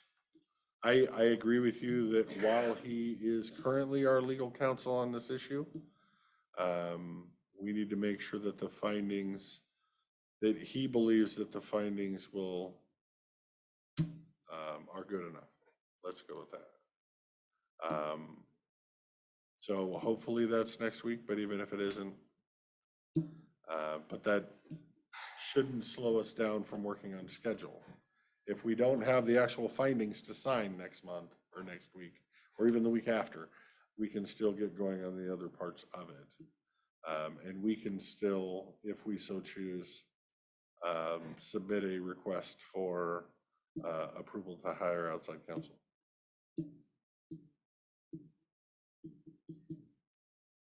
So I guess the question of the board is the board confident in extending just extending the moratorium?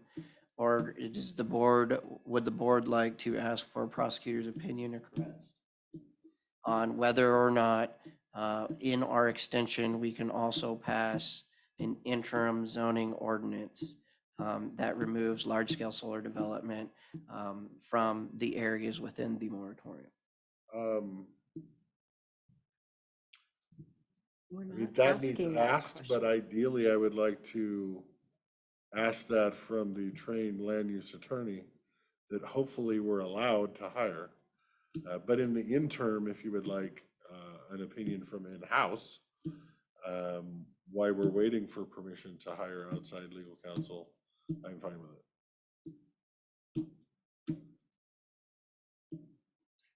Good. Okay, How do you feel? so that I'm clear, asking the prosecutor to remove industrial solar. No. That's, He's asking for, while she's running the Right. findings of facts through the prosecutor, also ask the prosecutor for his legal opinion on if we can make emergency interim zoning Okay. and attach an amendment to the EOZ and the Okay. comp plan with public hearings what he to, I guess I would say solidify or cement our current standing under the moratorium until changes are made. But again, I think that's the whole purpose of a moratorium in the wording of a moratorium. So it just seems like your double layer of defensing, but maybe he believes that's. If you don't want to, No, I mean, it should go through there, but again, that's only if the moratorium means nothing, and it seems to mean something on everything else except what we want it to mean. That is exactly why I gave you the documents from FSEC, from the horse's mouth, saying it doesn't mean anything with regards. Well, I disagree. I think legal precedents and case law would show differently, but neither one of us are an attorney. The FSEC person is an attorney. If again, we're talking about FSEC and it's off the reservation from the actual issue, which is a moratorium, if there got to be a legal dispute on whether something is or isn't is, that would be a determination for attorneys, and I would certainly hope we hire the best one possible.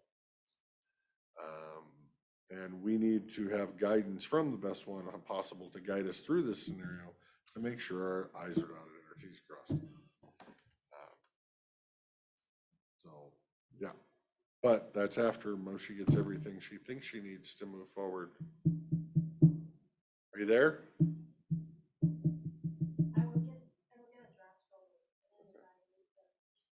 You can always bring it back. Yep. Okay. You can always, yeah. Okay. Good enough. Is there, do my seatmates looking for opinions? Obviously, I've mentioned it about 5 times that I think we need to ask the prosecutor for, because step 1 is to ask him if we can hire illegal or outside counsel. I believe we need to approach step 1 and ask the prosecutor whether we have his permission to hire outside legal counsel. Do you agree or not Yes, agree? I agree. There's a lot of work to do. And as we move forward, it's going to be a lot more. And I have to feel for the prosecutor's office and also have empathy for Mochi. But we have to rip the Band-Aid off and get it done. And I hope, okay, so let's do that, and I hope he's willing to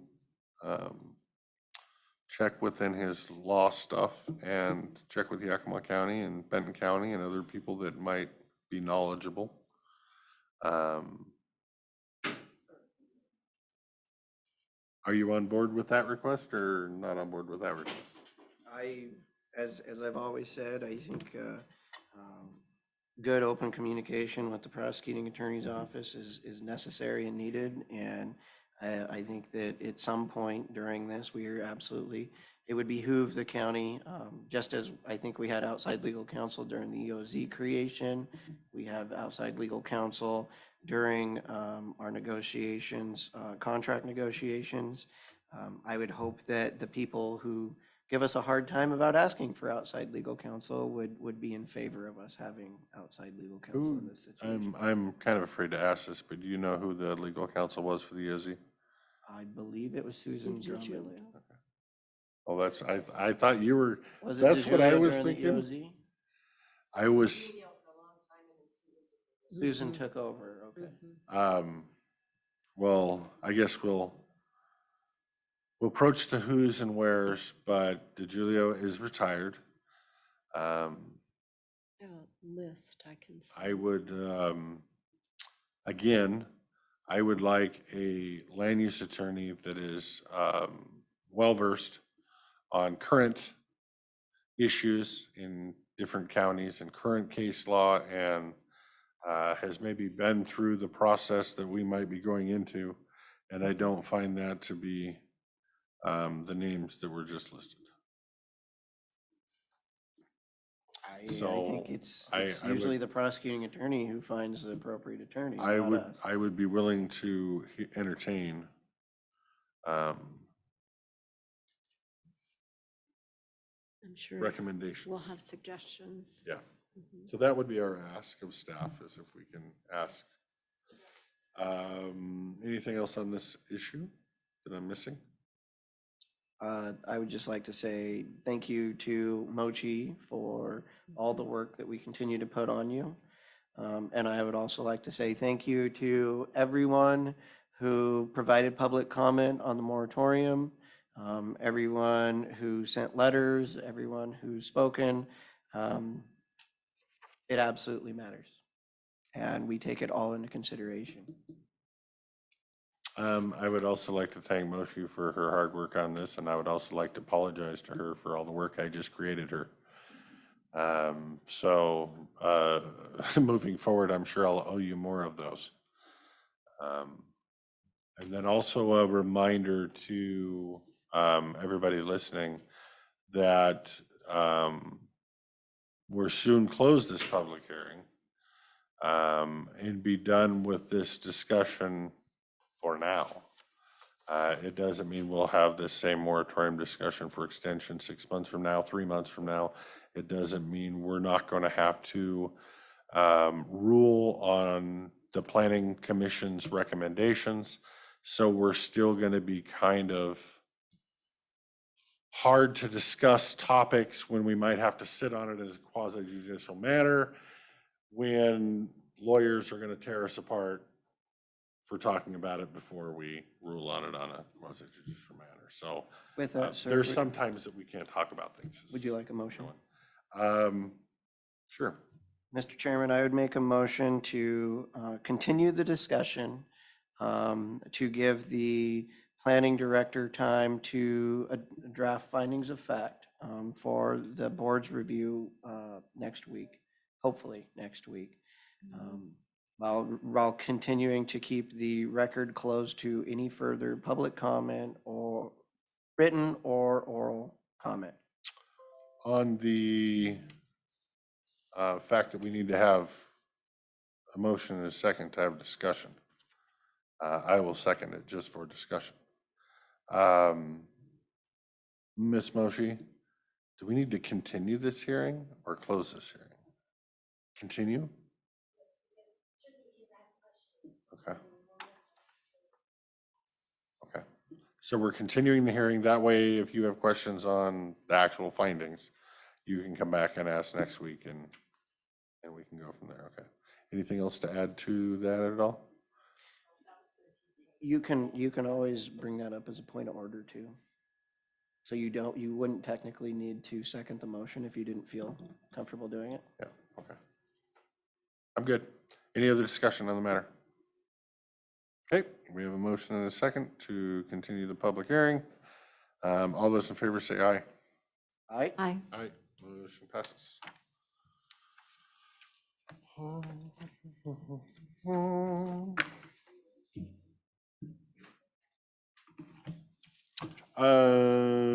are we off to now? FSEC discussion. So I found out Friday, I was here for a finance committee meeting and some other meetings, and found out that FSEC was going to be here to look at the area downstairs, to use that as a meeting location. So I went down there, and IT was there and Public Works was there. They were advised that there's a charge for using the facility. They were advised that under our current county policy, there is no just use of the building after hours. You have to be approved essentially by a commissioner to use the building after hours. And that if they're going to use the building after hours, and we have to have a buildings and grounds guys here to, check the bathroom for strays or what have you, that they would be billed for all that. If they needed an IT guy here to help them facilitate the IT, that they would be billed for that. If they wanted security here afterwards, after hours to provide security, that I can't speak for the sheriff, but it's quite possible that they would be billed for that. And they had absolutely no problem with being billed. With that, I made it abundantly clear to them that personally, I don't want them in the building.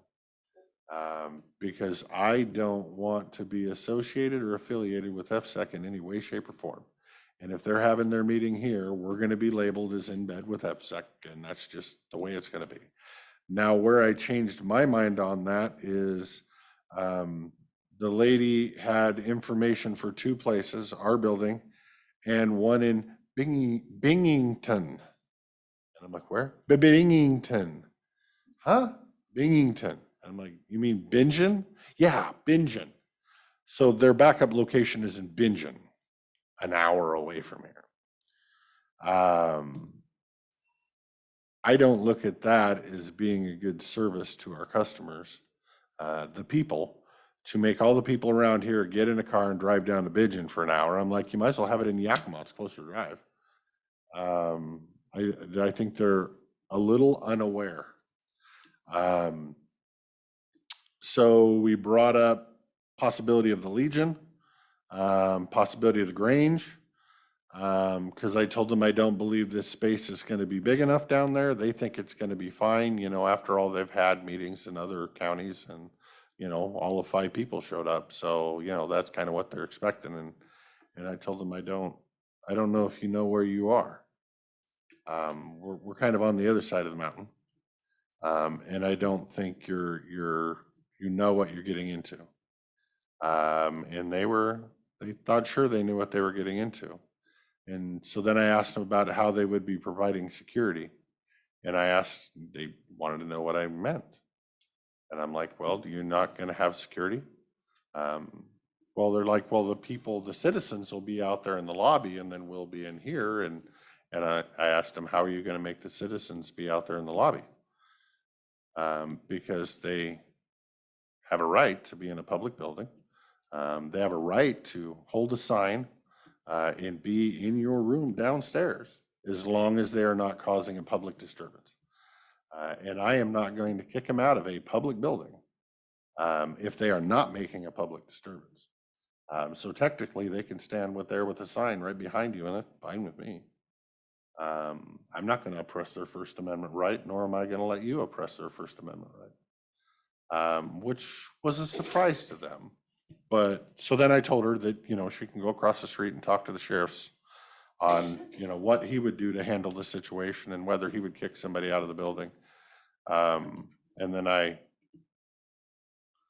mentioned to them that, you know, just on the cuff, that the sheriff actually signed their petition, so they might not go over too well. But they can try.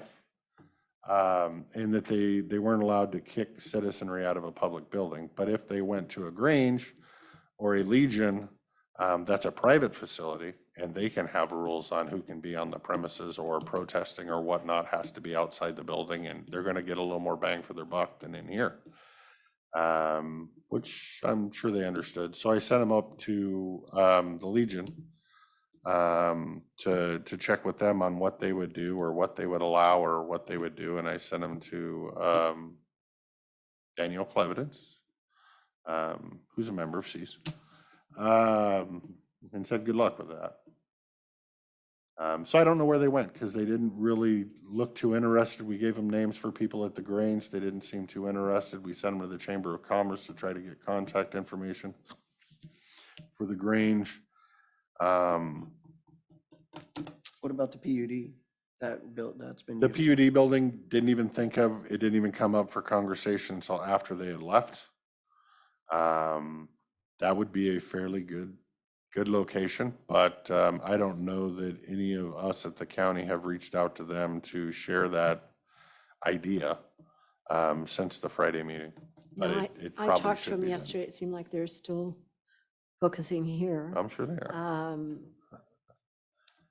And I can call her tomorrow or email her tomorrow and give her the PUD. Yeah, I would give them the PUD just as a backup, but I mean, God forbid they choose binging. I mean, that's a slap in the face. Absolute slap in the face.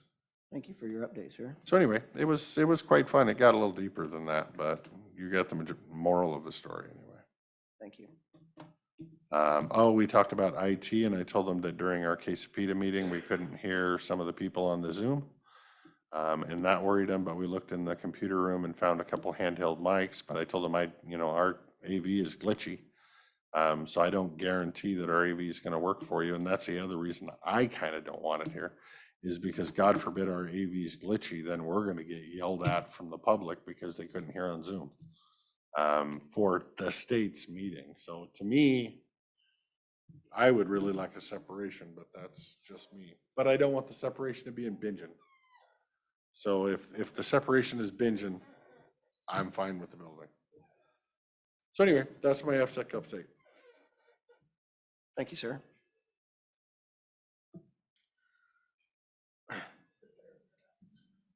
I will go out of order, and God, I really shouldn't do this. It's going to come back to bite me. I will try it one more time.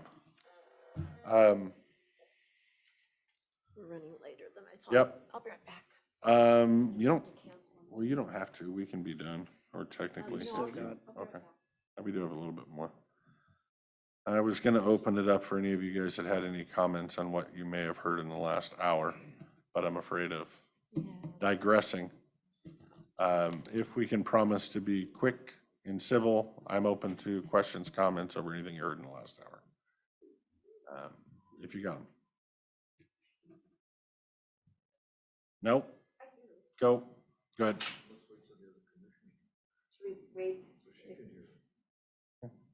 If it's a question for her, yeah. She's got to go make a phone call because she has a meeting to do at 4:30, so. What's that? I'll be quick. I'll time it in my head. I'm not going to give everybody 3 minutes. I I'm just just- quick question. Real answer. quick, Yep. yeah. I heard you talking about, the availability for FSEC to come to town, and I'm just gonna say, as a person who's been highly involved, I don't disagree with them using our building.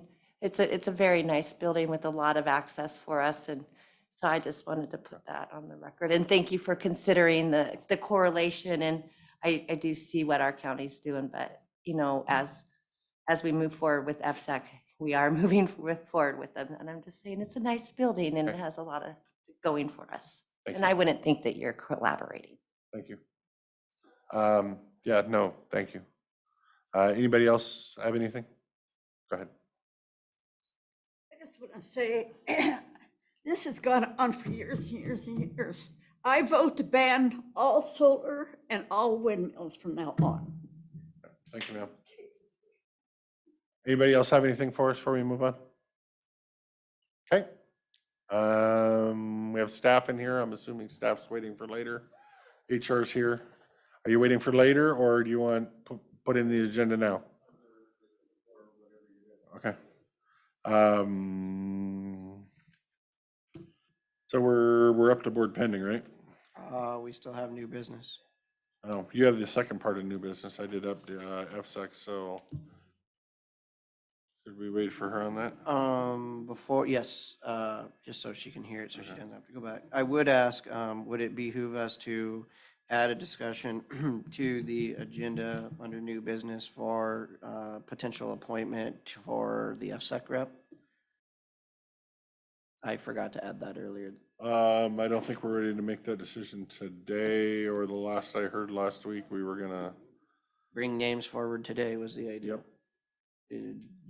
I unfortunately have not had time, so I'm gonna have to postpone for another week. Plenty of time. Okay, then I won't add it to the agenda. Or ask for it to be.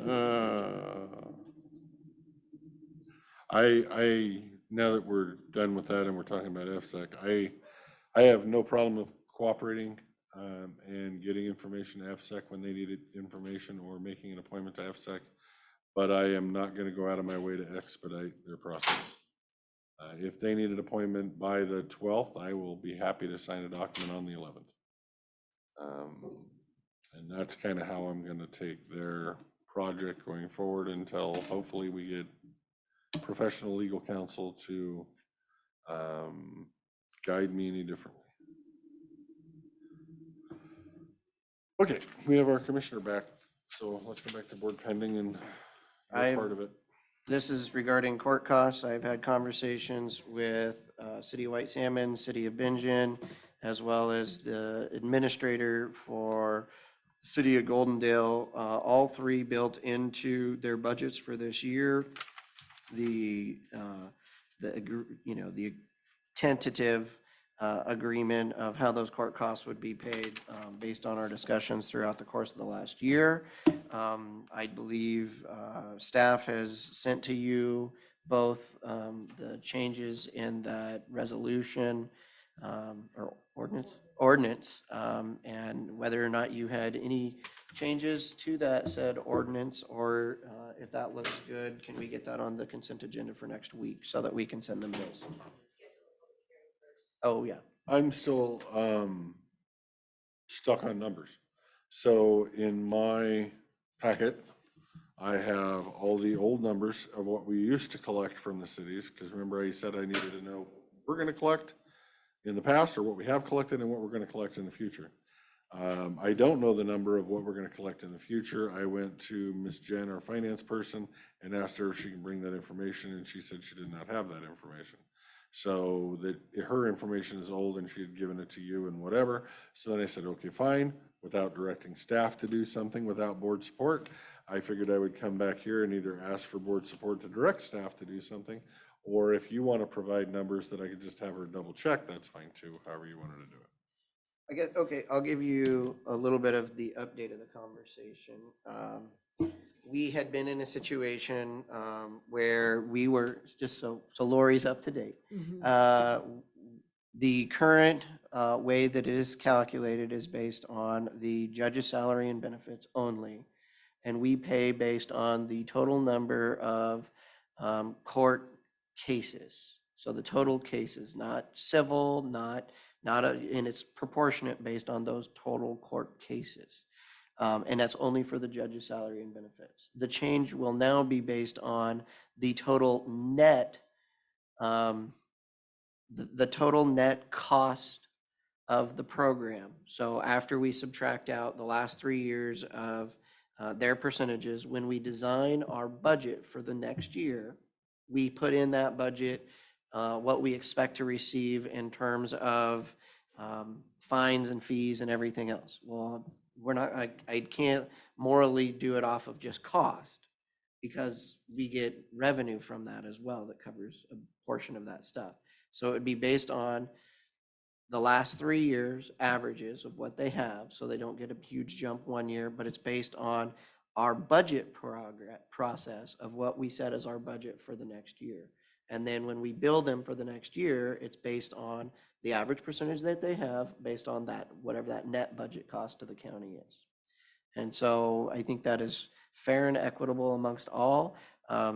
We could have pushed, because the city of White Salmon and Bingen are not giving out tickets anymore. They don't give out nearly as many as they used to with the change of police chief and the change of direction from city council. They used to pay quite a bit more because they had a higher percentage, but they're doing policing in a different way now.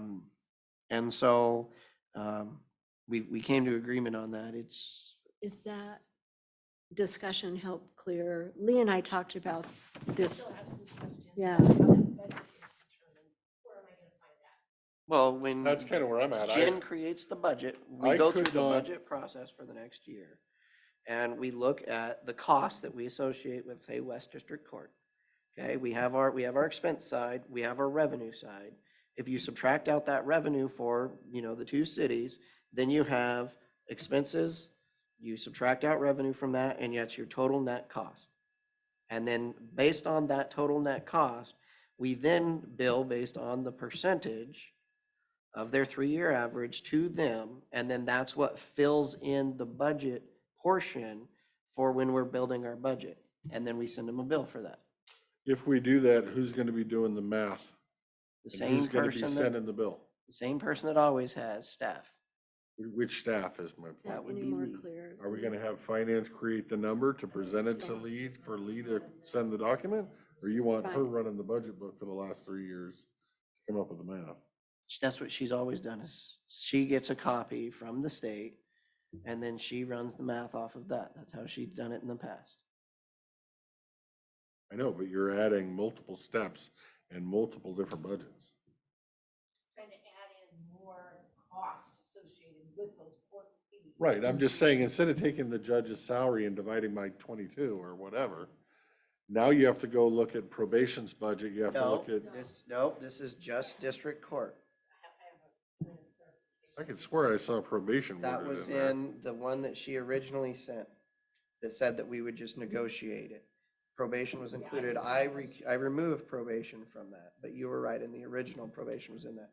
We still need to come to the agreement on the probation side, and we can't just unilaterally stick them with that budget when, again, they haven't budgeted for it. I mean, you can send them a bill, they may or may not pay it.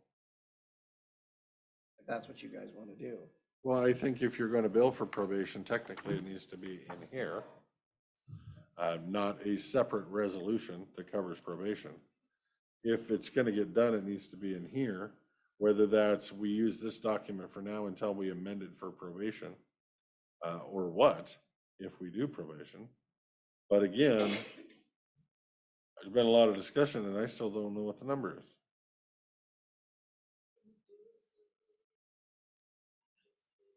That's kind of where I'm at. Somebody's gonna have to give me numbers that I can run through finance to verify the accuracy of said numbers based off the legal interpretation of this description.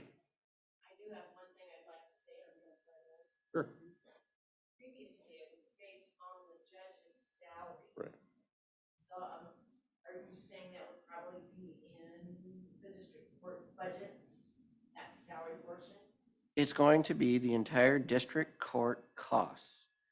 And we multiplied the net of those costs by the percentage of cases based on what the 3-year average of those municipalities.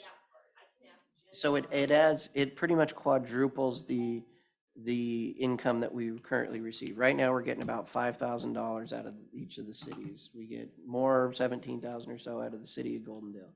What it'll do is it'll take the city of White Salmon and the city of Bingen to roughly 20,000. It'll take the city of Goldendale to roughly 75,000. The city of Goldendale has a lot more cases, and the East District Court costs are much higher than the West District Court costs by a significant portion. So is this the calculations that they came to their 20,000 each this year? That is what calculates out those numbers. And it is written into both of their budgets. I'm sure I've got the numbers and I can help you and Jen between now and next week. That would help me with this. And then we would just need discussion on whether we're gonna go back and charge them another, who knows how much money for probation on top of this. But they've all agreed to pay this? Yep. It's written into their budgets. Okay, well, that gets me through that issue. And if they change their mind, they can show up to the public hearing and explain why. Can we see if Moshe will come back down to answer a question?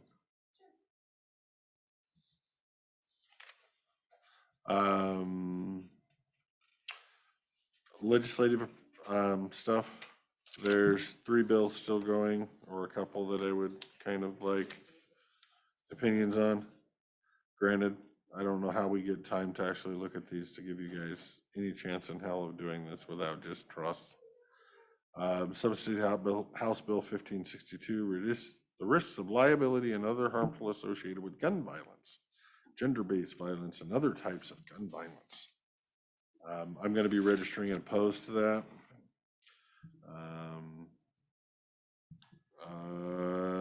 Enhanced E2 SHB 1143 concerns the requirements to purchase and transfer a firearm.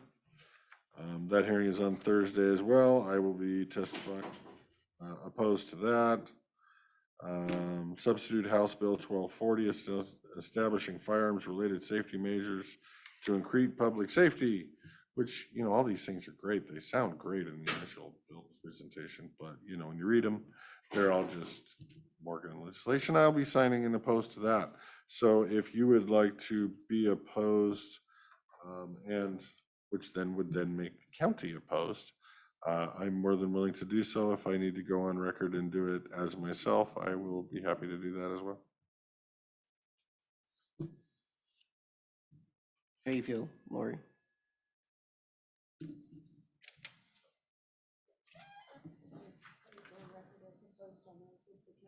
Okay.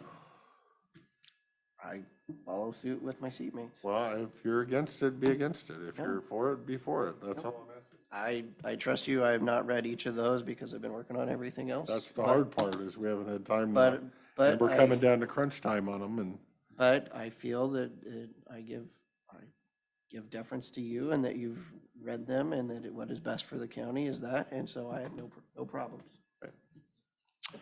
oh, we do have a motion. I had a question. We have a question. Shoreline Management Act update you did with the SEPA. Yakima Nation appealed. We then removed the SEPA. We withdrew So the, that withdraws the appeal. Do we have their check or do they have their check? we did not do a refund. Are you talking about the Yeah, fees for the they paid a appeal? fee for it, but if we're not having the hearing for their appeal, why do we still have their money? Because we went through a process to work on the appeal. And we put the shoreline management plan on hold for over 2 years. During this 2 years timeframe, we have legal counsels, we have communication with the hearing examiner. And so we dropped the appeal, therefore the SEPA is no longer valid, and we did not process a refund. We can certainly refund the money. Okay, I have a question.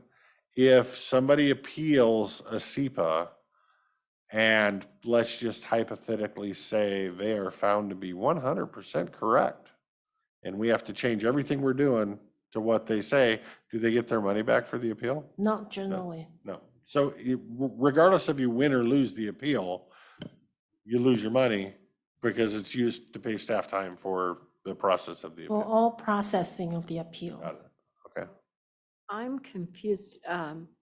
Just to clarify for me, that letter that I saw come through recently from Yakima Nation referenced the appeal filed August 19th, 2022, and the check was received by the auditor. It was stamped, and then the Then we went through the process with Planning Commission in September to start working on, That was That the appeal for CAO. 2022 was 2020, yes, 2022 is for the critical areas ordinance. Okay. SEPA, not the shoreline SEPA. That's, Shoreline SEPA was issued a couple years back, 2020, possibly. So, sorry, you lost me. Is the appeal for shoreline or critical area? We have one pending SEPA appeal filed by Yakima Nation, and that is for critical areas. The shoreline SEPA issue back in 2020, and that could be a wrong number, but a couple years back, we withdrew the SEPA, and I recently reissued another SEPA threshold determination for the shoreline.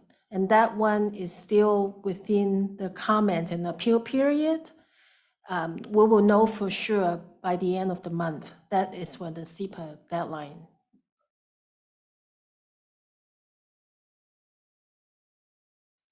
Okay, I think that answers my questions for now. Okay. Unless we have more discussion that opens more questions. Okay, any questions on this or any other understanding? Thank you very much. Yep, you're welcome. The only other thing I had that I was asked from staff and I want board directive on was on the salary commission. And I guess it was a better understanding on if we are doing the salary commission for all electeds or just the ones that did not get done 2 years ago.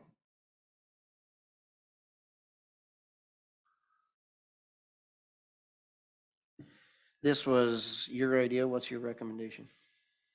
Part of me thinks we should do it for all, but part of me thinks it's a waste of money when it was just done 2 years ago for some of them. And then when we did the salary survey to do the non-union, they were in it too, and it kind of clarified that they're at 102% of average. So I feel I think we should going forward, but I don't know that we need to this year. Next time we do a salary commission, I think everybody needs to be involved, but I'd go, yes, please. Save me. Create your salary commission, not that they have to do anything right now for that. They would probably take the direction from the board. But now it's time for you to set up a cycle when Right. to be reviewed. But you'd still want to go ahead and do that process if you're going to create the commission. Right. I'm set up. Right, the question was just brought on whether we look at everybody or just the ones that didn't get done. I sure understood what we just said. So the salary commission could include ultimately, eventually, all the electeds, but the first go around would Just the ones that haven't been done. once we establish a cycle for all positions, then the commission would include that, the other electeds in at some point, whether next year, 2 years, whatever. 5 years, whatever the interval is, that isn't 1997. So that would be my recommendation. I'm open either way. I just, in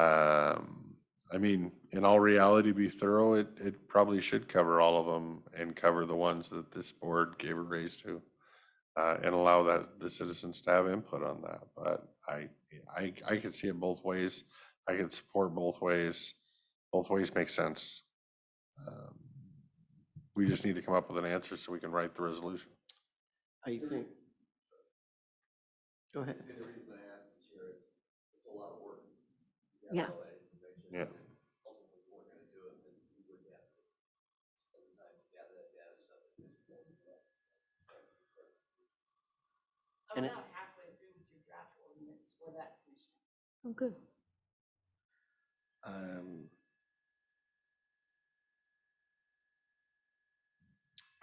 I know. As staff says, if you're not going to do anything, don't do it. I think the resolution needs to be something that sets all electeds on the same schedule, that hopefully then also sets a schedule for permit or regular employees and exempt employees, and then the union's kind of the union that falls in between. But I think write the resolution not as for today, but as for the future. Correct. That's the way I want to do it.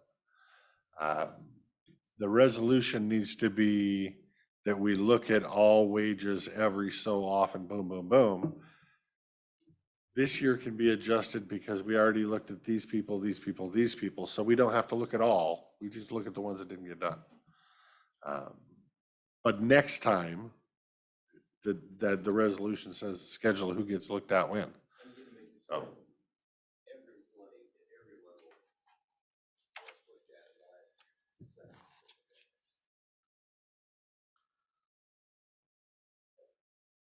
I mean, but then again, you set a salary commission, you can't necessarily give them guidance.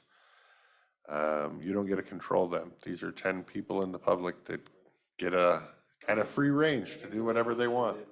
It sets the guidelines. Yeah, you can do that. You can't tell them what to do, but you can That's set my the point. guidelines of when they do it. Okay, good enough. I think we have an answer to that one. I have an answer to that one. My board penny is done.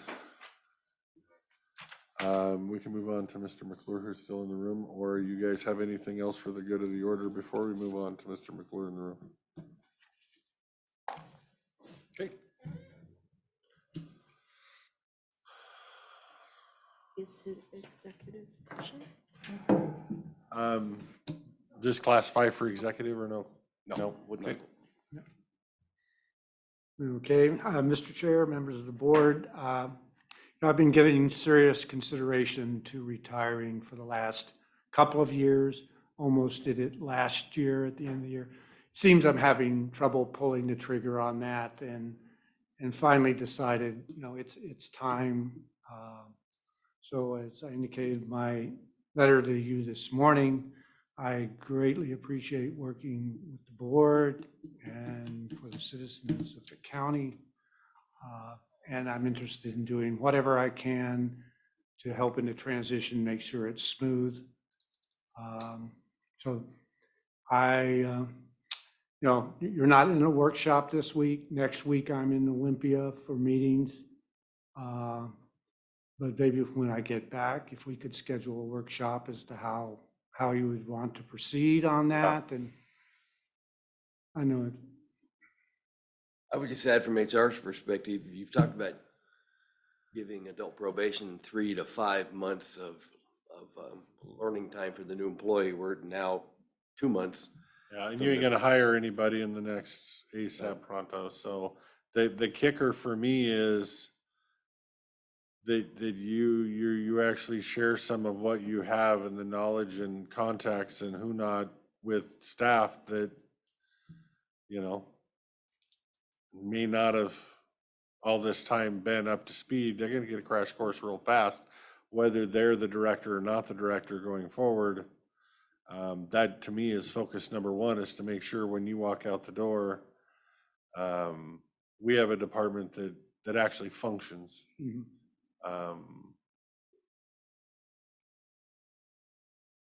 Yeah. It's a big hole. Yeah, it'll be interesting. So no decision on posting the position till after the workshop? Is that right? I think we ought to immediately right now, I mean, with 2 months notice, we gotta post. I mean, we don't have a choice. Because we have to be able to see what's out there, make a decision, appoint and appoint, and get them as much one-on-one as we're training or outside or something as possible. There's no time. Commissioner Christopher, Sure. if I may, having worked in the department, and I think being pretty much the only person who's actually worked in both departments at one point, and having the knowledge and background of what it takes for either department, natural resources and economic development, or I think it was pointed out very recently that they're almost at odds with one another, and expecting to find someone who can fill that role, I would say that has the necessary qualifications is nigh impossible. It is not just a hole that is going to be that were going to be felt. It is a gaping wound in this county that has over 20 years of experience working on every single project in every background of everything that has been done. You can go through that room and look at the total amount of knowledge that has been created, that is all stored in that head of his, and I don't know how he does it. And I think the only thing to do is to have a workshop, maybe before Director McClure gets back. I would be happy amending this agenda today to add a workshop on Thursday so that we can talk about this. This is something that I was not expecting to have happen until the end of the year, and I put a lot of thought into it. And I think just posting for that position, considering it was not a regular position, it was actually a contracted position. And because of that, we need to have a workshop, and we need to have a workshop sooner rather than later. In the That would past, be, weren't they separate departments in the past? And then David took on. yes, they were separate departments in the past. So with that, it would be my recommendation that we amend the agenda and schedule time on Thursday if both of my seatmates are available in town and start working on this. I can make Thursday morning work. Which date? Thursday? This Thursday, the 23rd. Okay. Okay. Yes. How many hours are we looking at here? I think we're gonna need 8 or 9. 8 or 9, yeah. 9 o'clock till noon would be a fine thing, and if we go short, we go short.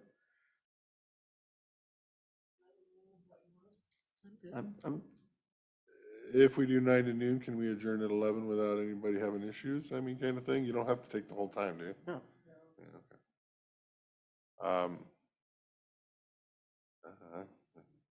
okay.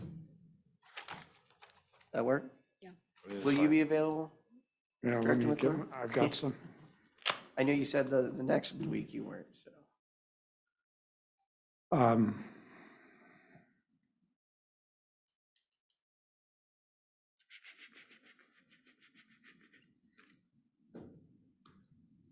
I have an 11:15 call regarding my mother with the hospital she's in, so I need to work. Yep, we can do 9 to 11. 9 to 11 and be done at 11. That give you enough time? Yes. Okay, let's do that. Mr. Chairman, I would like to make a motion to amend the regular business meeting agenda to include a meeting workshop extension of the current meeting to Thursday, March 23rd at 9 a.m. until 11 p.m. And with that, 11 a.m. 11 a.m. Until, yes. And please also, direction to the board, please include board pending after that in case if there's anything else that we have to discuss. Since it is a workshop and a regular workshop, that would be my motion. Do we have a second? I second. Okay, we have a motion and a second to amend the agenda for today to add Thursday from 9 to 11 a.m. All those in favor say aye. Aye. Aye. Mr. Chairman, if I may. Sure. Director McClure, I spent almost 6 years working underneath you. I learned more from you than I have from nearly anyone else in my life.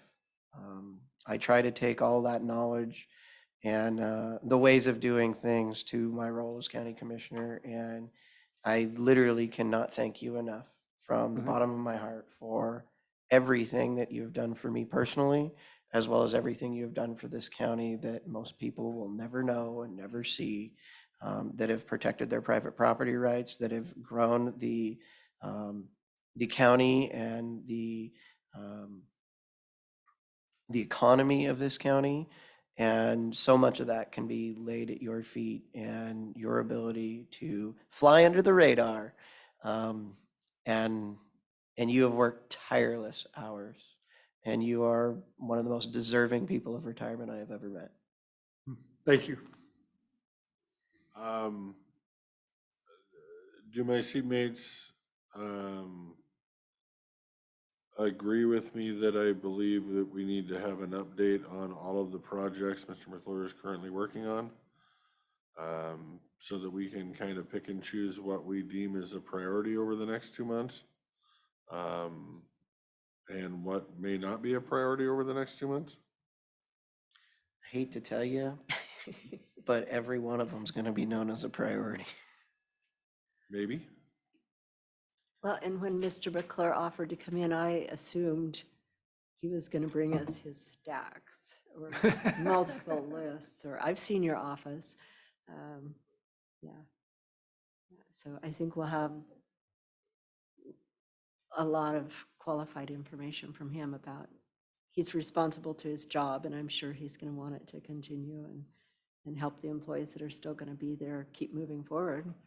I don't see him just running out the door and going to Belize, is it? Is that where we all go? I guess I'm still looking You're just for worried. clarity You're worried. on if it's yes or no. Do we want to know what Mr. Clure is currently working on for the next 2 months, or do we not? Yes. I don't know if we can get that done in the 2 hours, but I mean, he gives us an He can update leave of it all the with things us. that he's working on every month for the last 20-something years. It's all in our minutes. I would suggest you don't include that in the 2 hours. I was going to suggest the same. Get direction, then he can come back. Yes, at another time. After next, plenty of time to talk about this project, but I think having a direction going forward in the short time frame probably is close to 2 hours, but it's your meeting. All right. I will heed your advice, sir. Don't you you have an update coming up? Just No, I gave think one. you just had it. Schedule him in on a Tuesday or on week after he gets back to have that discussion. I just thought maybe the one Thursdays probably. I just don't know we'll have another Thursday till the end of April. And I would like open and frank discussions. Mr. Chairman, with that, I would make a motion to adjourn this meeting, noting for the record that we'll be back at 9 a.m. on Thursday, March 23rd. And I'll second. Okay, we have an emotion and a second, and I'm assuming Lee's gonna add that to our calendar so we don't forget, even though it's only a whopping 2 days from now. Oh, yeah. Thank you. Anything else we need to do? That's why you're awesome. Thank you for that. All right, we have a motion and a second to adjourn, noting the new Thursday workshop. All those in favor say aye. Aye. Aye, motion passes.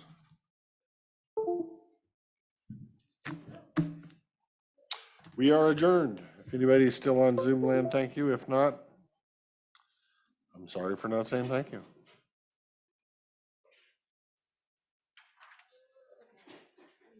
I should have stayed.